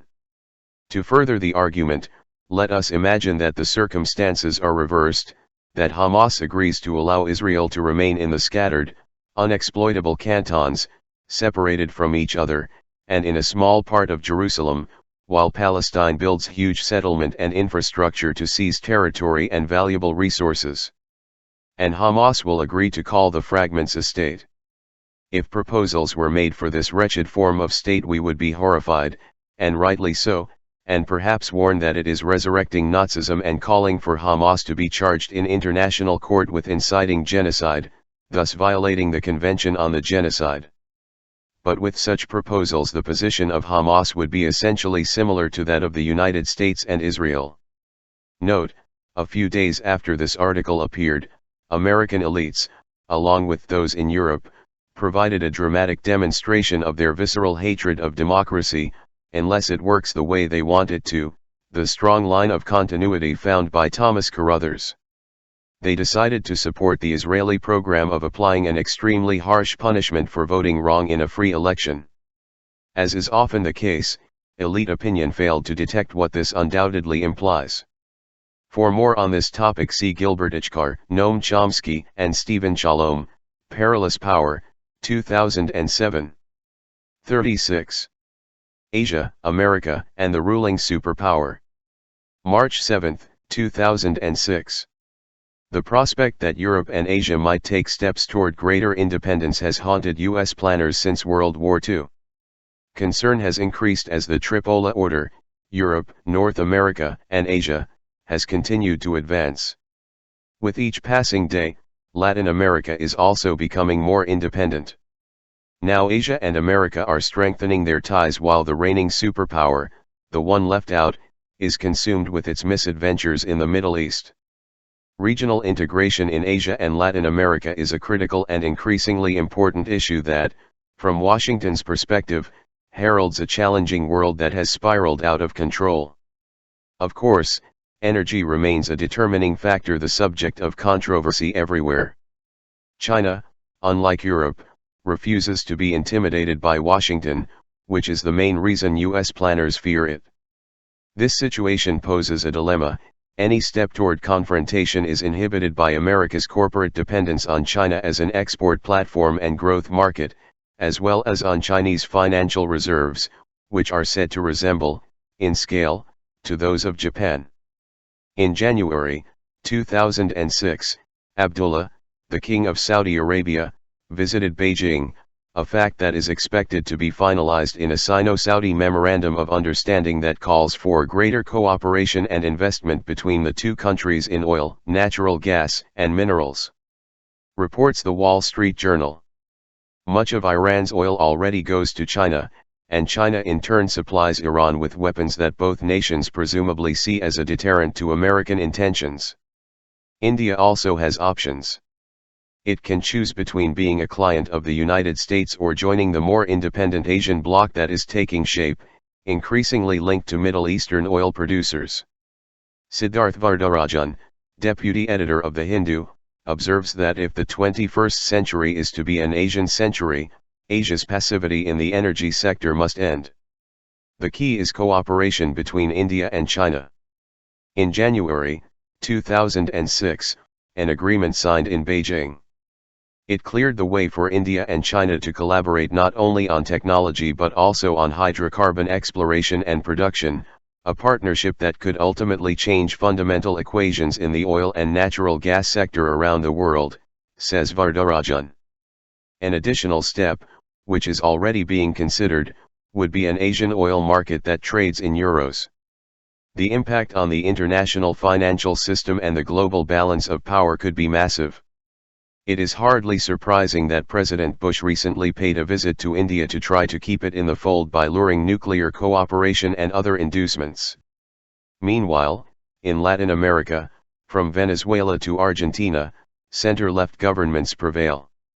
Indigenous populations have become much more active and influential, especially in Bolivia and Ecuador, where they want oil and gas to be controlled in their own country or, in some cases, oppose production altogether.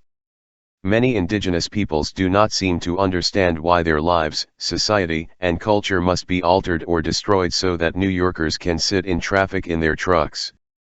Venezuela, the hemisphere's top oil exporter, is probably the Latin American country that has forged the closest relationship with China, and is planning to sell it larger quantities of oil as part of its effort to reduce its dependence on the frankly hostile U.S. government. Venezuela has joined Mercosur, the South American Tariff Union, a move that Néstor Kirchner, president of Argentina, has described as a milestone in the development of this trade bloc, and that Inácio Lula da Silva, president of Brazil, has welcomed as a new chapter in our integration. Apart from supplying diesel fuel to Argentina, Venezuela bought almost a third of that country's debt issued in 2005, an element of the regional effort to free countries from the controls of the International Monetary Fund after 4 decades of disastrous conformity to the rules imposed by international financial institutions dominated by the United States. In December 2005, further progress was made towards South American integration with the election in Bolivia of Evo Morales, the country's first indigenous president. Morales quickly took steps to close a series of energy deals with Venezuela. The Financial Times reported that these are expected to underpin further radical reforms in the economic and energy sectors of Bolivia, which has huge gas reserves, the second in South America, after Venezuela. Relations between Cuba and Venezuela are increasingly close, based on the comparative advantages of each one. Venezuela provides low-cost oil, and in return Cuba organizes literacy and health programs, sending thousands of highly qualified professionals, teachers, and doctors, who work in the poorest and most abandoned areas, as well as in other parts of the Third World. Cuban medical assistance is also welcome elsewhere. One of the worst tragedies in recent years was the earthquake in Pakistan in October 2005. Also, of the immense number of human losses, the survivors, whose number is unknown, have to face the bloody winter season with a shortage of shelter, food, and medical assistance. Cuba has provided the largest contingent of doctors and paramedics for Pakistan at all costs, perhaps with Venezuelan funds, writes John Cherian in India's Frontline, citing the largest circulation Pakistani English-language daily, Dawn. Pakistani President Pervez Musharraf expressed his deep gratitude to Fidel Castro for the spirit and compassion of the Cuban medical teams, which were said to comprise more than 1,000 trained people, 44% of them women, who stayed to work in remote mountain villages, living in tents, in a frigid climate and in the midst of an unknown culture, after Western aid groups withdrew. Popular movements, which are on the rise, especially in the South but with increasing participation from the rich industrial countries, are what are providing the basis for many of these developments, leading to greater independence and concern for the needs of the vast majority of the population. 37. The Just War Theory and Real Life. May 5, 2006. Spurred on by these times of invasions and escapes, the just war discussion has had an upswing among academics and even policymakers. Meanwhile, actions in the real world all too often reinforce Thucydides' dictum that the powerful do what they can, while the weak suffer what they must, which is not only unquestionably unfair but, at the current stage of civilization, represents a literal threat to the survival of the species. In his highly praised Just War Reflections, Michael Walzer describes the invasion of Afghanistan as a triumph of just war theory, which is presented, along with Kosovo, as a just war. It presents no arguments and limits itself to that statement. In both cases, as in the full text, his arguments rest decisively on premises such as "it seems to me totally justified," or "I believe," or "without a doubt." The facts are ignored, even the most obvious. Take the case of Afghanistan. When the bombing began in 2001, President Bush warned the Afghans that it would continue until they handed over individuals the United States suspected of terrorism. The word "suspect" is important. 8 months later, FBI Director Robert S. Mueller III told editors and reporters at The Washington Post that, After what must have been the most intense manhunt in history, we think the brains of the 9/11 attacks were in Afghanistan, in high places in the Al-Qaeda leadership. The conspirators and others, the main ones, gathered in Germany and perhaps elsewhere. What was still not clear in June 2002 could not have been definitively known in October of the previous year, although few doubted that it was not true. Neither do I, by the way, but conjecture and evidence are two different things. At least it seems fair to say that the circumstances, and this does not delve into them at all, call into question whether the bombing of Afghans is a transparent example of just war. Much the same thing happened with the bombing of Serbia in 1999, as has been discussed at length in other texts. Specifically, there is no dispute that the large-scale killings and expulsions were not the reason for the bombing, as was constantly claimed, but its consequence, indeed its anticipated consequence, as opposed to the usual reversal of times in the media and sometimes academics. Walzer's accusations, for they are not arguments, are directed against nameless whites, leaving aside baseless smears about Edward Said and Richard Falk, for example, against university opponents who are pacifists. He adds that his pacifism is a bad argument, because he thinks that sometimes violence is legitimate. Perhaps we all agree that violence is sometimes legitimate, but I think hardly constitutes a sweeping argument in the real-life cases it discusses. Unfortunately, this is quite typical when just war theory is invoked to justify Washington's use of violence. By appealing to just war, counterterrorism, or some other reason, the United States exempts itself from the fundamental principles of the world order, in the formulation and application of which it played the leading role. After the Second World War, a new regime of international law was instituted. Its provisions regarding the laws of war are contained in the UN Charter, the Geneva Conventions and the Nuremberg Principles, adopted by the General Assembly. The UN Charter outlaws the threat or use of force unless authorized by the Security Council or, under the terms of Article 51, in self-defense against armed attack, until the Security Council intervenes. In 2004, a high-level United Nations panel, including Brent Scowcroft, among others, concluded that Article 51 needs neither extension nor restriction of its scope, understood for a long time. In a world full of perceived potential threats, the danger to the world order and the norm of non-intervention on which it continues to be based is simply too great for the legality of preventive unilateral action, as distinguished from collectively supported action, to be acceptable. Allowing one to act in such a way means allowing them all. The National Security Strategy of September 2002, which was just reiterated in March, gives the United States the right to carry out what they call an anticipated war, which does not mean anticipatory but preventive, in clear violation of the UN Charter. It is, plain and simple, the right to commit aggression. The concept of aggression was defined clearly enough by Robert Jackson, a justice of the United States Supreme Court, who served as his country's chief prosecutor at the Nuremberg Tribunal. The concept was reformulated in a final resolution of the General Assembly. Aggressor, Jackson proposed to the court, is the first of the states to commit acts such as the invasion of the territory of another state by its armed forces, with or without a declaration of war. This obviously applies to the invasion of Iraq. Also important are the eloquent words of Judge Jackson at Nuremberg. We must never forget that the record against which we are judging these defendants is the record against which history will judge us tomorrow.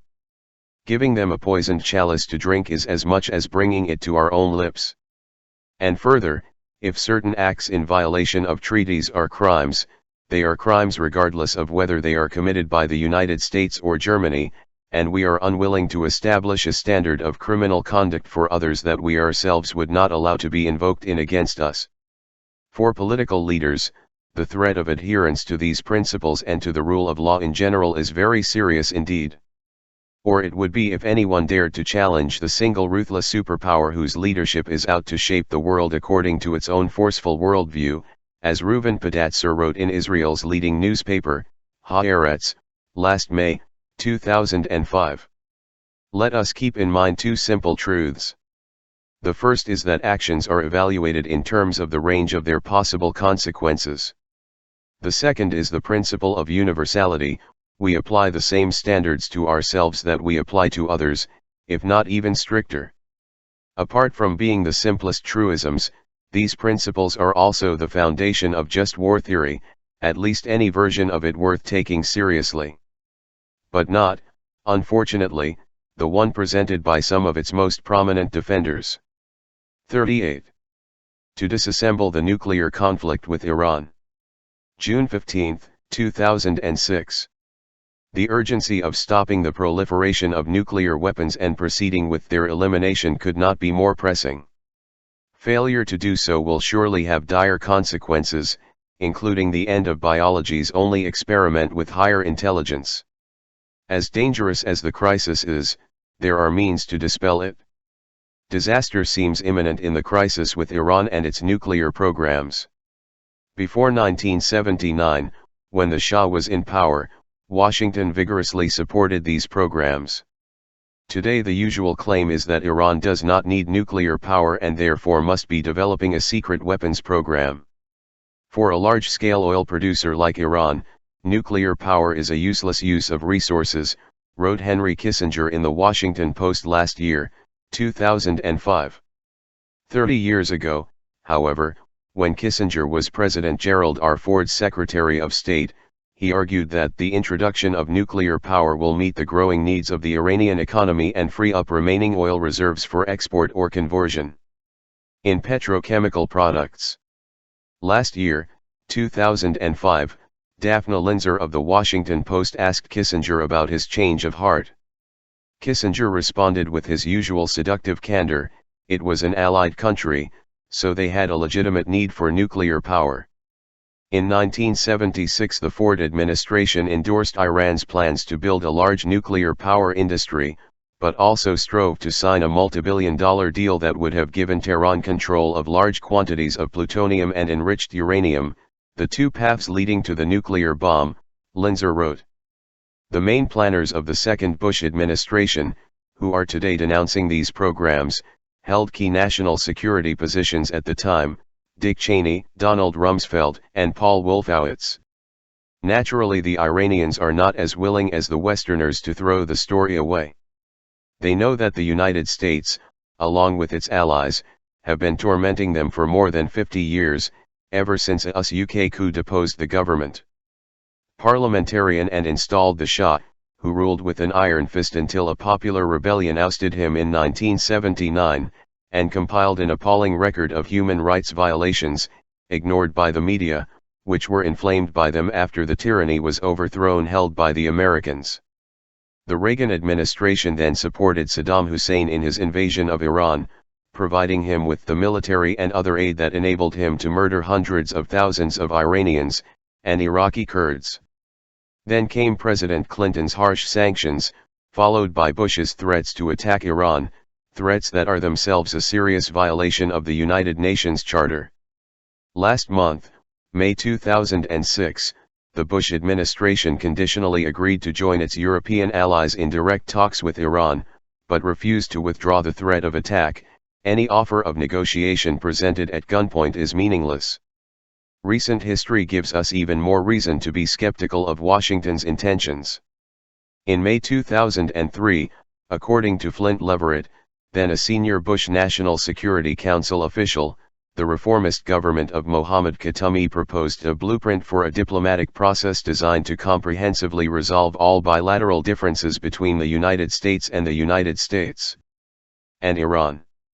Included were weapons of mass destruction, a two-state solution to the Israeli-Palestinian conflict, the future of Lebanon's Hezbollah organization, and cooperation with the UN's Nuclear Safeguards Agency, the Financial Times reported last month. May 2006. The Bush administration refused and scolded the Swiss diplomat who relayed the offer. A year later, the European Union and Iran struck a deal. Iran would temporarily suspend uranium enrichment, and in return Europe would give guarantees that the United States and Israel would not attack Iran. Apparently pressured by the United States, Europe backed down and Iran restarted its enrichment processes.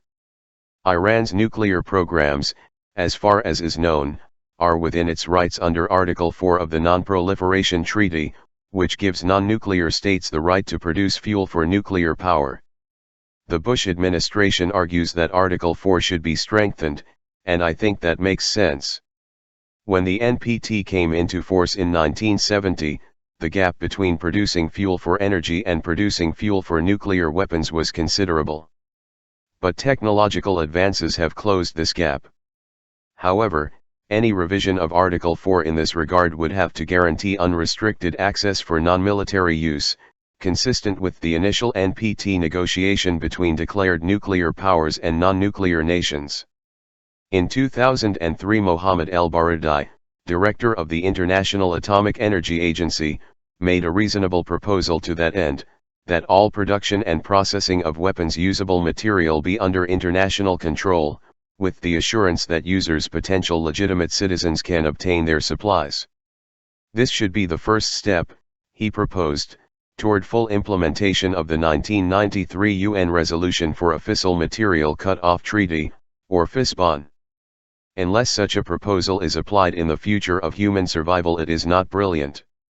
Today, this proposal has been accepted, as far as I know, by only one country, Iran, in February 2006.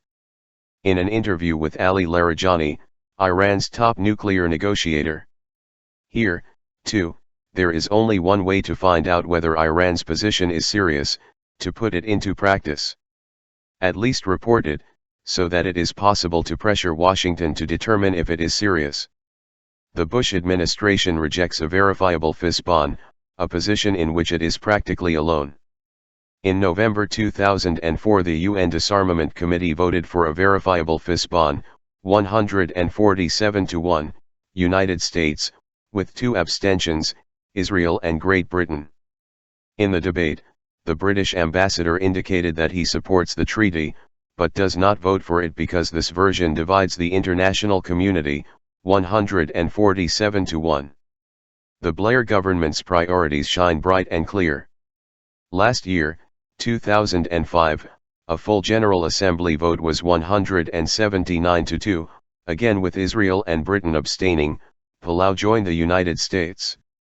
There are ways to mitigate and probably end these crises. The first is to suspend the entirely credible threats from the United States and Israel, which practically push Iran to develop nuclear weapons as a deterrent, and which, by the way, in case anyone cares, constitutes a serious violation of the Charter from the ONU. A second step would be to join the rest of the world in accepting a verifiable FISBON treaty, as well as the El-Baradei proposal, or something similar. A third step would be to comply with Article 4 of the Treaty on the Non-Proliferation of Nuclear Weapons, which obliges nuclear states to undertake good faith efforts to eliminate nuclear weapons, a binding legal obligation, as determined by the court. World. None of the nuclear nations has fulfilled this obligation, but the United States is far ahead in violating it. Even a few steps in these directions would mitigate the looming crisis with Iran. It is important, first of all, to pay attention to the words of Mohammed El-Baradei: there is no military solution to this situation. It is inconceivable. The only lasting solution is a negotiated solution. And it is within our reach. 39. The Great Spirit of Power. July 13, 2006. It is not easy to select a few themes from the remarkable diversity that constitutes the life and work of Edward Said. I will limit myself to 2, the culture of empire and the responsibility of intellectuals, or those we call intellectuals, if they have the privilege and resources to enter the public arena.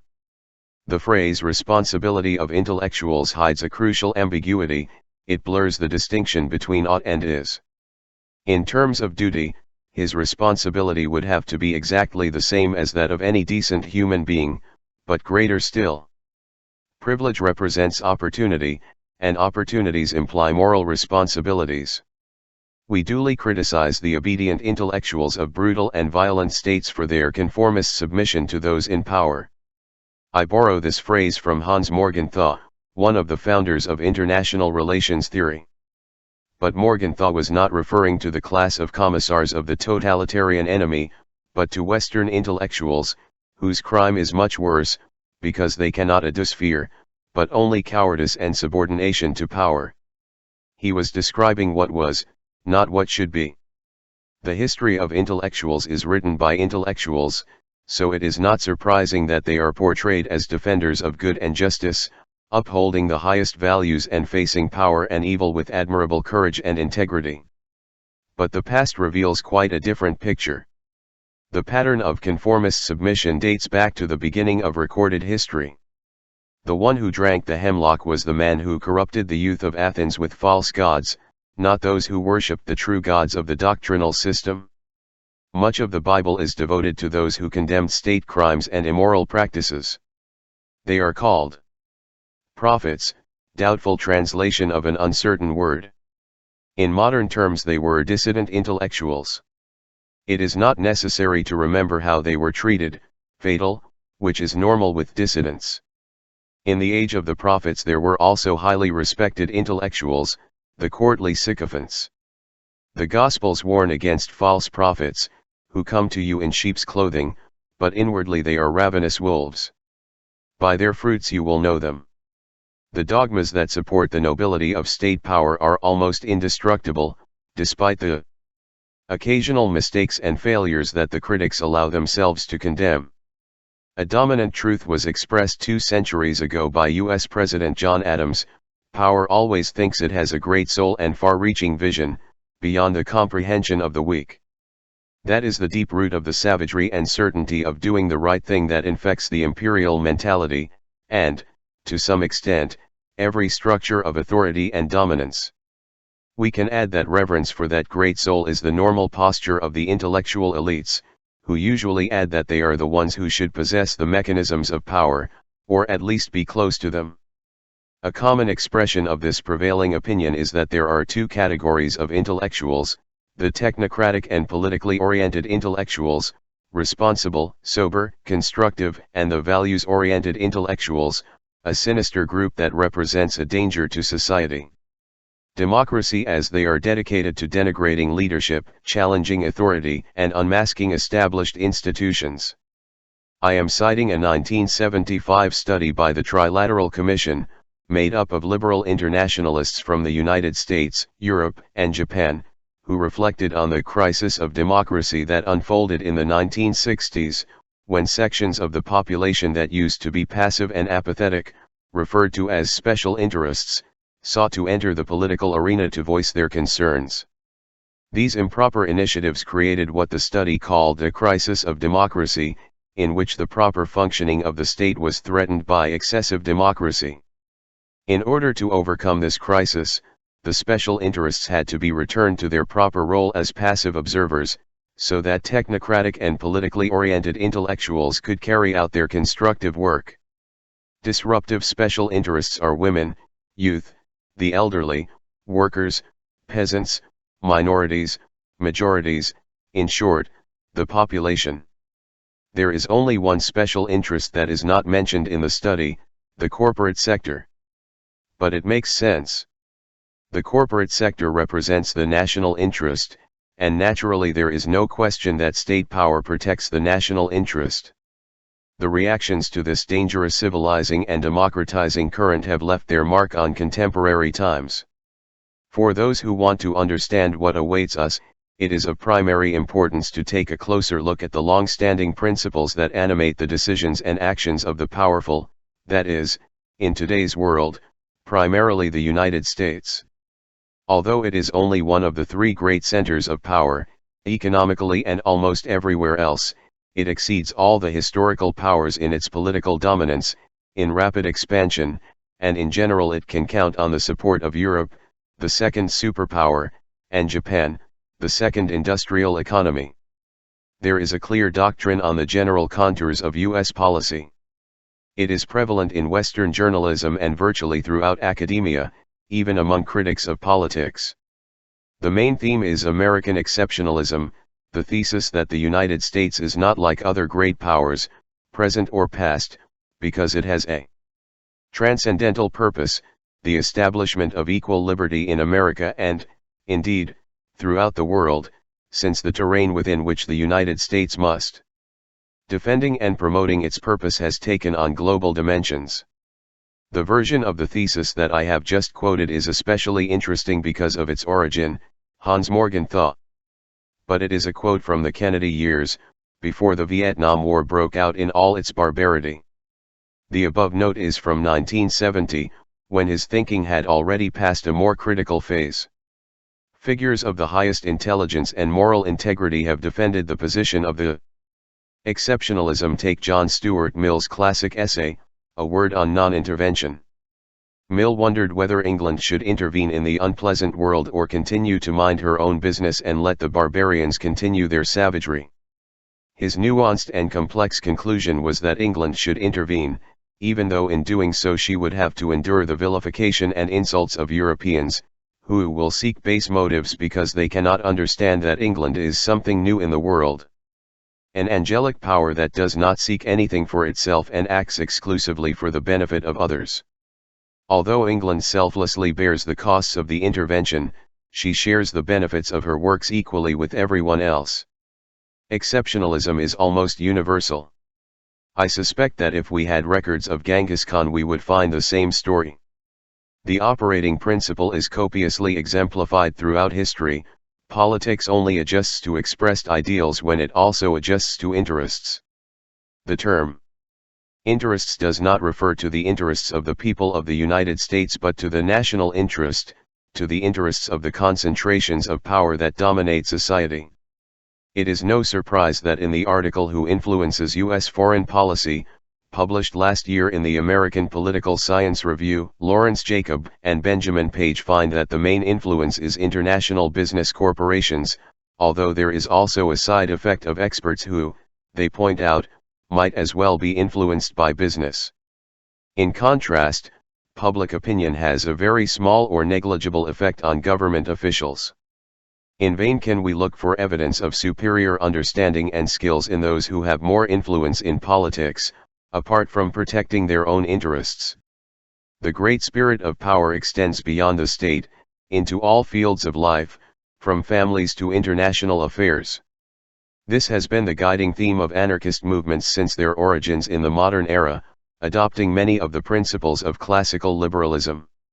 One of the healthiest developments in Europe, in my view, along with the federal conventions and greater fluidity that the European Union has brought with it, is the devolution of state power, reviving traditional cultures and languages and a certain degree of regional autonomy. These facts lead some to envision a future Europe of regions, with a decentralized state authority. Finding an appropriate balance between citizenship and common purpose, on the one hand, and communal authority and cultural variety, on the other, is not easy. Questions about the democratic control of institutions are also extended to other spheres of life. Such questions should take precedence for those who do not worship the great spirit of power, who want to save the world from the destructive forces that today literally threaten survival, who are convinced that a more civilized society can be glimpsed, and even brought to life. Note: this column is adapted from my Edward Said memorial lecture delivered at the American University of Beirut in May 2006. The full text appears in Inside Lebanon, Journey to a Shattered Land with Noam and Carol Chomsky, 2007. 40. Lebanon Seen from a Bomber.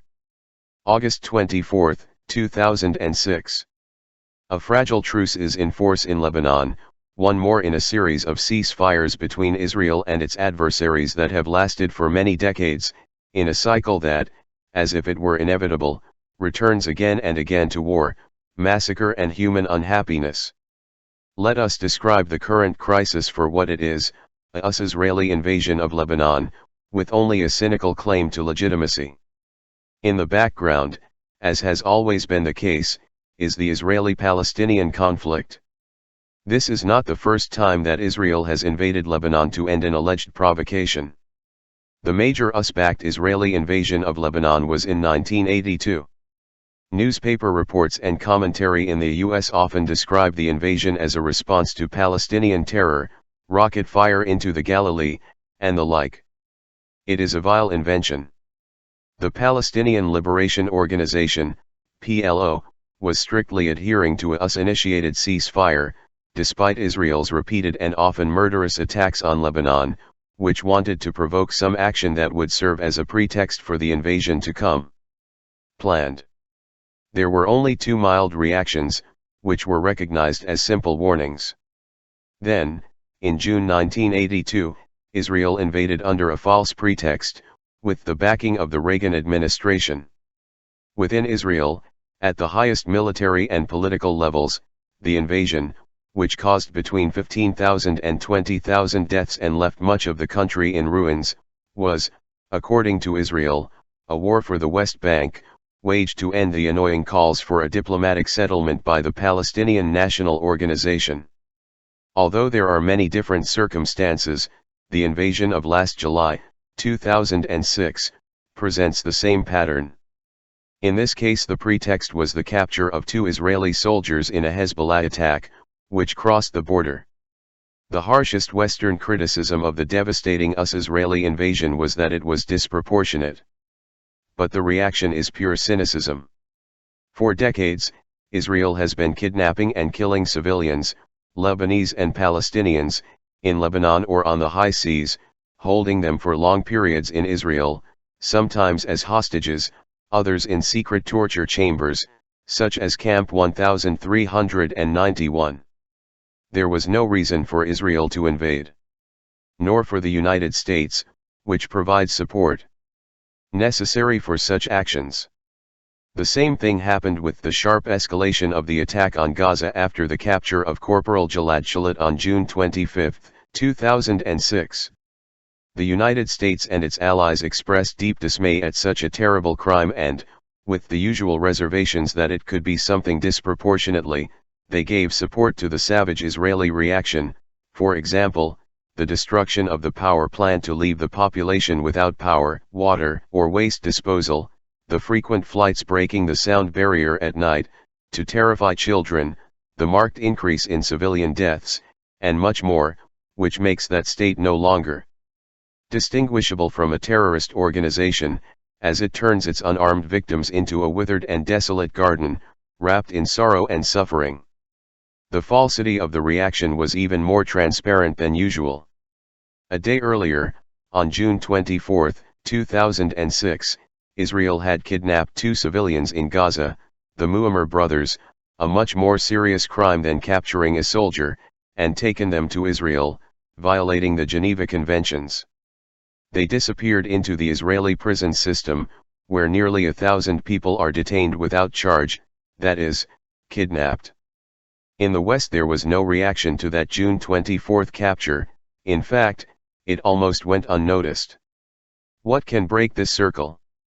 The basic outlines of a solution to the Israeli-Palestinian conflict are known, and have been supported by a broad international consensus for 30 years, a 2-state settlement on the international border, perhaps with some minor mutual adjustments.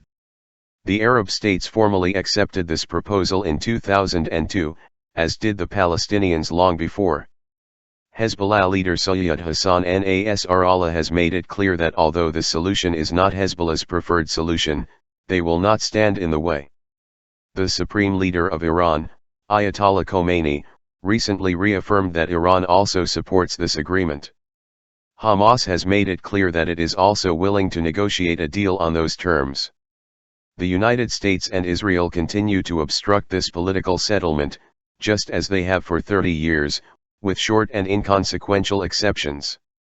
Living in denial may be what we prefer in this country, but victims don't have that luxury. The constant rejection of the United States and Israel is not only in words, but, more importantly, in deeds. With the decisive support of the United States, Israel has been formalizing its program of annexation, dismemberment of the shrinking Palestinian territories, and internment of what remains, by seizing the Jordan Valley, the convergence program to which surprisingly in the United States it is given the name of brave retirement. Consequently, the Palestinians face national destruction. Their biggest support is from Hezbollah, which was formed in reaction to the 1982 invasion. Hezbollah gained much prestige in 2000 when it spearheaded the effort to force Israel out of Lebanon.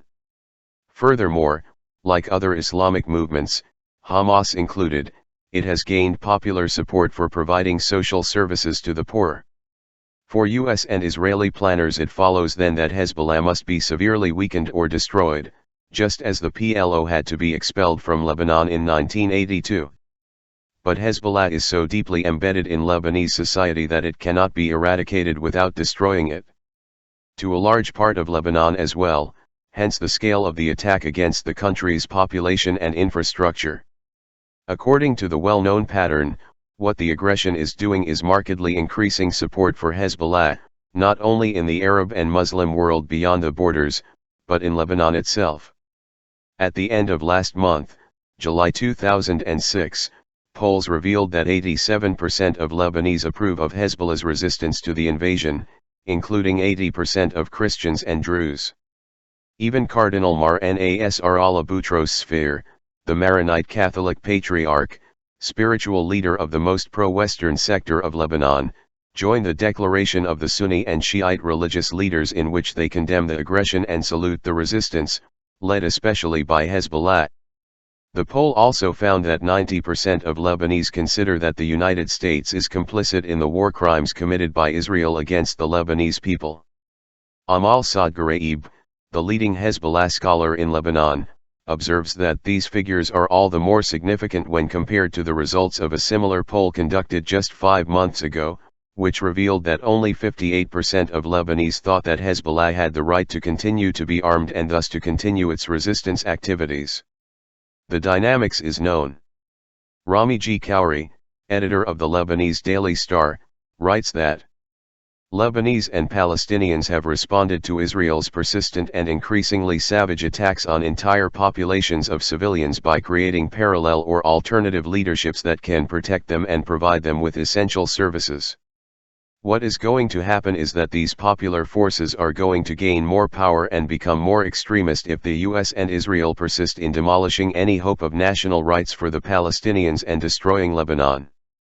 In today's crisis, even King Abdullah of Saudi Arabia, Washington's oldest, and most important, ally in the region, was forced to say, if the option of peace is rejected because of Israel's arrogance, then only the option of war remains, and no one knows what repercussions it may have in the region, including wars and conflicts from which no one will be spared, not even those whose military might is tempting them to play with fire.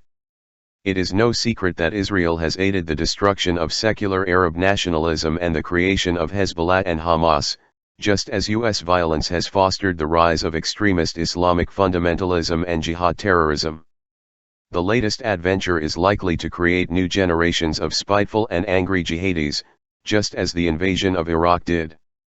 Israeli writer Yuri Avnery observed that Israeli Chief of Staff Dan Halutz, a former Air Force commander, looks out at the world from a bomber.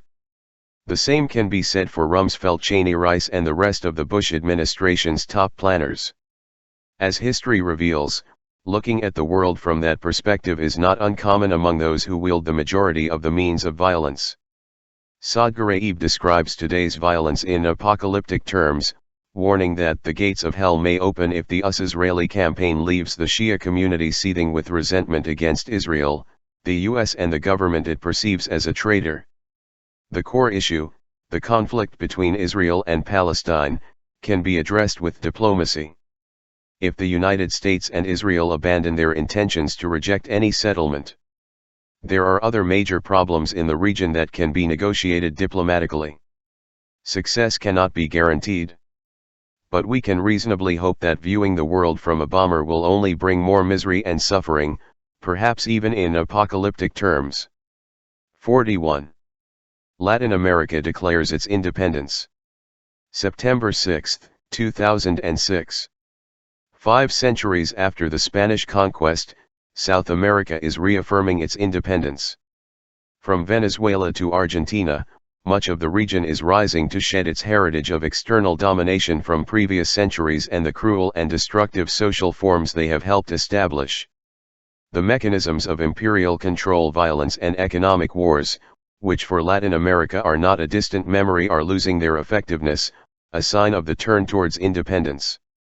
Washington is now forced to tolerate governments that in the past would have provoked intervention or retaliation. Across the region, a vibrant array of popular movements provides the foundation for a meaningful democracy.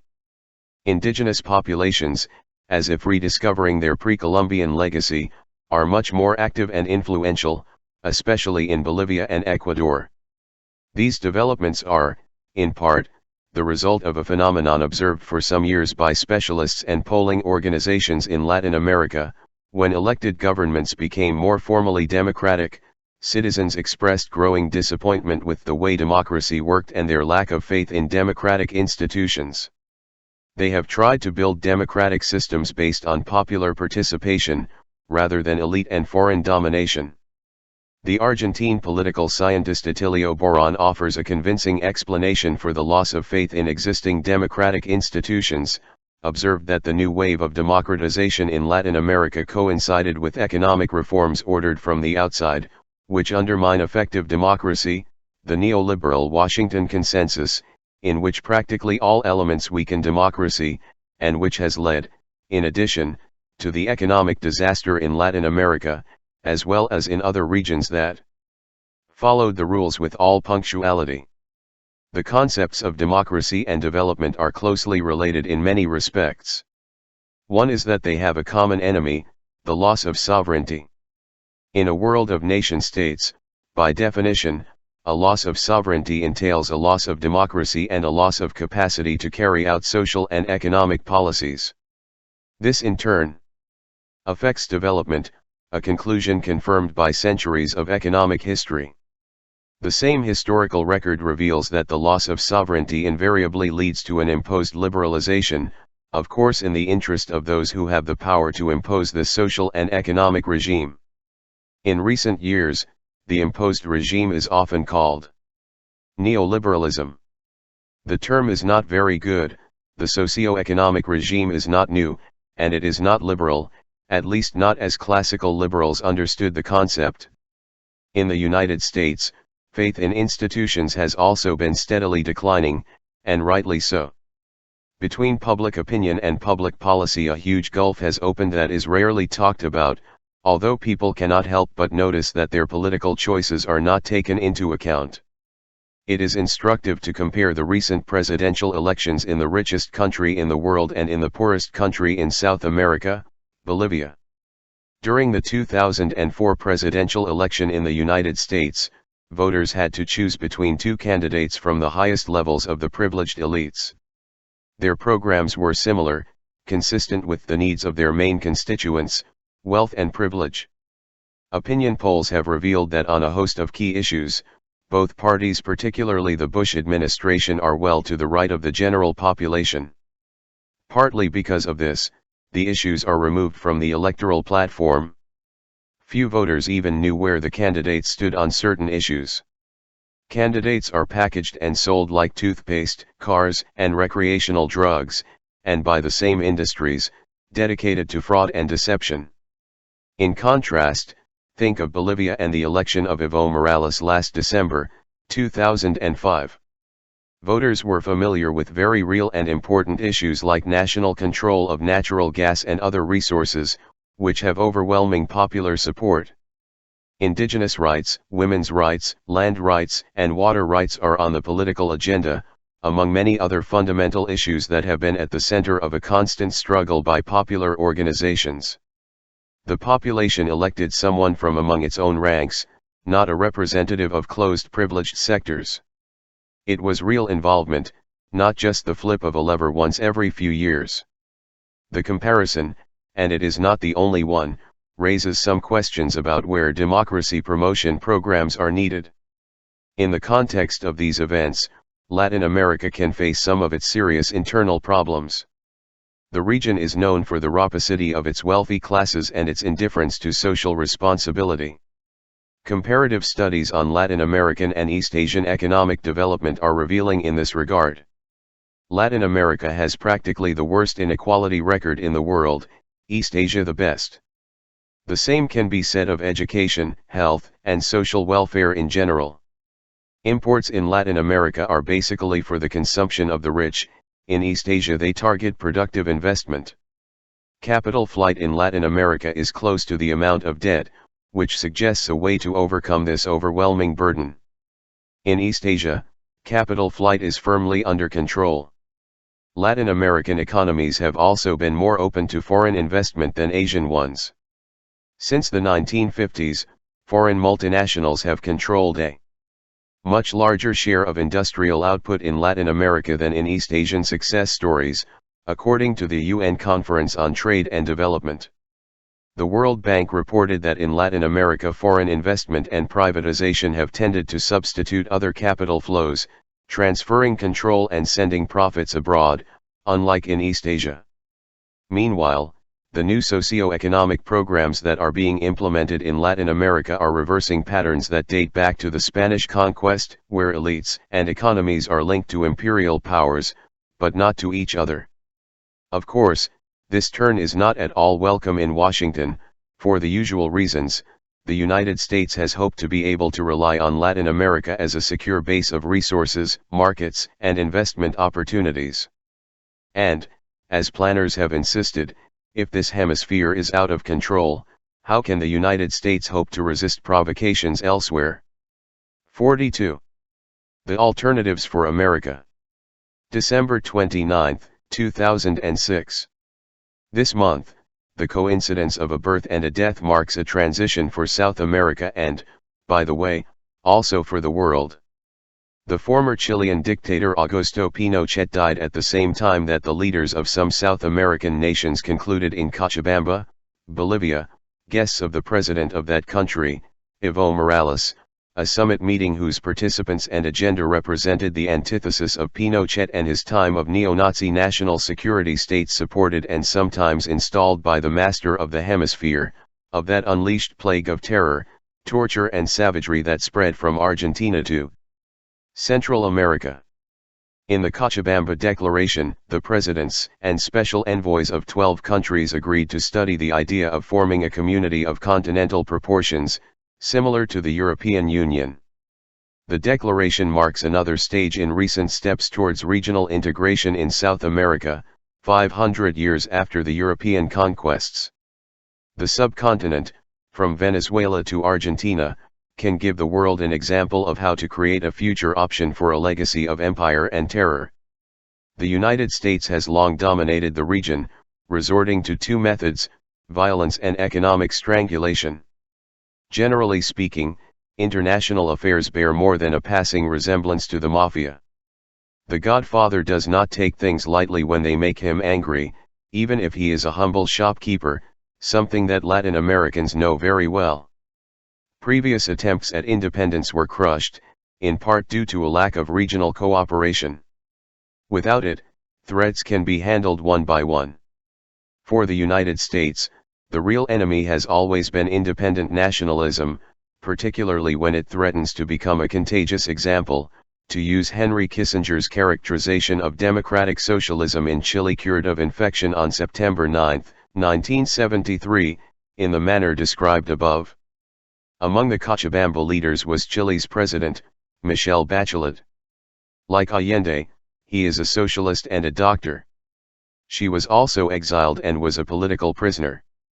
His father was a general who died in prison after being tortured. In Cochabamba, Morales and Hugo Chavez, president of Venezuela, celebrated a new joint venture, a gas separation project in Bolivia. This type of cooperation strengthens the region's role as a prominent player in global energy.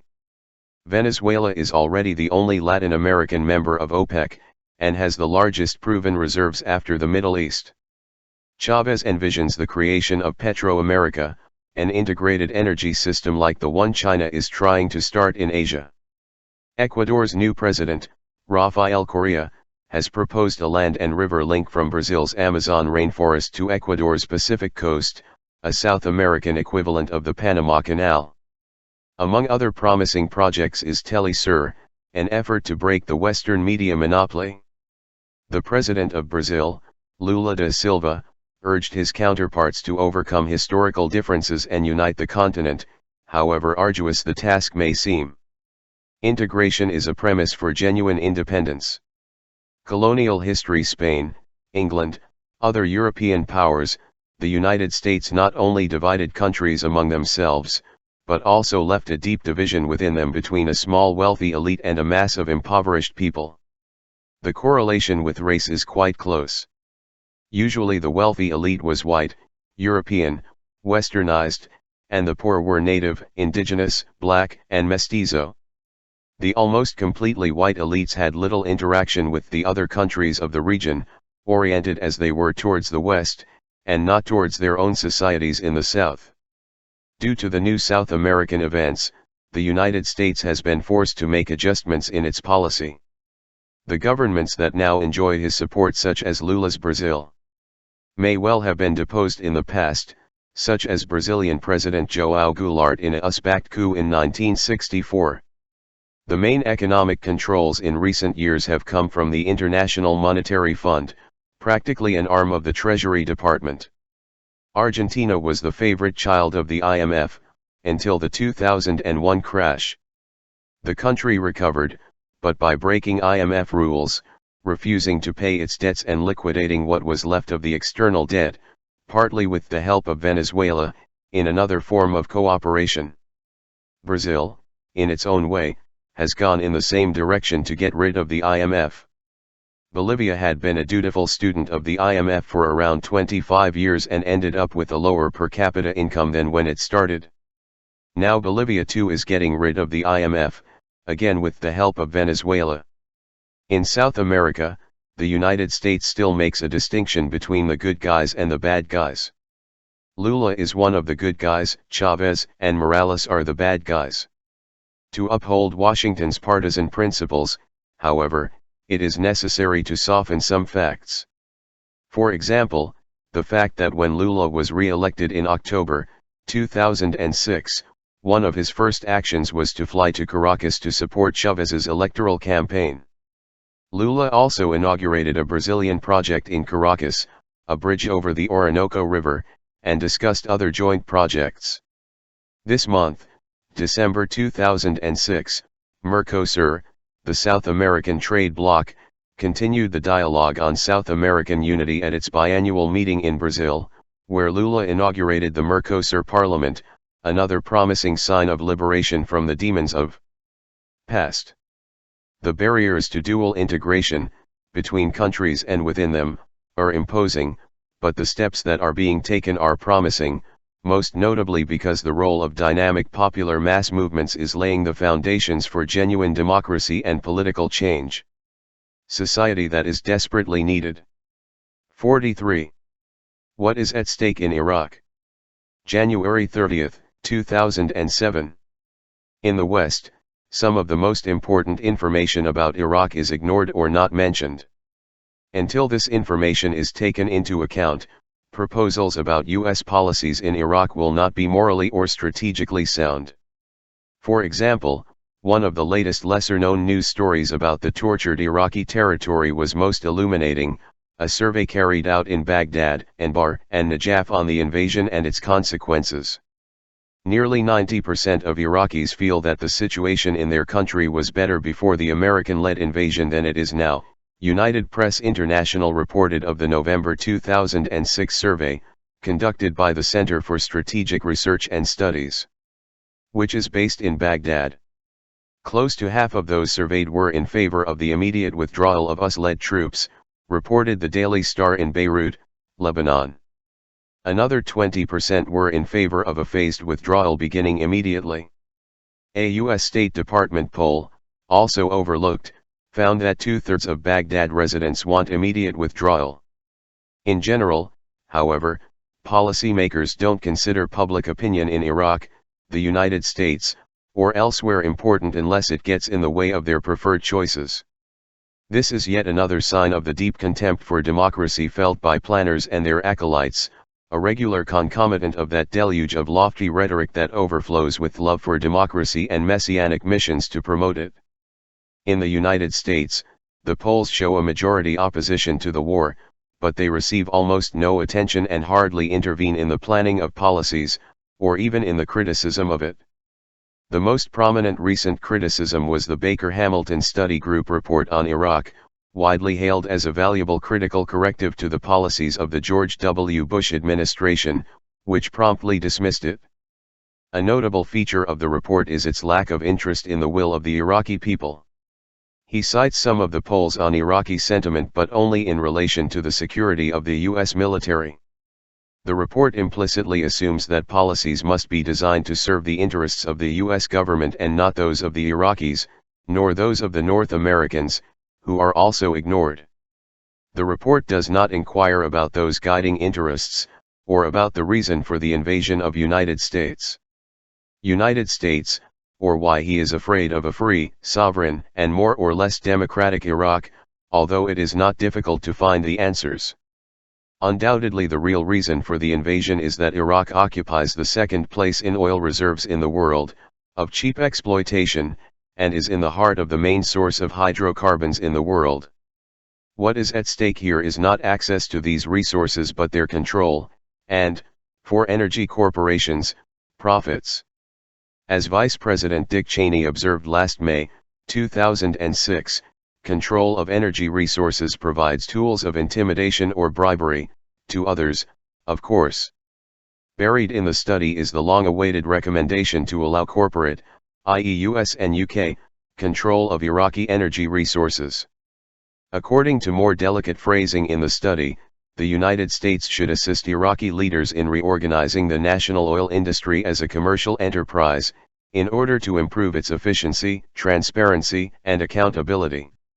Due to its systematic unwillingness to discuss these trite issues, the study group is unable to face the reality of the United States' political options in the face of the catastrophe they have created with the invasion, and which we have already discussed.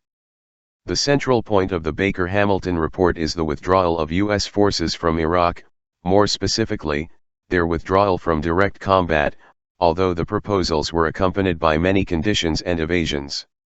The report includes a few words urging the President to announce that the United States does not intend to have a permanent military presence in Iraq, but does not demand an end to the construction of military bases, so such a statement does not stand much chance. That the Iraqis take it seriously.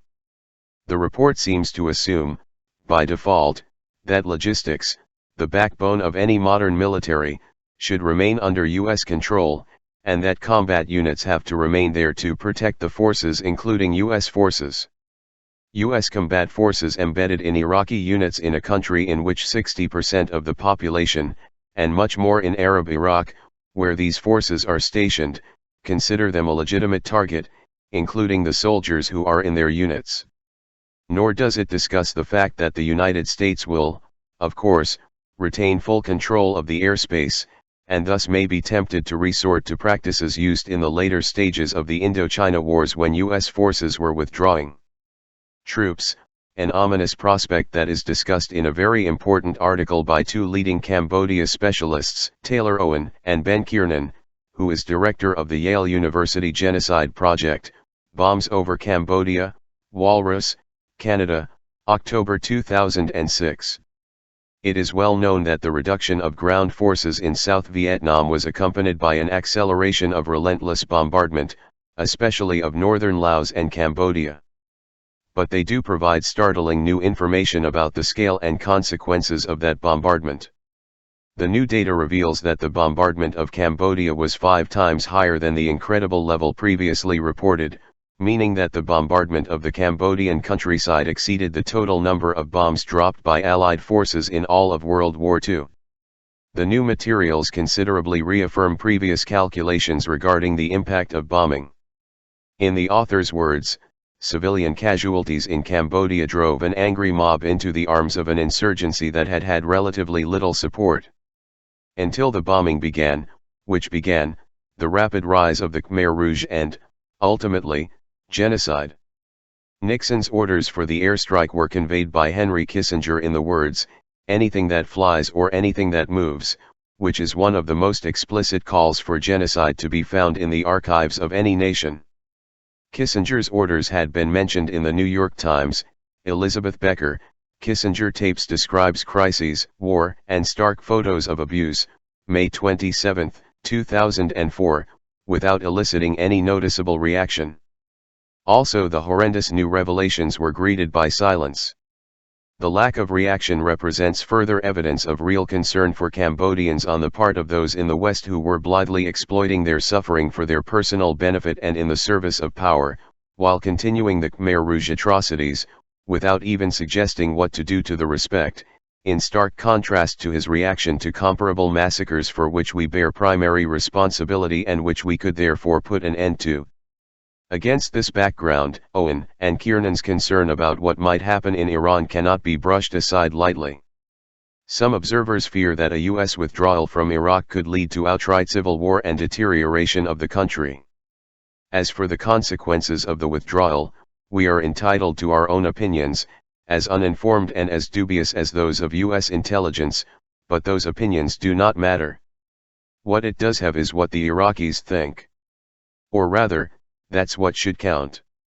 If the consistent results of many polls are deemed insufficient, the issue of withdrawal could even be put to a referendum conducted under international supervision, to minimize coercion by the occupation forces and their Iraqi clients. Today, in opposition to the Baker-Hamilton report, and to U.S. and Iraqi public opinion, Washington's plan is to shoot up, introduce more troops into Iraq. Few military analysts or Middle East specialists expect these tactics to succeed, but that is clearly not what matters, unless we agree that the only question that can be raised is whether U.S. aggression can achieve its objectives. But no one should underestimate the strength of a long-standing U.S. foreign policy goal, maintaining control of the region's critical resources. Authentic Iraqi sovereignty cannot be tolerated by the occupying power, nor can it or neighboring countries tolerate the deterioration of Iraq, or a potential regional war as a sequel. 44. The Cold War between Washington and Tehran. March 5, 2007. In the Middle East, where energy sources abound, only two countries have not submitted to Washington's basic demands, Iran and Syria. Therefore they are enemies, and Iran is by far the most important. During the Cold War the norm was that resorting to violence was generally justified as a reaction to the malign influence of the main enemy, often on the flimsiest of pretexts. No wonder that as Bush sends more troops to Iraq, stories emerge of Iranian interference in the internal affairs of Iraq, a country free from outside interference due to the unspoken assumption that Washington rules the world. In the prevailing Cold War mentality in Washington, Tehran is portrayed as the pinnacle of the so-called Shiite crescent, running from Iran to Hezbollah in Lebanon, across southern Shiite Iraq and Syria. So it is also no wonder that in Iraq the outburst and the increase in provocations and accusations against Iran are accompanied by a reluctant willingness to attend a conference of regional powers, with an agenda that is limited to Iraq. Presumably, this minimal gesture of diplomacy is intended to calm the growing fears and anger caused by the accentuated aggressiveness of Washington, with its forces deployed and ready to attack Iran and its permanent provocations and threats. For the United States, the main issue in the Middle East has been and continues to be the effective control of its incomparable energy resources. Access is a secondary issue. Once the oil is in the sea, it can go anywhere. Control is understood as an instrument of global domination. Iranian influence in the Crescent calls into question the control of the Americans. By accident of geography, the world's main oil resources are mostly in the Shia areas of the Middle East, southern Iraq, the adjoining regions of Saudi Arabia and Iran, along with the main natural gas reserves. Washington's worst nightmare would be a loose Shiite alliance that controls most of the globe's oil and is independent of the United States. If such a bloc were to emerge, it would perhaps join the China-based Asian Energy Security Network. Iran, which already has observer status, will be admitted as a member. In June 2006, Hong Kong's South China Morning Post reported that Iranian President Mahmoud Ahmadinejad stole a camera at the annual meeting of the Shanghai Cooperation Organization, when he invited the group to unite against other countries as his nation faced criticism for its nuclear program. Meanwhile, the non-aligned movement asserted Iran's inalienable right to continue such programs, and the Energy Security Network, which includes Central Asian states, called for the United States to set a date limit for the withdrawal of military installations from all member states. If Bush's planners can bring it to that, they will have seriously undermined America's position of power in the world. For Washington, Tehran's main crime has been that they were defiant, since the time of the deposition of the Shah, in 1979, and the hostage crisis in the U.S. Embassy. The sad role the United States played in Iran in years past has been written out of history. In retribution for Iranian rebellion, Washington quickly turned to support Saddam Hussein, who attacked Iran, leaving hundreds of thousands dead and a country in ruins. Then came homicidal sanctions and, under Bush, rejection of Iran's diplomatic efforts, preferring the threat of direct attack. Last July, 2006, Israel invaded Lebanon, for the fifth time since 1978. As before, U.S. support for the aggression was a critical factor. The pretexts collapse with the inspections, and the consequences for the Lebanese population are serious. Among the reasons for the invasion is that Hezbollah rockets could be a deterrent to a possible US-Israeli attack on Iran. Despite the drumbeats of war, I have my doubts that the Bush administration will attack Iran. American and world public opinion is overwhelmingly opposed. 75% of Americans prefer diplomacy to military threats against Iran and, as already noted, Americans and Iranians largely agree on nuclear issues. Surveys conducted by the organization A Tomorrow Free from Terrorism reveal that despite a deep historical enmity between Iran's Shiite Persian population and the predominantly Sunni population of its ethnically diverse Arab, Turkish and Pakistani neighbors, most people of those countries are more inclined to accept a nuclear-armed Iran than any U.S. military action. Apparently also the American Army and the Secret Service oppose an attack. Iran cannot defend itself against an American attack, but it can respond in other ways, including by inciting more chaos in Iraq. There are those who issue even more dire warnings, such as the respected British military historian Corelli Barnett, who writes that an attack on Iran would effectively trigger World War III. The Bush administration has left catastrophes in its wake almost everywhere, from post-Hurricane Katrina New Orleans to Iraq. In its desperation to salvage something, the administration may risk causing even greater disasters. In the meantime, Washington may try to destabilize Iran from within. The ethnic mix in Iran is complex. A large part of the population is not Persian. There are secessionist tendencies and it is likely that Washington is trying to stir them up, in Khuzestan, on the Gulf. For example, where Iranian oil is concentrated, a primarily Arab area, not a Persian one. The growing threats also serve to pressure others to join U.S. efforts to economically strangle Iran, which unsurprisingly succeeded in Europe. Another predictable, probably intentional, consequence is to induce the Iranian leadership to be as brutal and repressive as possible, fomenting disorder and perhaps resistance, while at the same time undermining the efforts of courageous Iranian reformers who are acrimoniously protesting against Washington's tactics. It is also necessary to demonize the leaders. In the West, any wild statement by Iranian President Mahmoud Ahmadinejad immediately makes headlines, with a dubious translation. But, as is well known, Ahmadinejad does not control foreign policy, which is in the hands of his superior, Ayatollah Ali Khomeini, the supreme leader. The U.S. media tends to ignore the latter's statements, especially when they are conciliatory. For example, when Ahmadinejad says that Israel should not exist, it is all over the news, but there is silence when Khomeini says that Iran shares the common opinion of the Arab countries on the main Islamic Arab question, the question of Palestine, which would seem to indicate that Iran accepts the position of the Arab League, the full normalization of relations with Israel if it accepts the international consensus of the two-state settlement that has been hampered almost exclusively by the United States and Israel. The U.S. invasion of Iraq practically taught Iran to develop a nuclear deterrent. Israeli military historian Martin van Creveld writes that after the U.S. invasion of Iraq, the Iranians would have to be crazy not to have tried to create nuclear weapons. The message loud and clear from the invasion was that the United States will strike whenever it pleases, as long as the target is defenseless. Iran is now surrounded by U.S. military forces in Afghanistan, Iraq, Turkey, and the Persian Gulf, and close behind are nuclear-armed Pakistan, and above all Israel, the region's superpower, thanks to U.S. backing.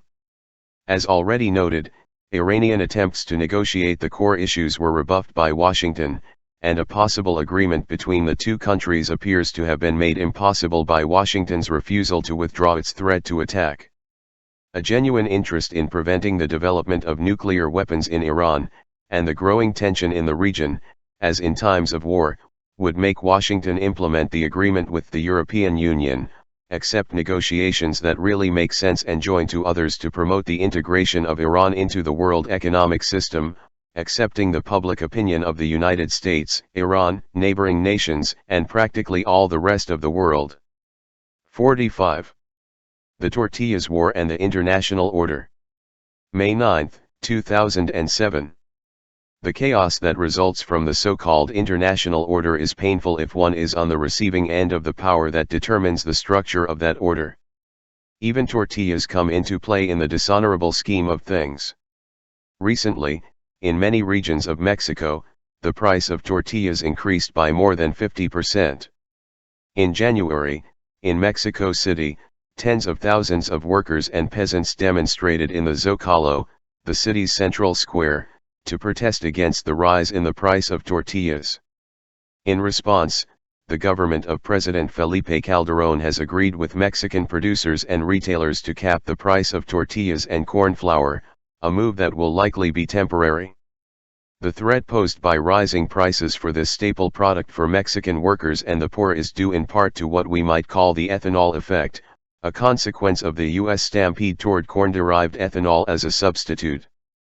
Energy from oil, whose main sources are, of course, in the regions that most severely defy the international order.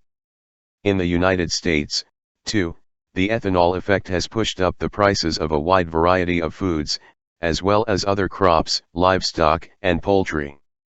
The connection between instability in the Middle East and the cost of feeding a family in America is not direct, of course. But, as with all international trade, power tips the balance. A major goal of U.S. foreign policy has long been to create a global order in which U.S. corporations have free access to markets, resources and investment opportunities. This goal is often given the name of free trade, a position that quickly collapses when we examine it. It is no different from what England, predecessor in world domination, envisioned during the latter part of the 19th century, when it embraced free trade, after 150 years of intervention and violence had helped the nation amass an industrial power far greater than its own, that of any of its rivals. The United States has largely followed these same guidelines. Generally the big powers are willing to accept free trade to a certain extent when they are convinced that under its protection their economic interests will be favored. This has been and continues to be a main feature of the international order. The ethanol boom fits this model. Agroeconomists C. Ford Runge and Benjamin C. Nauer speak about it in the latest issue of Foreign Affairs. The biofuel industry has long been dominated, not by market forces, but by the politics and interests of a handful of big companies, notably by Archer Daniels Midland, the leading ethanol producer. The production of ethanol is feasible thanks to the substantial subsidies it receives from the state and the very high tariffs to exclude the much cheaper and much more efficient Brazilian ethanol derived from sugar. In March, during President Bush's trip to Latin America, the only achievement touted was an agreement with Brazil for the joint production of ethanol. Except that Bush, delivering his free market talk in conventional fashion, vigorously insisted that the high tariff to protect U.S. producers, along with the many ways in which the government subsidizes industry, would of course endure. Despite massive taxpayer-funded farm subsidies, the price of corn and tortillas has been rising rapidly. One factor is that industrial users of imported corn from the United States are increasingly buying the cheaper Mexican varieties used for tortillas, driving up prices. It may be that the 1994 agreement, NAFTA, promoted by the United States, has a lot to do with this, and is having more and more. One of the impacts of the treaty, in an unequal scenario, was that it flooded Mexico with agricultural products exported with high subsidies, which alienated Mexican producers from agriculture. Carlos Salas, a Mexican economist, reviews data showing that, after a constant increase until 1993, employment in the countryside began to decline when NAFTA came into force, especially among corn producers, and concludes, along with other economists, that this is a direct consequence of the treaty. A sixth of the Mexican agricultural labor force has been displaced during the years that the treaty has been in force, a process that continues, depressing wages in other sectors of the economy and encouraging emigration to the United States. Max Correa, General Secretary of the Central Campesina Cardenista Group, estimates that for every 5 tons of foreign products that are bought, a peasant becomes a candidate for migration. It is surely not a mere coincidence that in 1994, at the time of the instrumentation of the treaty, President Clinton militarized the previously open border with Mexico. The free trade regime moves Mexico away from self-sufficiency and pushes it toward food dependence on U.S. exports. And as the price of corn rises in the United States, fueled by corporate power and government intervention, expect the price of staples to continue their sharp rise in Mexico. Biofuels are increasingly likely to continue to starve the poor around the world, in the words of Runge and Senauer, as the commodity shifts to ethanol production for the privileged. To take an ominous example, it would be the case of cassava in sub-Saharan Africa.